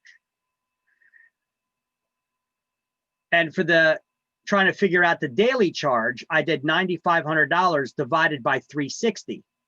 That gives us a daily charge of $26.38 if we're dealing with 30-day calendar year. 30 days per month in the calendar for each month in the year. Or they call it per diem. Per diem is Latin for per day. Okay. So if we know that there's one full month, that's $791.66. We just need to figure out how many days were there? 13 days left in this month, plus the closing date. So that's 14 days. So I took that, how did I figure that out? There's 30 days in a month minus 17 days because it's taking place on the 17th. All right. But then I add 1 day back in it because the buyer typically owns the property on the closing day. So that gives us 14 days. And if we have a daily tax of $26.38, 14 days times 26.38 is $369.32. So I take the monthly charge of $791.66 plus $369.32. That gives us a credit to the seller of $1,160.98. Did everybody understand that? Yeah. Now, Yeah. that was pretty easy. When you got this chart here, you could get a visualization. Boom, one full month. Because the problem is going to be asked like this. If the taxes on a property are $9,500 a year and the seller paid the second quarter taxes and the closing takes place on May 17th, who gets a credit and for how much? So that's a long-winded question. If you don't have this visual, where are you going to start? It makes it a little bit difficult, right? But if you drew this chart, you could visually see, well, the seller gets a credit for 1 month plus this gap in between. And if they're based it on a 360-day calendar year, that means 30 days in every month. If the closing is taking place on the 17th, 30 days in a month minus 17 days, that's 13 days. But the buyer also owns the property on the day of closing, so that's 14 days. So 1 month plus 14 days, the seller is going to get a credit for. Because the seller paid up to here and they're selling here, so that time in between, they got to get a credit for. 1 full month plus 14 days. You guys follow that? Yeah.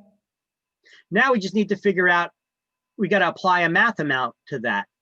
And the way I did that is, I took the taxes, $9,500 divided by 12 months. That gives you a monthly charge of $791.66 as a monthly charge.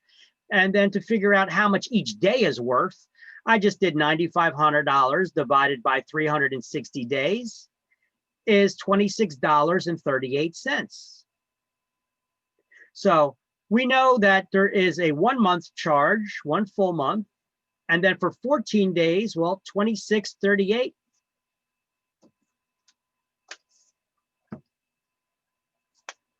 $26.38 times 14 days. Okay, and that gives us $369.32.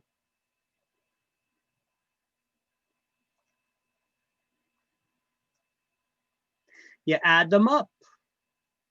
Okay. So how did we come to that conclusion about the number of days in the month? So 30 days in a month per month minus 17 days. because you're closing on the 17th.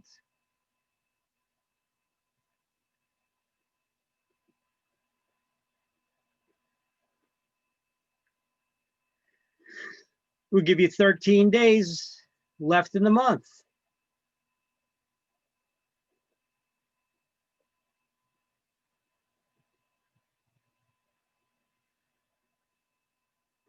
Plus 1 day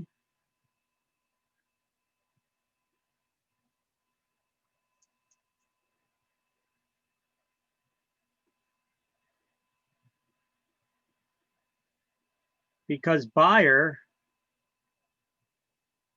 owns property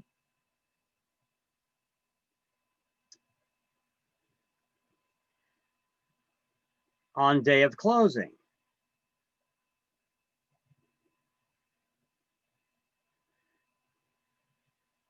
And responsible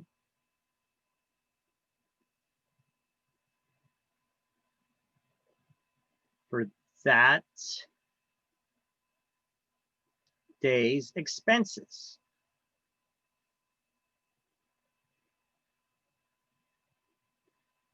Okay, so hopefully that clears things up a little bit. Why there's 14 days. So now you take 14 days times the daily tax charge, tax fee. And this gives us the 14 days of taxes.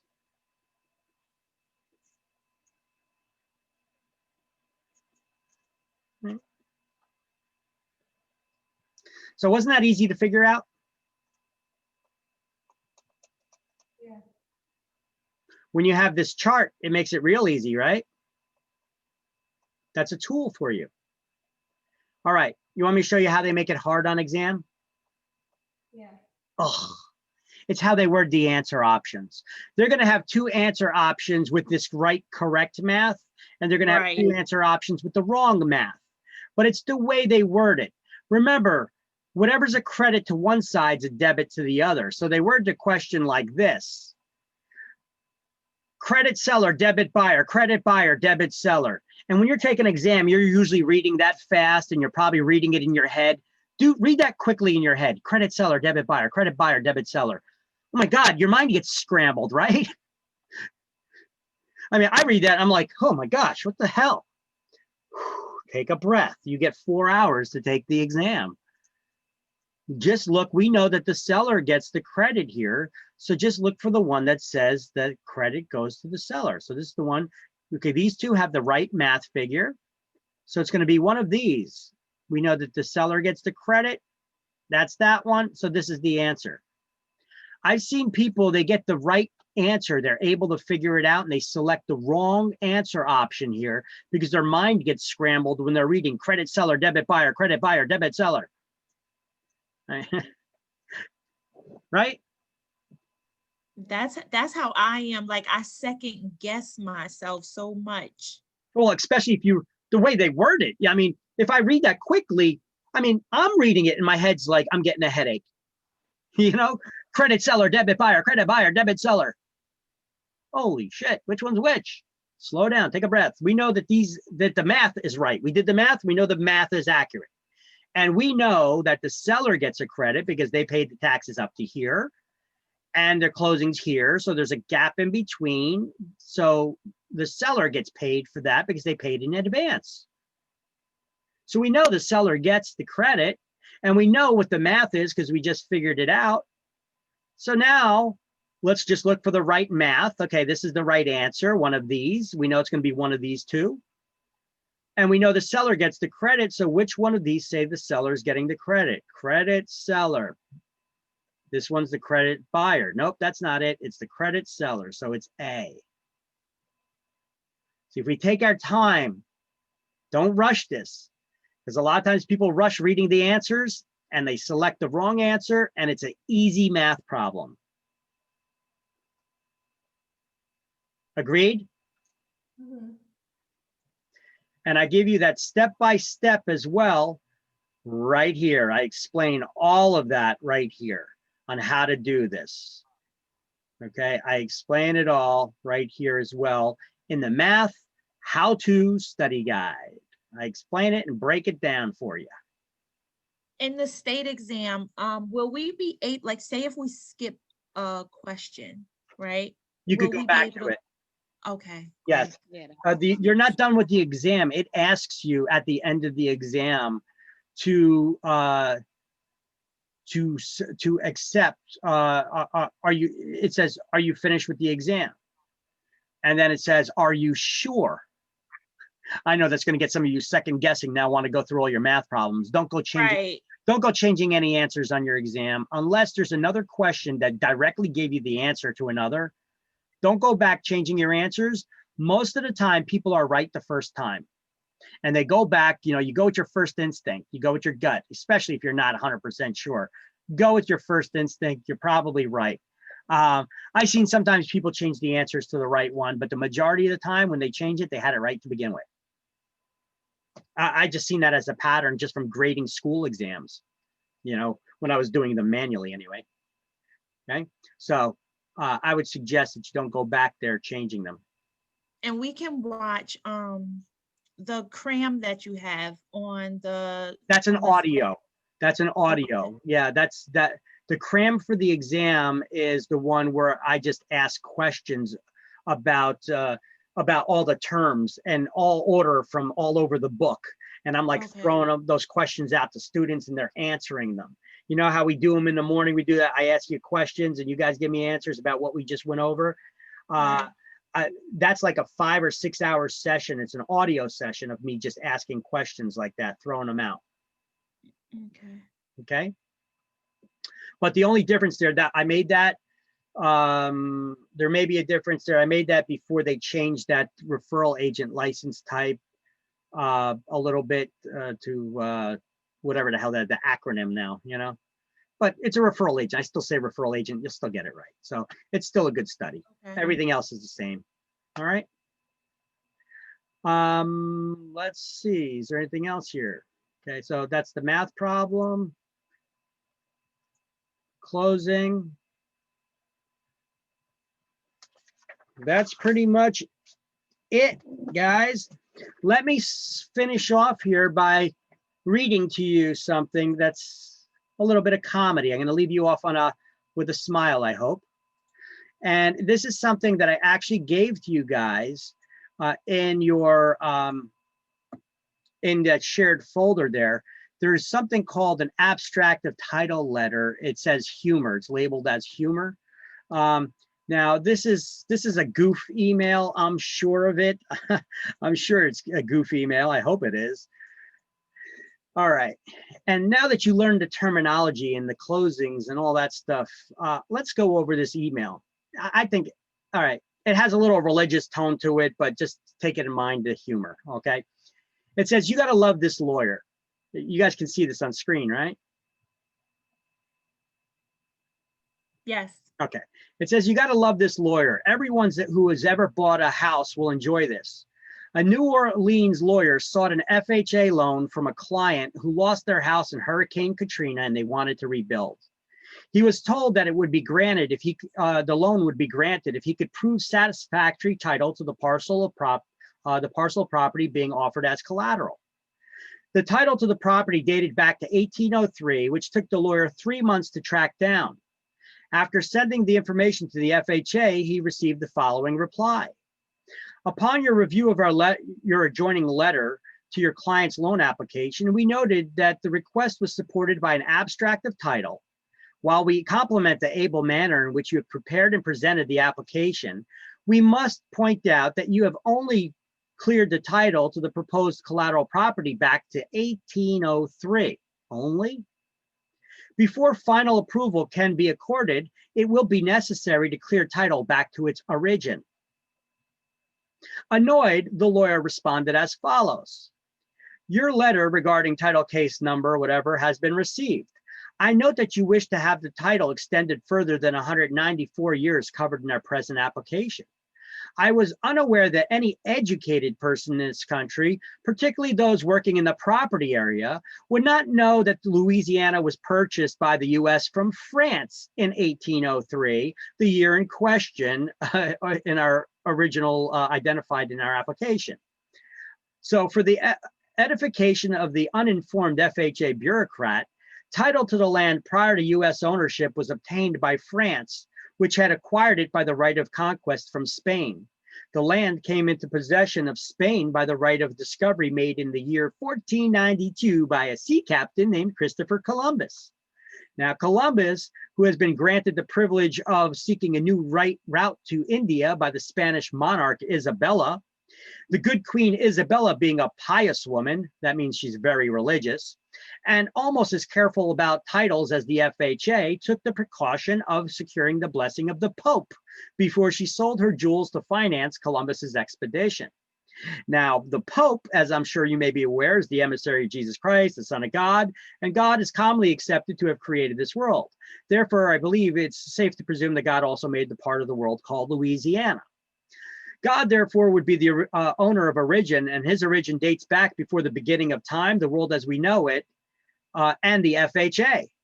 I hope you find God's original claim to be satisfactory. Now may we have our damn loan. And then it says he got the loan.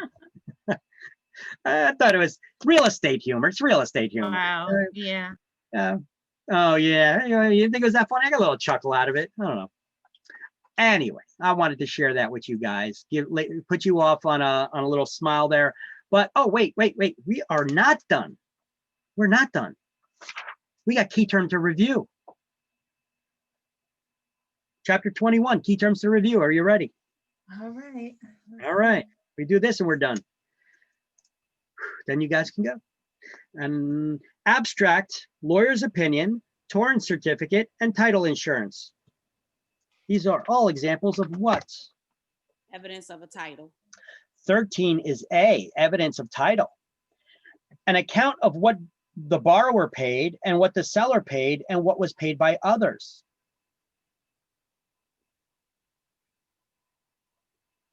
Closing disclosure. 8 is B, closing disclosure. After the end of a period for which a payment is due. Arrears. 4C, closing handled by a neutral third party.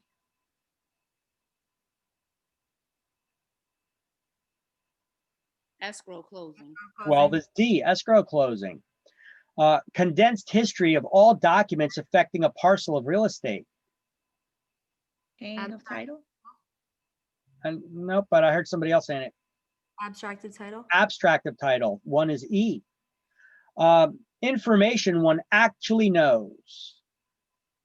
Actual notice. Actual notice. 2 is F. Information one could know by investigating. Constructive notice. 9 is G, constructive notice. A lawyer's statement after studying an abstract.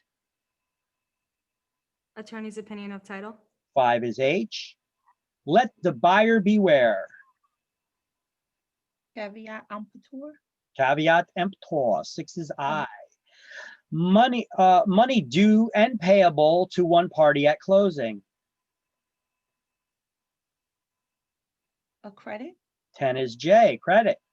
Money to be paid by one party at closing. Debit. Debit. 11 is K. A sworn statement. Affidavit. 3 is L, affidavit. Title traced from each owner to the following one. Chain of title. 7 is M. County's collection of documents relating to real estate. Record. Public record. Public record. 16 is N. Court action to remove the cloud on a title.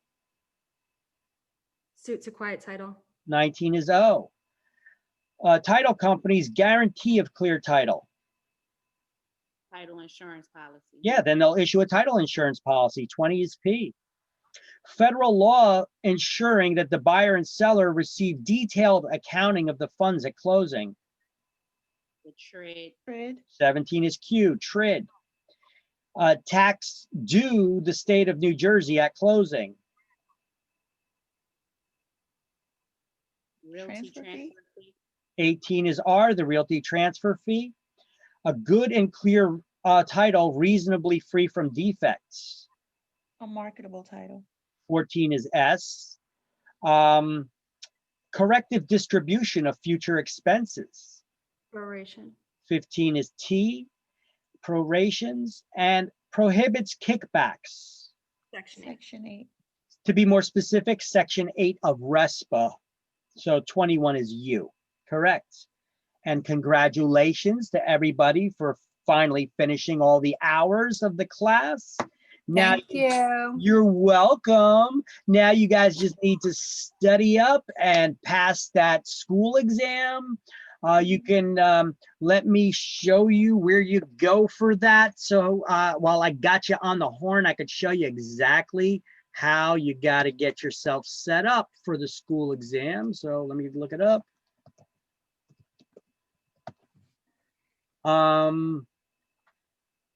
And keep in mind right now, if you schedule for the school exam, I'll probably be able to get you all the information.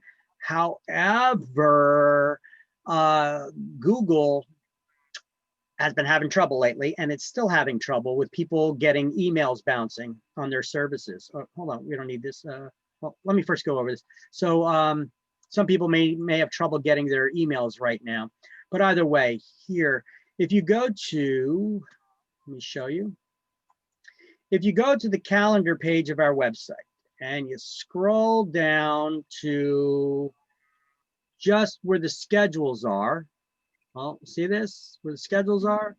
Above that, it says school exam options, okay? So, well, right now we're not offering in-person. I don't know if we're going to in the future either, for that matter. It's something we got to figure out.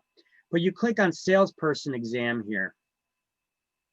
It takes you to this page. What class were you guys in? You guys are in SPD dash, and then you got to put the date. Don't put the slashes or anything. Just put the SPD stands for day class, salesperson day. SP stands for salesperson. So you're in a salesperson day class, and your class started on 11:30. So you're going to write SPD dash 11/30/2020. Okay. And on the application where it asks it.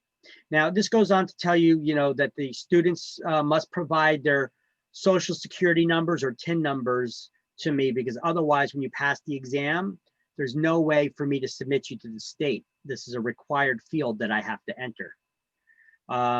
So I need your name as it is on your ID, or however you want it on your real estate license, but you should have some kind of ID in order that has the name spelt the same for the testing centers and such.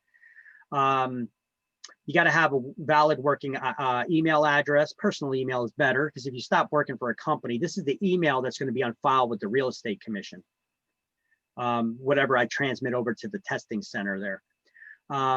Your cell and or home number.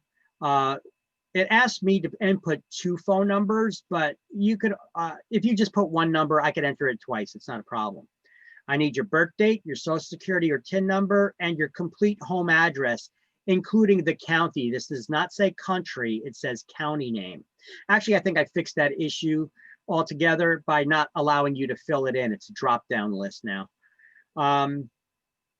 So you enter, oh wait, no, not here in the testing system. You have to type it in, sorry. So make sure that's county, not country. And if you have an apartment, don't forget to put the unit number or, okay. And you get 2 tries to take the exam. It costs $20 for 2 tries. If you pass in 1, you don't get to take it again. If you take more than 2, you have to contact me, because you don't just go back and pay again. It doesn't give you the access. I have to go back, let the system know, and then they'll give me another credit for you. And I assign that credit to your account so that you can take it again. You get 2 more tries, okay? So basically you have to fill out this registration form for me. And it goes to the next page and next page. And look, I have a link here it should show at the end of the registration form that it is a, the exam link, but a lot of times, or the payment link, but a lot of people miss it. So I put it here and here. I should make it clickable because apparently it's not. So I got to go back in there and make that clickable for you. But it should also show it when you get to the end of the page. It doesn't automatically take you to the payment page because you could pay by PayPal, Google Pay, Zelle, etc. Okay. And any questions for me after you enter all your information in, after you enter all your information in, and you got the payment info in, I compare those two. I look up the Zoom records, confirm you had the hours and all that stuff. So this is what I'm doing in the background now. And then I will send you guys the link to take the exam. And you just use your email address as the password to take it. Okay. And then after you pass the exam, I get a notification that you passed. I'll look up, I will then put all your information into an Excel file and upload it to PSI. PSI will send you an email. You have to wait till you get that email from PSI in order to take the exam, but it's going to tell you just to go to the state exam, to schedule the state exam. But it's just going to tell you go to psiexams.com to register for the state exam. All right, psiexams.com. So if you don't get that email right away, call me up and ask me if I got it in there, because people are having trouble with their Google now. I will confirm it for you. And then you could just go to psiexams.com and register to take your state exam. And the state exam that you're going to register for is called the salesperson combo. That's the option that you choose. The salesperson combo. It's at the bottom of the list. You have to actually scroll to it when registering and selecting. So you're going to select if you want to take the exam online or in person, and then you have to check the date and time that you want to take it. Unless it's the online one, then I'll give it to you right away. And then you pay for the state exam, which is $45 each attempt. Okay. And if it's online, you'll take it. Make sure you have your ID handy. Make sure there's nothing in the room. Nobody in the room. Nobody's going to disturb you. You can't talk. Phone can't ring. Don't have that phone anywhere near you. They see it on camera. You fail. Okay. And get yourself a calculator. That's plain calculator. No real estate specialty calculators or anything. Maybe something like this, just a regular ordinary calculator. That's no alpha characters. It's just numbers, right? And then when you pass the state exam, well, it doesn't matter what order. You could get fingerprinted as well, because after you pass a school exam, I'm going to send you instructions for fingerprinting, even though it's already in the book, and it's in the slideshow from the earlier slideshows. But I'll send you the link and your completion certificate, so that you could print out on your own. You could have it for your own records for your future. So if you want to get licensed in another state, you're going to use that school completion certificate as your school transcript. If another state asks for your school transcript, that's your school transcript. It's your school completion certificate. All right. Vic, I have a question. That's it. Yep. You said that so I could have already gone to get fingerprinted. I thought I had to take the state test first. No, doesn't matter what order. If you call them up and ask the fingerprinting center if you got to take the exam first, they're going to tell you yes, but you don't. Okay. As a matter of fact, they're going to tell you got to put down who your employer is. You don't. Right. As of now, you don't know. You're looking around still. I'm just getting fingerprinted. I still got to select my broker. But once you select a broker, you got to fill in the employer section there when you're sending it in. Now, when you go to get fingerprinted, you have to go there physically, obviously, in person. Right. You got to print out the fingerprinting form with you. That's from the Real Estate Commission's website. And you have to, when registering for the fingerprinting, you have to use the codes that are on that fingerprinting form to register online, so that they know who you're getting fingerprinted for. Don't forget to bring your IDs, be on time. They're going to give you what looks like a cash register receipt after you're fingerprinted. Mhm. Do not throw that away. You need to keep that. As a matter of fact, I would snap a picture of it so that you have it right away in case you do lose it. You lose it, you got to pay to get fingerprinted again. All right. So you got to send that into the Real Estate Commission, the cash register receipt, the fingerprinting form, the paperwork that PSI gives you. If you're taking it online, they're going to email it to you so you can print it. And you got to take that paperwork to your broker. Your broker, who you're going to end up working for, is going to fill it out, sign that you entered an employment agreement with them.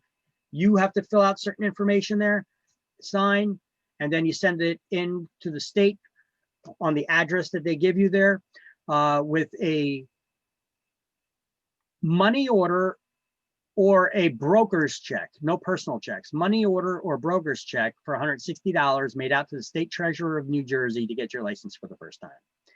And then when can you work? When your name is showing up in that database, which I got the links in slide chapter 1 or chapter 2 slideshow. And they're also in the class links Word document there. How long do you think it takes for your name to show up in that link? The state's backed up a little bit. No, they process pretty quick. Okay, so as soon as you pass the test and then you send in the fingerprint and the broker check for 160, then you should be in the system. Okay. Yeah. Cool. It's usually just a couple of days. You know, most mail takes 3 days at least to get to Trenton, you know, but when it goes to the state, things, they get their mail quicker. But then, but then they still got to process it. And a lot of them are working from home. So I'm not sure, there may be a little bit of a delay, but not much. Okay. Any questions for me? Any more questions? And what did you say we had to print out? You said we had to print something from PSI? You got to. Before the fingerprinting or well, after? If you're taking it online, if you're taking the exam online, they're going to send you your past certificates, your paperwork that you need to send to the Real Estate Commission. You need to send that paperwork in. You need to send in the fingerprinting form and the fingerprinting cash register looking receipt. Okay. Fingerprinting form and okay. All right. Any more questions for me? So if we have questions, we can email you, right? You could call me too. You could call me. What's your number? What's your number, doll? She wants my number now. All right. It's 908-884-5757. That is my cell phone number. Okay. All right. Thank you. You're welcome. Or you could call the school. That forwards to my cell as well. But if you're going to text me, you know, you want to text there. Okay. All right. Thank you so much. You've been really great. No problemo. Thank you. You're an excellent teacher. Oh, thank you. Mwah, mwah, Yes. mwah. I wish you guys the best. If you guys have any issues, feel free to call me. I want you guys to do well. All right. Thank you so much. Thank you. Thank you. Bye, guys. Nice Welcome. to meet you.